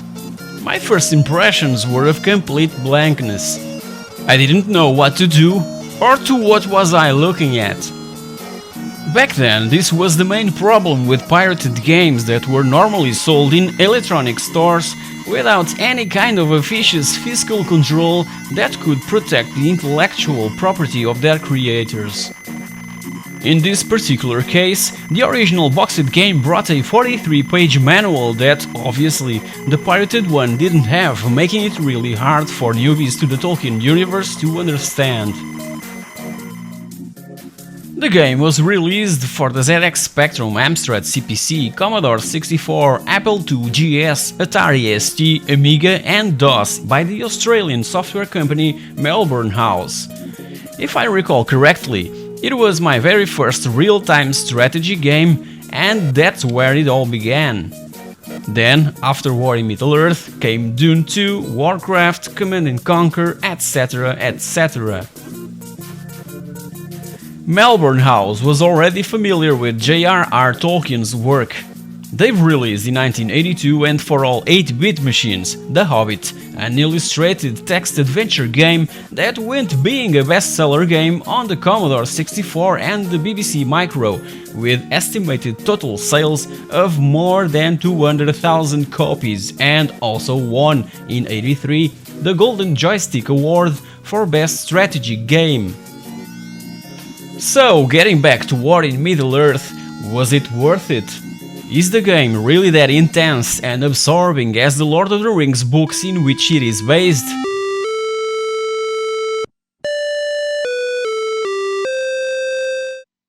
Right at the start, Frodo, Pippin and Sam are surrounded by Nazgul riders and their first task is to travel to Rivendell, although we're free to decide the game's own progression. The main goal is to take the ring to Mount Doom, but how we do it is completely up to us, the player. In the books, the ring bearer is Frodo, but in War in Middle-earth, Frodo can die. If this occurs, the ring simply passes to other character, but if it falls into the hands of the enemy, it will be taken to Barad-dûr, Sauron's fortress in Mordor, and our quest will be forever lost. Also, if the enemy forces manages to enslave 3 allied citadels, the game will also end. So let's go find some treasures and recruit armies in this early, amazing and involving real-time strategy and role-playing game. Every time we start a new game, a new adventure will also take place, cause there's plenty to do, like for instance, rethink new strategies and find all hidden objects. Besides that first huge impact on the amazing cover art from that little plastic case from the ZX Spectrum game, the 8-bit versions of War in Middle-earth failed to impress. However, the 16-bit ones were considerably enhanced and all play and look identical. The Amiga one has a significantly better audio environment, so if you're a real fan of Middle-earth, you might wanna check this early venture into Tolkien's unmatched fantasy world.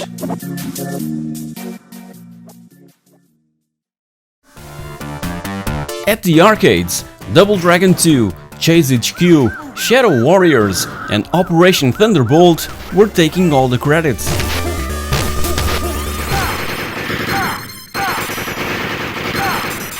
On the Nintendo Entertainment System, Red Racer was making its way up the charts, and on the Master System was the time for R-Type to arrive on Sega's console and make the delight of fans.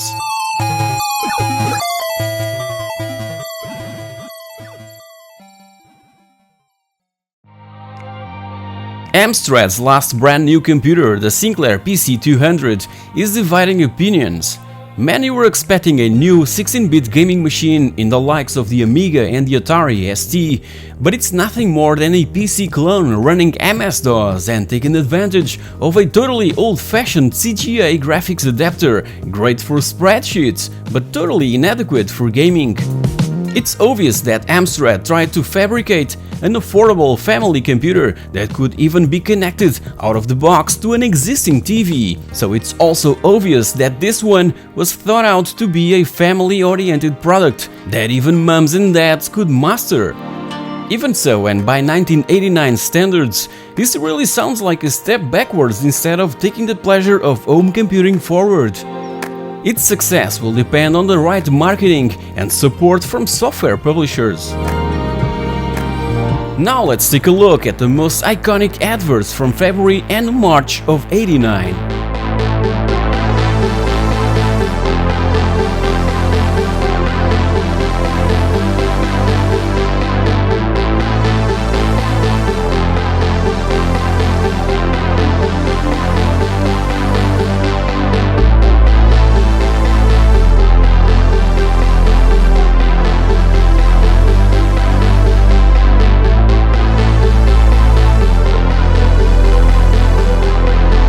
And these are the combined charts for the best-selling games from February and March of 1989.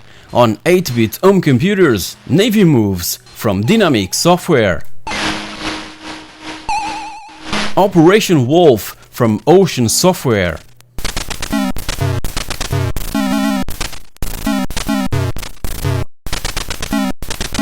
Double Dragon from Binary Design,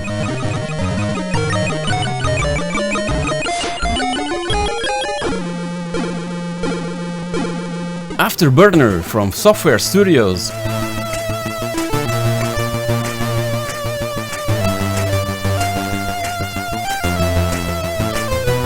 RoboCop from Ocean Software,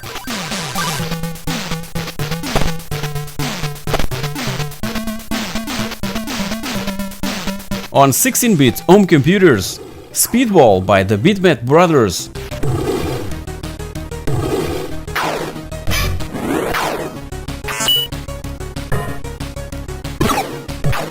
Elite by Mr. Micro,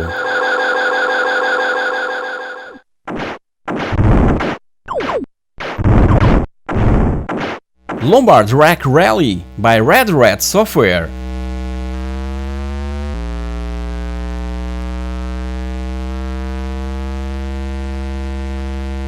Operation Wolf from Ocean Software,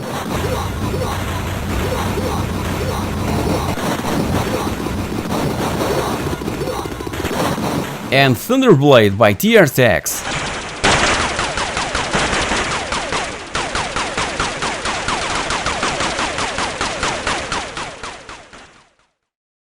Hey guys, welcome back! So, are you interested on knowing what driving games really left a huge mark on my gaming life? Let's take a look. Now, when related to PC gaming, man, I was a huge fan of Papyrus games, and the NASCAR racing was one of those that I used to play a ton. I truly hate nowadays, I really hate, or I don't enjoy much playing on oval circuits. It's boring as hell, but back then we only had these games from Papyrus, true Sims from Papyrus, NASCAR racing, and also IndyCar Racing 1 and 2, this is the second one, I don't have the first one, but I used to play also a ton of the IndyCar series from Papyrus. Man, another game on oval circuits that I absolutely loved because of the feeling, a real feeling of driving a racing, an IndyCar vehicle, you know. This was true groundbreaking and the most faithful simulators that we had back in these days, man. Amazing stuff. And also from Papyrus, another one that really left a huge mark was Grand Prix Legends. Man, this was and is totally incredible, an incredible game. driving simulator, one of the most faithful and difficult driving games ever made. Man, what a game. Another racing game. A funny racing game. I would laugh so hard that I would end up losing all the races, you know? Big Red Racing. I don't know if you've played this one. This is a DOS exclusive, a PC exclusive game. Yeah. Released back in '95 on DOS, exclusively on DOS. It was also planned to be released, I believe, on the Saturn and on the Jaguar, I guess, if I'm not mistaken. Man, this is so hilarious. This game is freaking hilarious. And as I said, I would end up losing all the races when playing this freaking amazing, hilarious game. Now, in late 90s, there were a couple of motocross games, if you recall, exclusive games for the PC from the Madness series that included the motocross games and the Midtown games. If you recall, Motocross Madness, the Motocross Madness series and the Midtown Madness series, these were, man, so addictive. These games, these were the games that I used to play, the first games that I used to play online, along with Revolt. Yeah, Revolt was another game, one of my first games that I've played online with my friends. But Motocross Madness, the Motocross Madness series, is one of my favorite motocross games ever. Man, we had a chance to create our own tracks. This one, the second one, would include, I don't know if no, there was a track editor. I don't know if it was included in game. I don't recall, but we had that tool to create our own tracks and share it and share those with the world. And there's a ton of Motocross Madness tracks online to be downloaded and ready to be played, man. Amazing creations. And also Midtown Madness, I used to play a bit of the Midtown Madness series. There was also the Monster Truck Madness series, also published by Microsoft, that I used to play also, but I don't have a physical release of the Monster Truck Madness series. As I said, Revolt was another huge deal for me back in the day, and one of the first games that I've played online on the PC, oh yeah! And the Dreamcast version is also an amazing game, one of my favorites, but I don't own a physical copy of Revolt for the Dreamcast. Now another series that I played a ton and love to this day is the Network Q Rally series, and these are probably the best three games. This includes, yeah, Network Q Rally, Network Q Rally Championship, the International Rally Championship, and the X-Miles add-on for the Network Q Rally Championship. Man, these were so damn enjoyable, these games from magnetic fields. I've always been a huge fan of rally games, so I simply had to have these games from the Network Q Rally franchise. Yeah. Another series of racing games back from mid-90s was the Screamer franchise from Milestone, from the Italian developer Milestone, that is still around nowadays, making MXGP games and another motorcycle games, amazing games, Supercross games. Well, the Screamer franchise. This is the injection pack that includes the very first Screamer, an upgrade to Screamer 2, and the Screamer Rally, the third game from the Screamer series. Yeah, I have also the big box of Screamer 2, an amazing game. Screamer Rally is my favorite. And later came that I just brought to the channel recently. I made the review of this one, Screamer 4x4. That wasn't developed by the same developer. Yeah, it wasn't developed by Milestone. This came from Clever's, yeah, Clever's development. This is a really slow-paced racer, but it's a freaking awesome 4x4 simulation game. Yeah, check my review of Screamer 4x4, an amazing game. Another series that I truly loved back in the day. I kind of disliked the first game, but V-Rally 2 and V-Rally 3 are awesome games, amazing games indeed. And the latest installment that was brought by the makers of the WRC franchise, the recent WRC franchise, Kiloton Games, revived V-Rally 4. That was a complete waste of time. Yeah, again, they should have focused their efforts on making WRC 8 and not V-Rally 4. Yeah.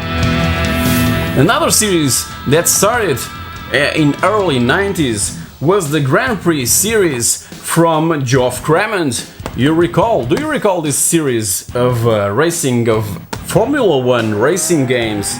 I don't have the first and the second one that I used to play a ton on my IBM PS1. But I have Grand Prix 3, there was a gift from Pedro Jerónimo, thank you again. Grand Prix 3 that is still sealed, and Grand Prix 4. These were, man, the best F1 games ever made, and at least this last one is still highly playable nowadays. Amazing games by Geoff Crammond, a legend on simulation games, on F1 simulation games.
Hey guys, welcome back!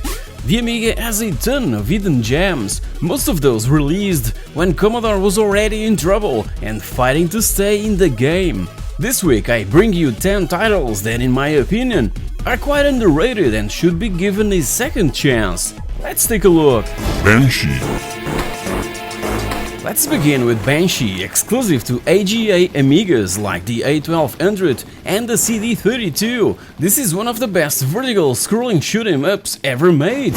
It obviously drank inspiration from all those arcade hits back from the 80s and early 90s, but it can also bring Swift to my mind. Have you played that one? Loved it on the good old ZX Spectrum. Besides being graphically gorgeous, with weather effects and detailed animated backgrounds, and being a shoot-'em-up, we're already guessing what's coming. So expect endless enemy attack waves and tough bosses. Like many games from that era, Banshee is a difficult game, but two players can fly together to level things up. And being an Amiga exclusive, it should be known and played by every fan of the genre.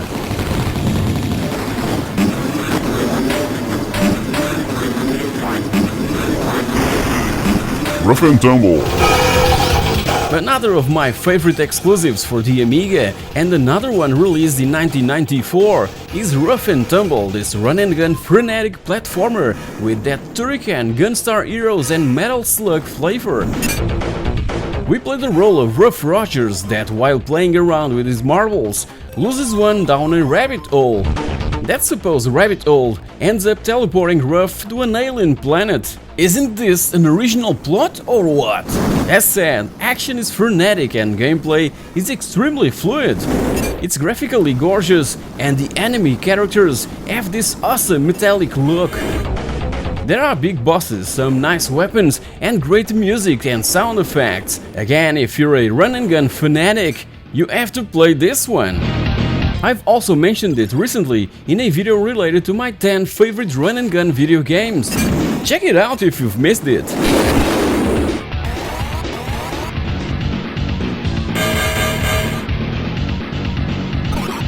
Fire Force. Remember the incredible Green Beret? Fire Force can be seen as a sort of spiritual successor that offers everything that fans of, let's say, the original ever wanted, including awesome weapons, hostages, helicopters, medals, terrorists, etc.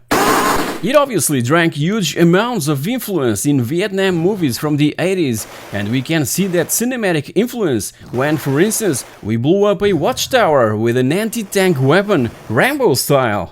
And talking about Rambo, a knife can be also used to silently take down the bad guys, and a helicopter awaits us at the end of the very first level, just like in so many action-packed and Vietnam War-themed movies from that era. The only downside of Fire Force is really the AI of the enemies, but even so, it's a freaking amazing gem, not only on the Amiga, but also on the Atari ST.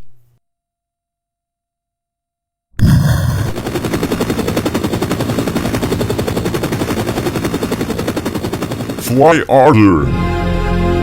With only 8 levels, Fly Harder is challenging enough to last more than you think. The goal is to safely guide energy spheres across the map to overload reactors. For that, we control a spaceship that is constantly being affected by gravity.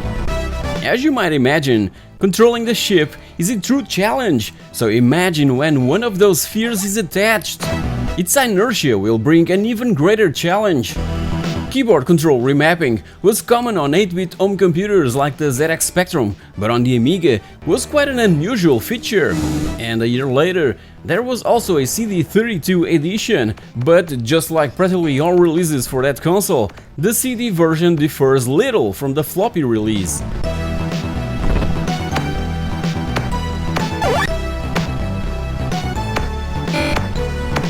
Odyssey.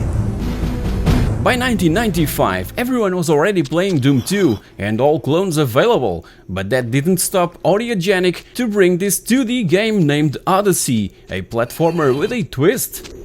There are puzzles to solve, puzzles that generally involve doors and switches, but some areas are inaccessible to the human character. Remember when I said that this was a platformer with a twist? As the game progresses, crystals allows us to transform into other creatures like birds, spiders and grasshoppers that will open up other new areas. So Odyssey is simply about visiting the 6 islands featured in-game and composed by exterior and interior sections and getting from one place to another solving puzzles as we go. Amiga Format Issue 75 even offered an exclusive extra training island on one of its cover discs.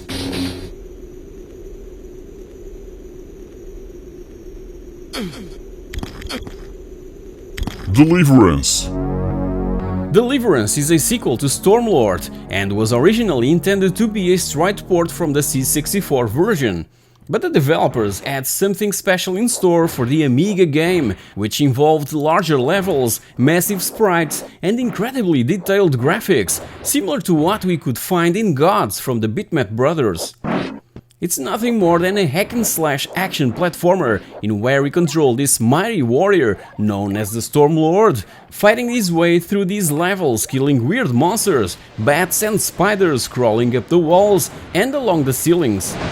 But if you thought that this would be a hack-and-slash platformer from beginning to end, wait till you reach the later levels. Scrolling shoot-em-up fans, rejoice!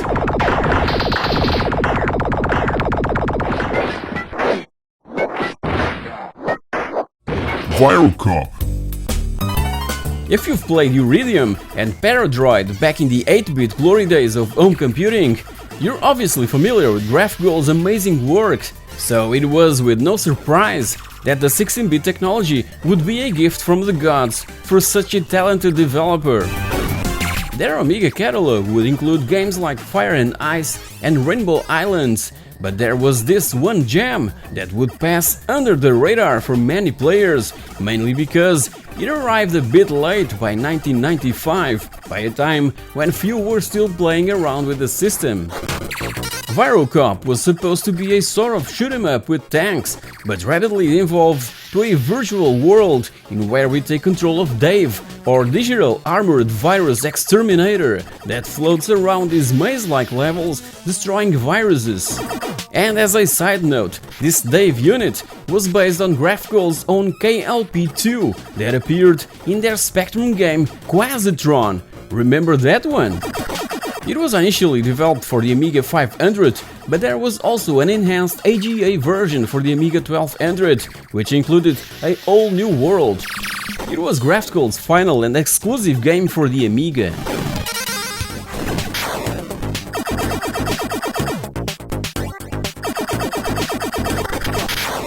Quack. Quack is a cute platformer designed by Jamie Woodhouse and initially released in '89 for the BBC Micro and the Acorn Electron. 4 years later, by 1993, was given a special treatment and was updated and enhanced for the good old Commodore Amiga, being also available later that year for the CD32. It features ducks who throw eggs at their opponents. It's a pretty common concept by that time, and it manages to get everything just right, something that many couldn't simply achieve. Each level is composed of one single screen in size, but the compact graphics manage to pack in a lot of detail. The goal is to collect keys, avoiding enemies and escape through the exit. A second player can join in and toss his own eggs. It was sold as a mid-range title, but it was way superior to many full-priced games that would cost twice as much. A couple of decades later, was ported to the Game Boy Advance, and there are also Mac, Windows and iOS versions available.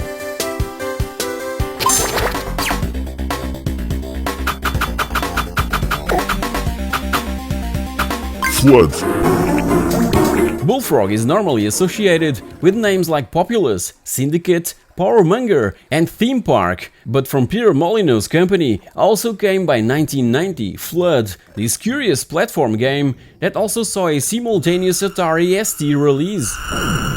Bullfrog tried something different with this one, experimenting new gameplay styles, also featuring a peculiar sense of humor. We control a character named Griffey, who lives underground in a series of sewers and tunnels. But the game is named Flood, cause water rises, filling the levels and eventually causing Griffey to drown. The aim is to collect pieces of rubbish and escape. That's it! But being labeled as platformer, our character can climb up walls and across ceilings as well as leaping about. As you've probably already noticed, there are a selection of weapons available that includes a flamethrower, a boomerang, a Turrican, dynamite and even grenades, which can be used to fight a strange array of enemies. A mysterious ghost follows our exact path and must be avoided at all costs. It all adds up to a slightly bizarre game with an unmissable end sequence that I won't be showing here. Play it, you'll be amazed.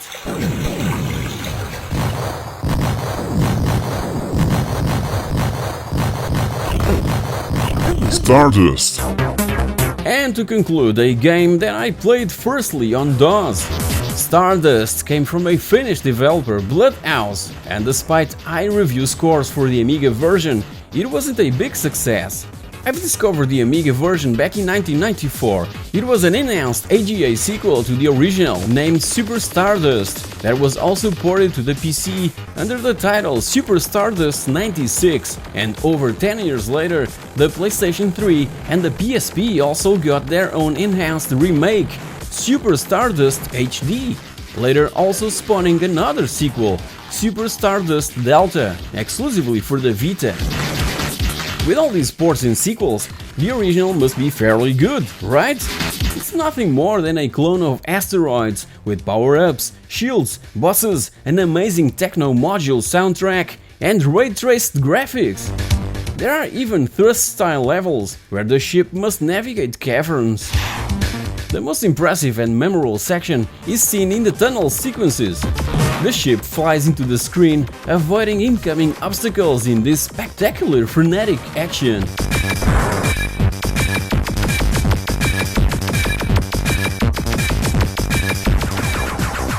So guys, here you have it, 10 highly underrated Amiga games that no one talks about.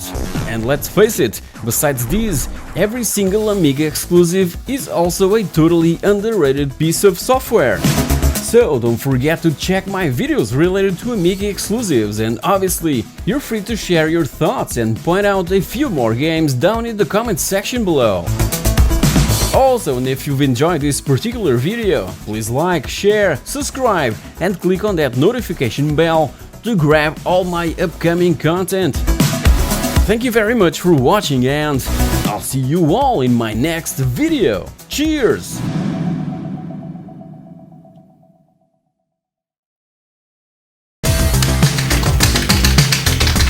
Hey guys, welcome back! I'm not a huge fan of fighting games, but I absolutely love a good old classic beat 'em up with or without weapons. So here's not 10 but 16 and amazing beat 'em ups that I'm always going back to. Let's take a look. You all remember Bruce Lee dressed with that yellow tracksuit, right? If you were too young or living under a huge rock until this precise moment, just go grab a copy of the movie Game of Death from 1978 and watch it right now. It just traced the path for the scrolling beat-em-up genre of video games. The original script even had a primitive reference of the hero going face to face against hardest opponents as he progresses. So by 1984, Irem released Spartan X, or Kung Fu Master if you prefer, which is considered the game that started the beat-em-up fever that drank huge inspiration from that amazing Bruce Lee movie, even being licensed from a Jackie Chan film entitled Wheels on Mules, and from where only the names of the main protagonist and his girlfriend were used. As you can see, it features all elements from the beat-em-ups we grew up with, receiving such an overwhelming universal acclaim and ported to practically all 8-bit home computers and video game consoles available by then, and its creator went on designing the original Street Fighter for Capcom and later for SNK, was the mastermind behind the famous Neo Geo arcade system board and some of the best fighting games ever created, like Fatal Fury, King of Fighters, Art of Fighting, The King of Fighters 94 and Samurai Showdown. So without further ado, I present you my 16 favorite classic beat-em ups with some hack and slash elements thrown in. Target Renegade. Target Renegade made me fall in love for this genre. Back in 1988, it totally compensated for the investment on a ZX Spectrum 128K Plus 2 or Plus 3. It came from Ocean Software bearing Imagine's logo and was one of the first offering a true 128K dedicated version that would play music throughout the whole game. It was also, in my opinion, the first successful attempt on a two-player co-op beat-em-up game for home computers. In Target Renegade, we fight our way through Scumville, packed with its own inhabitants, known as the Scumbags. Yeah, I just had to say it. So we fight our way through these hordes of scumbags towards a final level confrontation with Mr. Big. And that's pretty much it. No damsel in distress, no president of a big country to save, nothing. Just a final confrontation with that so-called Mr. Big.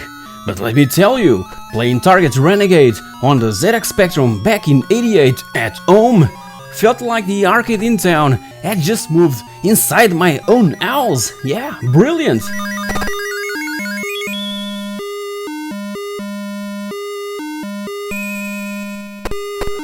Bad Dudes vs. Dragon Ninja. Bad Dudes came at a time when movies featuring ninjas were all over the place, mainly with the American Ninja franchise starring Michael Dudikoff. And needless to say, I wanted to be like him. I wanted to be a freaking ninja. And I love games with ninjas. I guess that I'll be bringing in the near future my favorite games featuring ninjas. What do you think? Bad Dudes vs. Dragon Ninja, or just Bad Dudes, or simply Dragon Ninja, offers 6 levels of intense action, beating foes over and over to complete each level. Obviously that a game like this would have an end-level boss, 2-player co-op and power-ups like extra health, extra time and weapons. We start off in Washington DC, where President Ronnie was kidnapped by the evil Dragon Ninja. This reference to President Ronnie or Ronald Reagan was removed from the NES port and changed to simply the President, cause Nintendo of America did not allow political content in their games. And besides the NES, Bad Dudes vs. Dragon Ninja was ported to practically all computers and consoles of the time.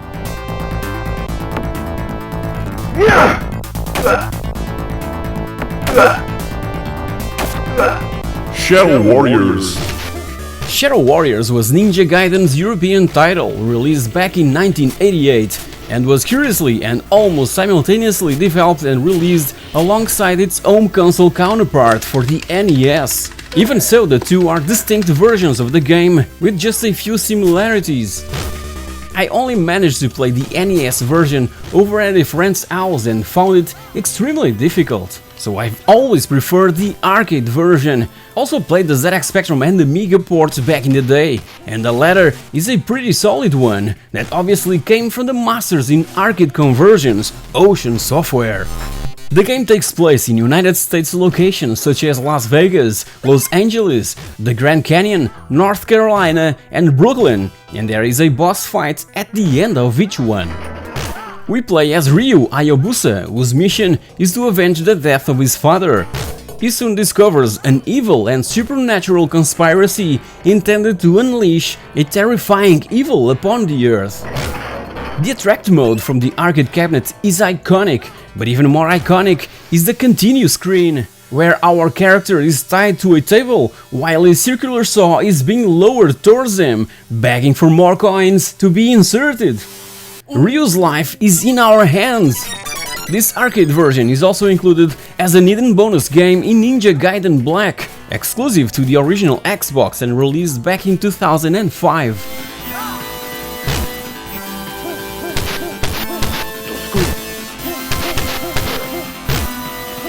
Growl. You know how a sucker I am for Indiana Jones style of games, and these characters from Growl really resemble Dr. Jones' character. I recall being the first to try out this new arcade game when it arrived at one of my local arcades. The technician that installed it even gave me a bunch of credits to try it out and start the fuss. I was immediately hooked, and besides that, it carries a strong message. We play the role of a sort of wild animal lover and forest ranger who must protect the wildlife from a group of evil men that are driving this species to extinction. Species that includes lions, deers, elephants, eagles, and others. Along the way, we'll encounter several cases of animal cruelty that we must stop. Besides the traditional fist fighting, weapons can also be found and collected, even including grenades, rocket launchers, whips, and swords. The ammo available is quite limited, so use it wisely. But let me tell you that in Growl, it's really difficult to stay wise when all these thugs attack us simultaneously. Gladly, our wild friends will offer help in these more complicated situations. This is another example of an arcade game that can be enjoyed by 4 players simultaneously, depending on the cabinet, obviously, and a year later was ported exclusively for the Mega Drive Genesis.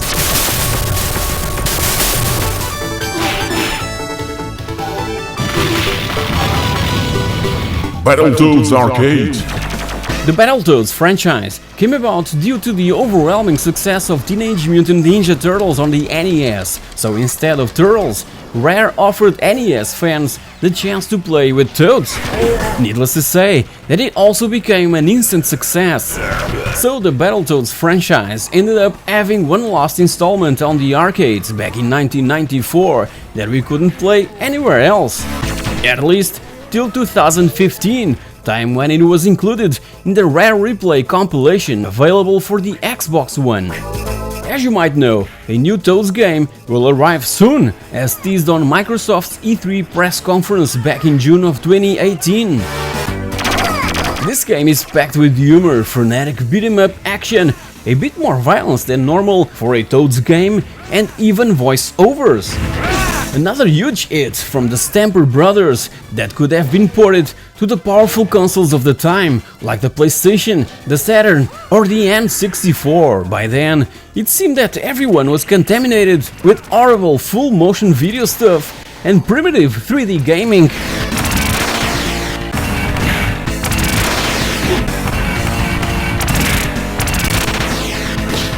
The Simpsons.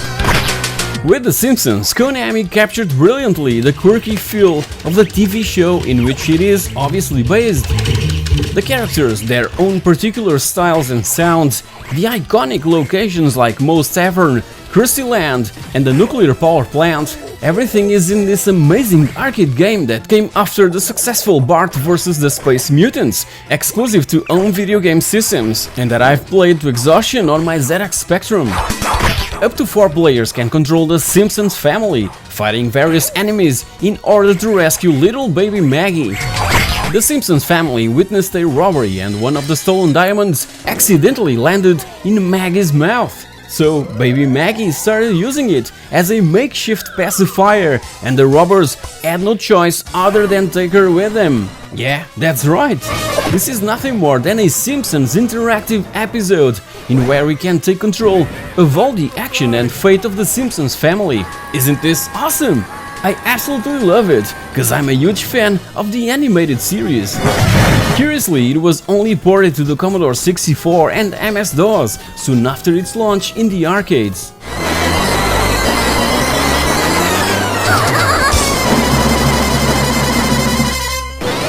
Alien vs. Predator. Unlike Battletoads, Alien vs. Predator remains to this day exclusive to arcades. It's one of the most incredible and best examples of licensed mashup ever seen in a video game. It can be played by up to 3 players simultaneously that must choose from the 4 available characters, one of those based on Major Dutch, Arnie's character from the movie Predator. And again, back in the 80s and 90s, I was a sucker for everything Schwarzenegger related.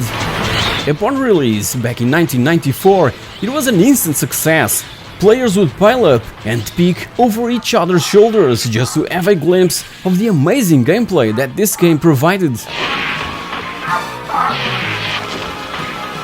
And just prior to Alien vs Predator, The Punisher was also a huge deal for me at one of my local arcades back in 93 and 94, mainly because it's based and centered around my favorite character from the Marvel Comics Unmatched Universe. And the 1989 movie starring Dolph Lundgren is one of my favorites in the history of forever. It came also from Capcom, and its success formula served as template for Alien vs Predator. In The Punisher, two players can take part of the action, both as Frank Castle, aka The Punisher, and Nick Fury, with the one and only mission of killing Kingpin and all his henchmen. Unlike Alien vs Predator, The Punisher had an exclusive port to the Mega Drive Genesis.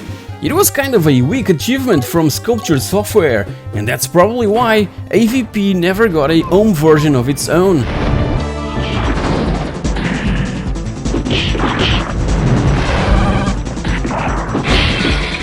Vigilante. Vigilante was intended to be a sequel to Kung Fu Master, the game that started this healthy fever. The gameplay is similar, with only a different plot and scenery. Along with Target Renegade on the ZX Spectrum, Vigilante also made me start loving the beat-em-up genre. It was exactly what I was after in a fighting game. As you probably already know, cause I've mentioned it a dozen of times on other videos, I was never a fan of the Street Fighter series that had its debut a year before Vigilante and Target Renegade, and never had the chance to try the very first Renegade at the arcades. By that time, many action movies were all about martial arts and kicking ass, basically, and I was after a similar experience on a video game, and Vigilante offered the chance to fight our way and save our kidnapped girlfriend. Do you recall her name? Madonna, yeah!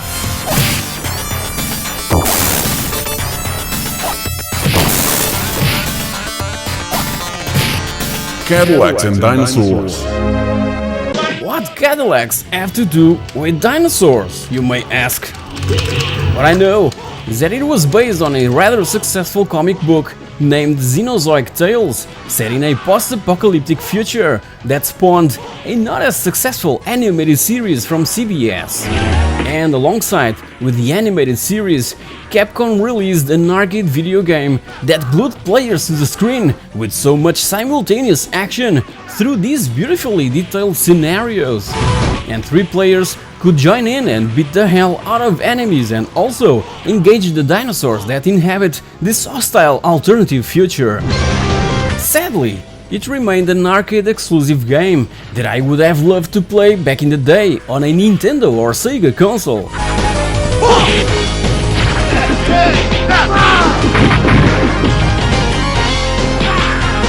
Double Dragon. Double Dragon was my first experience at the arcades and the follow-up to Renegade, another astonishing fighting game that I only played on the ZX Spectrum, and again our goal is to rescue Marion that was kidnapped by the Black Warriors gang, so expect a lot of punching, kicking and elbow attacks. Its sequel, Double Dragon 2 The Revenge, was also a huge deal for me, but on the Amiga. In this one, things got even worse, cause the Black Warriors gang came back and, in retaliation, ended up killing Marion. So the Dragon Brothers are back with a vengeance. It's not the best conversion of the arcade original, but it's way better and more enjoyable than Binary Design's first attempt. Strangely, never managed to play Double Dragon 2 at the arcades.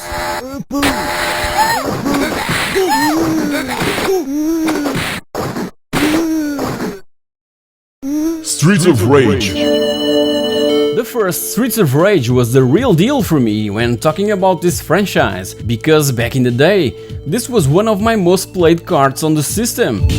And bought this one because of Golden Axe.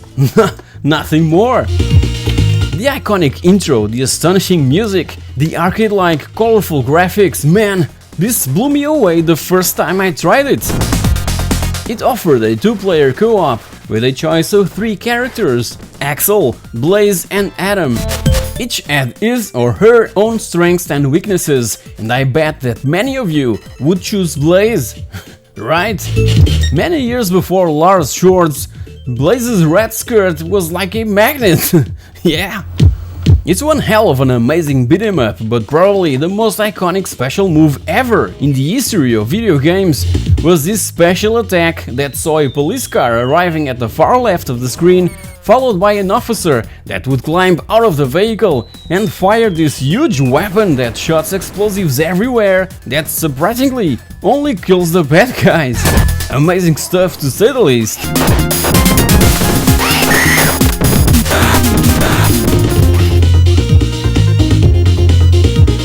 Knights of the Round. Every single one of us have already heard the story about King Arthur and the Knights of the Round Table, so with Knights of the Round, we had the chance to be part of this story in this hack-and-slash beat-em-up and role-playing game where, as we progress, our playable character has the ability to upgrade his weapons and armor. There are 3 playable characters to choose from: Lancelot, Percival and Arthur, the main protagonist that pulled out the sacred sword Excalibur, and his destiny is to slay the evil King Garibaldi. Horses are also present and of extreme importance, cause we can use them to ram the enemies.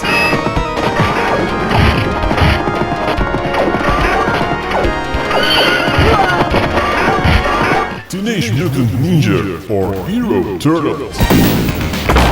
So it seems that no one talks about this, but in Europe, Teenage Mutant Ninja Turtles was known as Teenage Mutant Hero Turtles, cause some brilliant mind thought that the word ninja was just way too violent for our European fragile minds. Just can't quite know why. On screen, he splashed the altered logo and the music playing is the exact same old song from the animated series repeating ninja over and over again. Hang on, April.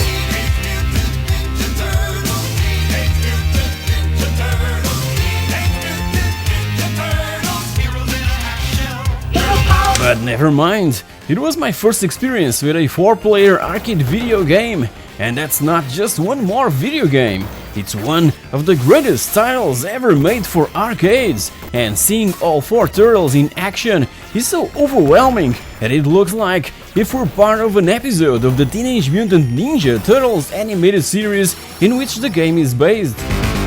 So we have to rescue Splinter and the lovely April, and for that we must fight our way through hordes of foot soldiers and face the Turtles' worst enemies. It's still for me the best Turtles video game ever.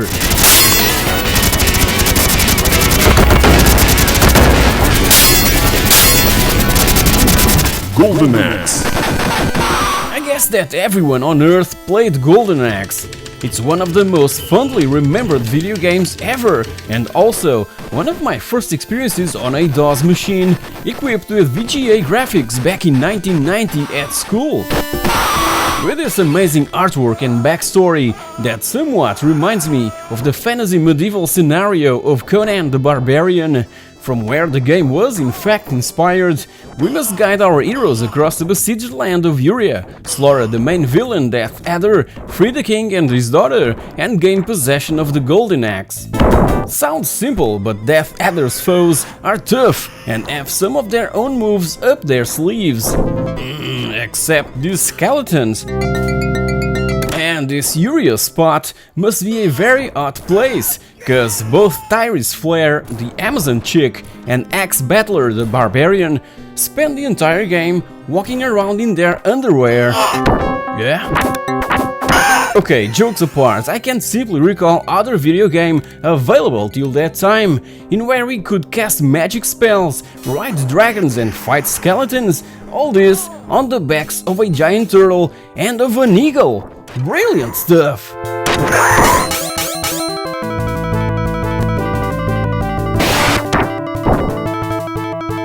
Final Fight. Now, and as for Final Fight, it must mandatorily be played on a real arcade with a proper arcade stick. As I said before, I was never a huge fan of one-on-one fighting games like Street Fighter or Mortal Kombat, where the play is confined to a kind of ring, but these sort of side-scrolling beat-em-ups were my thing back in late 80s, and Final Fight is my absolute favorite. I need to have a purpose on a video game to keep me focused, and again, in Final Fight, we simply have to save Jessica, the daughter of Metro City's mayor. Amazing level design, amazing sound, amazing music, amazing ambience, a freaking amazing game in all respects. It was hugely influenced by the also astonishing movie Streets of Fire from 1984 and suffered from a bit of controversy when it arrived in the US. The fact of players being able to beat up women was a huge problem, so Capcom's American division simply stated that Roxy and Poison were transsexuals. So now, in a flash, it was okay for players to beat this girl like 100% dudes. Yeah, go figure. As seen and judging by my choices, playing beat-em-up games at the arcades was for me the ultimate experience. It was where you could find the top of the line in what video game related technology was concerned. Obviously that having the chance to play at home those ports from my favorite arcade games was a truly awesome experience, but the good old arcade stick will always have that unmatched feeling. And here you have it, my favorite classic scrolling beat-em-ups with a few hack-and-slash elements. Tell me down in the comment section below your personal favorites. I wanna discover more, cause despite not being a fan of fighting games, I'm a sucker for beat-em-ups. So if you've enjoyed this episode of It's a Pixel Thing, please like, share, subscribe and click on that bell icon so that you're notified when all my future content becomes available. Thank you very much for watching, and I'll see you all in my next video. Cheers!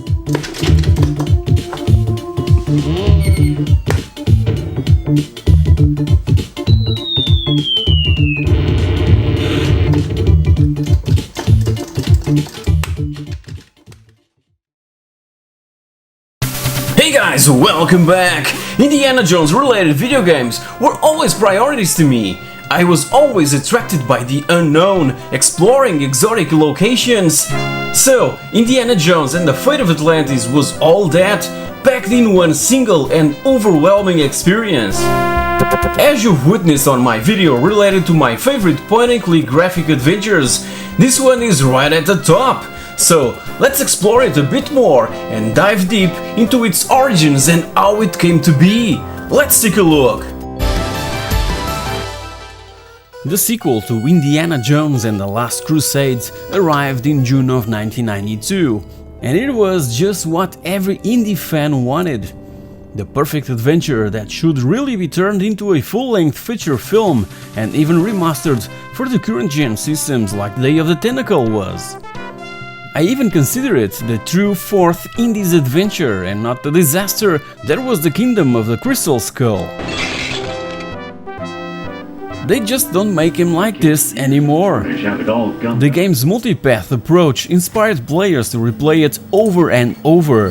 The international travel to these beautiful locations, the interesting characters, the music and voice acting, the well thought out puzzles, the double-crossing Nazis, the mysterious artifacts, all these ingredients were very well mixed up, offering a compelling story that grabbed the player right from the beginning. Let's find the airport. Screenwriter Al Barwood, that would later return to also write the script for Infernal Machine, wrote an amazing plot centered around the lost continent of Atlantis. Barwood is an old friend of George Lucas. They went to film school together and George knew Al's huge interest in games back in early 80s. So Barwood started to hang around the Lucasfilm Games group for several years, where he met folks like David Fox, Ron Gilbert and Noah Falstein. As you know, these three guys were the ones behind Indy's previous adventure, Indiana Jones and the Last Crusade. When the time came to produce a sequel, everyone was working and pursuing other projects, so the doors were completely open for Barwood, and his background in script writing and interest in video games led him to winning the jackpot. Even so, Barwood ended up receiving a little hand from Noah Falstein after all, that helped him out on writing the story for Fate of Atlantis, also conceiving the idea of the 3 different paths, perfectly capturing the spirit of the original movie trilogy.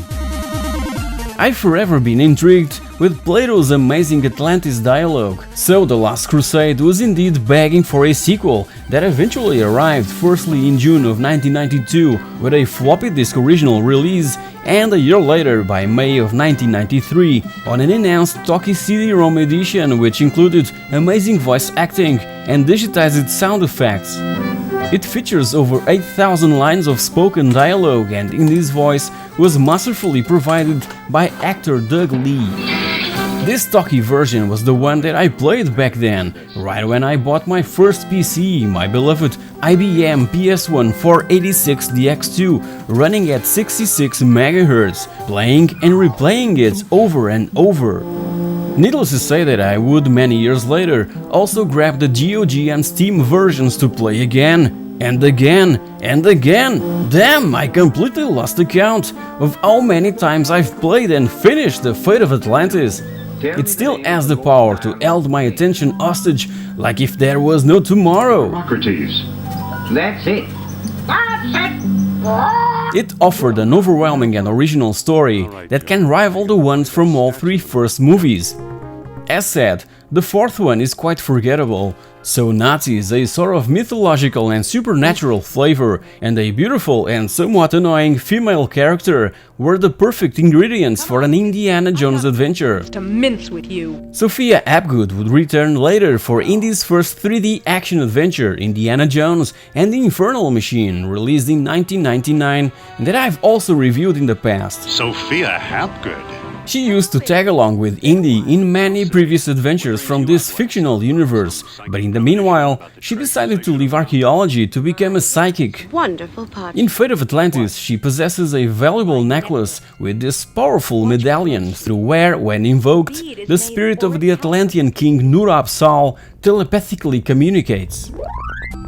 As the name suggests, we take control of the famous archaeologists in a frenetic race against the Nazis to be the first to unveil the secrets and whereabouts of the lost civilization of Atlantis. The action takes place in 1939 when Hitler's foes are searching for an ancient Atlantean power source that will potentially supercharge their tanks and bombs. You saw that? So off we go on a globe-trotting adventure which manages to capture all the action, humor and undertone of the movie franchise, with John Williams' intemporal soundtrack playing in the background.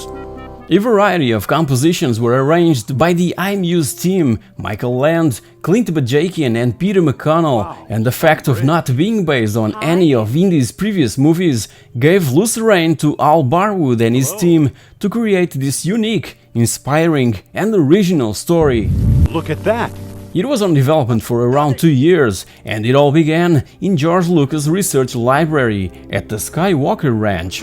There was a book of world's unsolved mysteries, from where this diagram of Atlantis popped out. It was screaming to be transformed into a video game. And so it was. Obviously, that a huge amount of research was in hand so that a convincing story would arise out of it. And that was when Barwood and Falstein learned about orichalcum, the Atlantean semi-precious alloy, something that really plays a huge part of this new Indy adventure. One of the many possible locations for the legendary Lost City was in the Mediterranean Sea, more precisely in Terra or Santorini, a volcanic island in the Aegean Sea, a few miles off Crete. Between the centuries 17th and 15th BC, a massive volcanic eruption took place, which led also to a huge tsunami that ended up annihilating the Minoan civilization on Crete.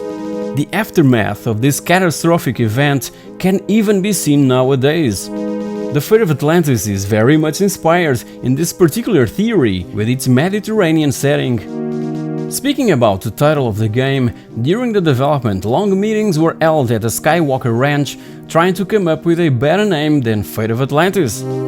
Is there a better title than that? I doubt it. Also during that process, Dark Horse Comics created a series based on Barwood's and Falstein's story with an initial title of Indiana Jones and the Key to Atlantis, and later renamed to Fate of Atlantis. It was published in 1991, a year before the game's own release, and despite being the same basic plot, there were some notable differences in the story.